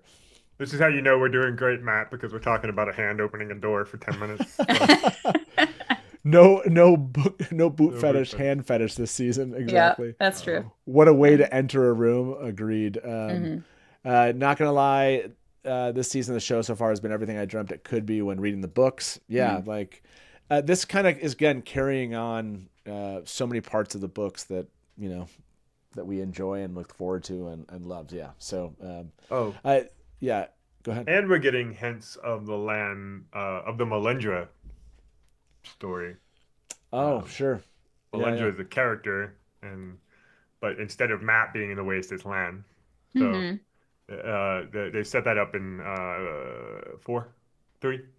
episode 3. And I'm interested to see how that plays out because. Yeah, it's interesting, like to provide Lan somebody that tells him something about Malkyr that he doesn't. Like in my head. Well, and how much older is she? I don't think she's that much older. Right. I was thinking about that while we were watching it, because I was sitting there, I was like, she's like, you left when you were a baby. How would you know? And like, right. It kind of implies that she's older, but I don't necessarily think she's older. He was taken out of Malkier when he was a baby, and she was still there. Or she grew up in the Borderlands and learned. Yeah, and then had to leave. Yeah. She learned all of the history while she was there, and he in my head, I go like, yeah, but the people that took him would have told him. But again, well, like, I mean, yeah. I mean, but I don't think she can't be that much older than him. Yeah. No. Honey D said, and I believe Honey D is a show only watcher. Said we know that Elaida will depose Swan. Do you think Elaida will allow Swan to leave the tower because Swan healed her? Do you think that something will come from this healing, Megan? And Brian, do you think like this is somehow kind of created, a little like bit of an alliance? We need Loras I or don't we think riot. so. I don't. Okay. Just they to introduced the cook in season 1. If she doesn't come back and sneak them out the back door, I'm done. Exactly. I did hear footsteps, so I may have to go soon. I think my children are awake. But we will. We'll probably be. For those of you watching, we'll probably be ending here in the next 10-15 minutes or so. Okay, I can probably stick around. Yeah. We'll be doing a show tonight. It's weird to say tonight. It's like the morning. I'm still awake. Did you no, it's early. It's 6:14 here, so this is the time that they wake up. So no, hilarious. I was gonna say we have a show tonight at 8 p.m. Eastern, where we'll be like more awake. I'm trying to mute. I don't know how to mute. No, you're good. You're good. And so we'll be back tonight. Please do. I saw this note. As always, don't forget. Robert said this. Don't forget to go rate the episode. Yeah. Go rate the episode on IMDb and other places you can rate the episode. And if there's a link out there, if somebody has one, I think I thought I had IMDb open. Brian, I don't know if you can get IMDb and post it there. Don't forget you watched it. And also, as a note, I said it, so our interview with Madeline Madden will go live in just about 2 hours. So if you're awake, that was a really fun... Did you apologize about Lanfear to her? Because you should. No, I did. So a really fun thing with her, she was the only one I did this with, is I came up with a list, Innkeeper, Honest, and I, we both interviewed her, and came up with a list of word associations. So I had to do a word association for the Aiel Wise ones, Gawain. Oh, that's right. And she said abs or something for Gawain, right? She said abs for Gawain. And my favorite thing for Lanfear, she's like sexy. And then I was like, Rand, and she's like, also sexy. Also sexy. Which I thought was really good. And that is the full interview that we did with Madeline. I thought it was really good, that interview. She does talk about her character arc a bit, but it's very broad. It's not like specifics. And I think you'll enjoy it, especially after this episode, after you've watched it. So, did you pick a vampire winner? Oh, I did not pick a vampire winner. The ones I saw, the ones I liked out of the vampire suggestions here. I had to take screenshots of this. Fail. Oh yeah, Brian, you had Fail with 2 fangs, knives, vampire. That was a good one. Who else had a vampire fangs? Oh, Raj came in after you with the vampire fangs. Oh, Light Blinded Fool said Fail moving at super fast speed, definitely a vampire. Yeah. And then earlier than that, I saw Quicksilver said Fail at night as Blade, which I thought was hilarious. And then Rain had Fail glows in the dark and can read minds. There you go. I was like, Fail glowing in the dark and can read minds is pretty good. Tiara said vampire Fail glistens in the moonlight. So if there were other Fail vampire things that I'm getting wrong or missed, let me know. I will go through these and pick one and make that announcement tonight. I mean, all of you hopefully are, following us and you join us for each one of these. So I'll make sure the note gets out on Discord and also in chat. And if you did throw something in there and I didn't just mention it right now, I might have missed it. So if you want, send me a note on social media what your Fael's a vampire clue was from today's episode, and I'll take that into account. So Honey D said, could Fael be a werewolf? Possibly, but that's not the theory. Thank you, Brian, for posting the Rotten Tomatoes and IMDb stuff there. That's really helpful. And please, take a moment, go rate the episode. And I can't believe we only have 3 more episodes for this season. You did it again, man. What are you doing? Just like, here, let me ask a poll. I'm going to go to the poll here. Can you believe? Can you believe how many more episodes we have? Yeah, I like that spin on it better. Yes. Can you believe how many more episodes left? How many episodes we have left? How about that? People won't know how to answer that question. They're going to be confused. Do they say yes or no? I mean, technically, that's almost 38% of the episodes left. So, if you think about it that way. We have how many? 38%. 38%. You just gave it a percent. Everyone's going to be like, great. Even worse. We have 38%. Stop reminding us, Matt. I'm reminding us because I believe this. Like we like, I don't know why this is bringing you all down. To me, it's like, this brings me up, which is like, this is like, make the most of the time, jump on social media, go rate an episode, go share it with your friends, come up with loony theories, join in on all the live streams, go watch all the interviews, just go participate in fandom as much as possible. And that's all I'm trying to like remind us is like, this is time's going to pass by so quickly. Like 3 weeks is so fast. So the best thing is to be reminded that you only have 3 weeks left and make the most Well, of we it. think about Lan's comment while they're drinking usquai, right? Are you going to die tonight? No. Enjoy today or whatever he said. Yeah, exactly. So, how about that? Eat weird bugs. If I say it this way, is this better? Is the season over yet?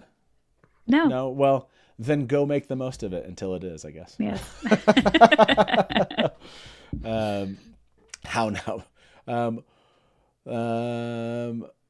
What I can't believe is how evil Egwene intruded. Yes, exactly. Obsolete industry. What I can't believe is how evil Egwene intruded in the romantic scene Lamper between and two Rand deserve to make out in private. And then Jordan Con, by the way.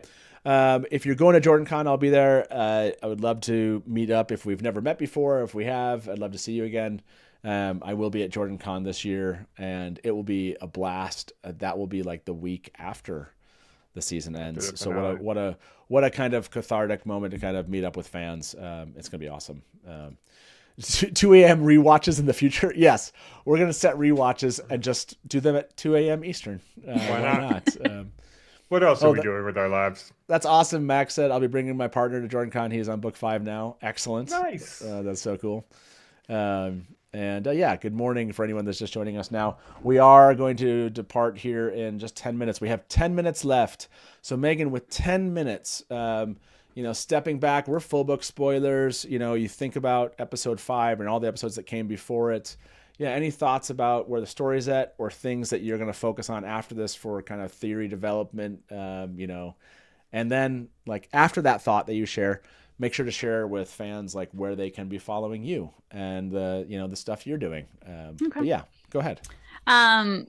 So not major like theory speculation, I guess, but like I feel like they're really setting the stage for the polycule by, they, with Ruark and Leanne and Bear, and with Bear and Leanne having a relationship as well, which we're already seeing with Elaine and Avienda.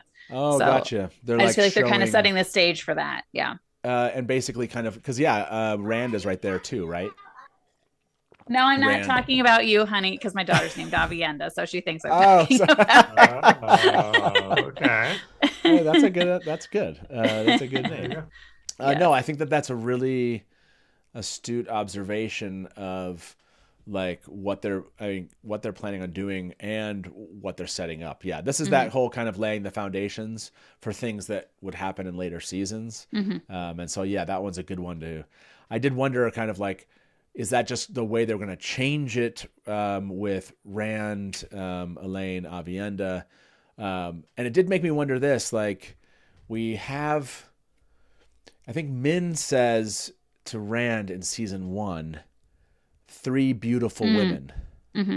He doesn't, but she doesn't say you will marry 3 beautiful women, right? She just says there are 3 beautiful women. And so it does make me wonder, like you just pointed out, that he has, it's the 2. And so do you think that it's like that the plan is for there to be 3 connected or just 2? No, I think you still think it's 3. And I think Min knows she's one of them. Okay. So you still think that they're like tracking they that? Haven't really interacted since season 1. I wonder if the third one is Lanfair. Oh, I mean, oh, look at that face.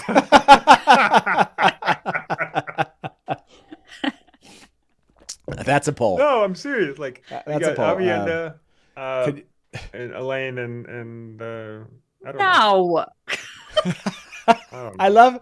By the way, I love how serious everyone takes their fantasy fiction when it comes to Lanfear. It's just like there's the loathing of that scene. That was the funniest thing is watching. I get it. I have I think about Lanfear differently as a fan. But this scene moment right here, like this is like I want to go back and just get all the chat from this moment of the show where Egwene's like, "Oh, there's Rand." It's like everybody in chat was like, "Oh, this is disgusting." Also, the hand went up like this. I know. I'm still. Is she just Not trying like to this? push him over so she can look at her? Like maybe that's she's what it facing is. away and she's doing this, which means she has to turn around at some point to make out with him. And Egwene doesn't see her until after she turns. How big is Rand and how tiny is Lanfear? This is a weird dream, is all I'm saying. There's some weird like a hand. Avi, Elaine, and Lanfear. The wrong way to open a door, you know. Yep. Rainbows, carnivals, and 3 women. Is what Magdalena said. Lanfear is so. My poor Rand. I know. He'll be fine. He'll be fine. He'll work it out. He'll work it through. I'm sure. Yeah, no, that's a good observation. And then remind people where they can follow you. Like if they've enjoyed hearing your theories and they would like to kind of listen and hear more of them, where can they be following you? So I'm on a podcast with Jen Sedai, my sister, and Rob from Melchior Talks called Three Wheeling. We usually release 2 times a month on Wednesdays, but just during the season, we're doing every week. So we can break down an episode every week. I podcast and whatever from the bar because I always make a Wheel of Time themed cocktail. So you can find those on Instagram at 3.wheeling as well. And we have a lot of fun. I mean, it's almost like Rob is like our brother. Like it's really, really fun family dynamic. And we really get into it with yelling at each other's loony theories. And it's really fun. And if Brian or Dana, if you can grab the link to their podcast and post it in chat, that'd be awesome. Thanks. Yeah, absolutely. No, I love, again, it's rare that like someone says theory in Wheel of Time and I'm like, okay, tell me, I want to hear it. And you had some good ones. You had some good ones today. So yeah, thank you. I loved hearing that.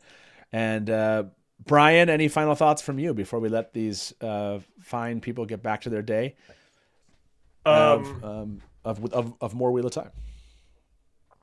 This is, as always, this is a blast. I love it.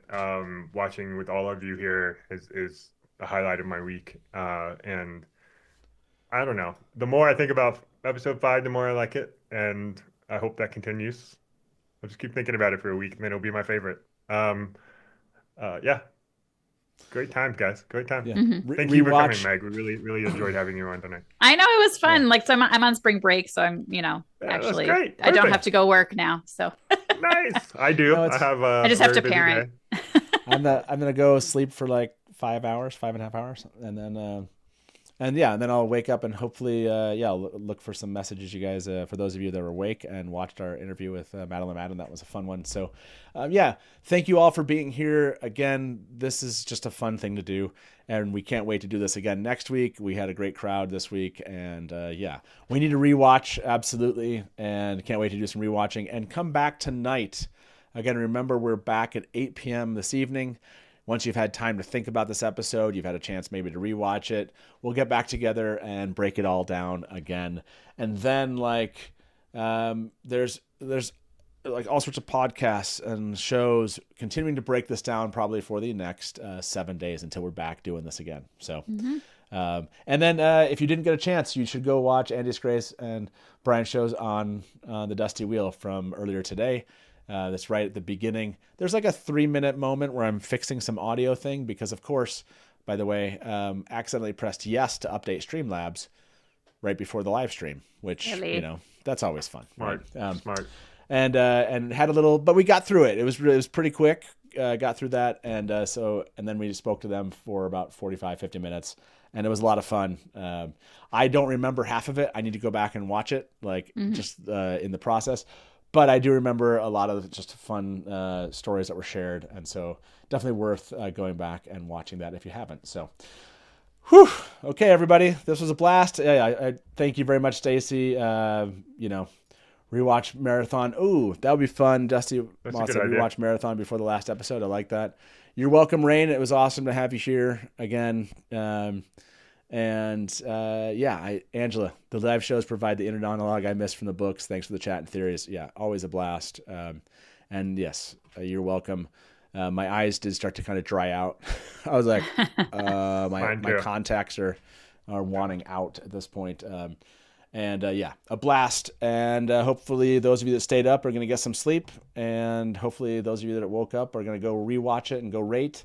And let's keep moving forward and having as much fun as we can, because so far, what do we say? What did Lan say? Is season 3 over yet? No, that's right. So let's just live for another Wheel of Time day. And with that being said, good morning from the Dusty Wheel and Smash to Black.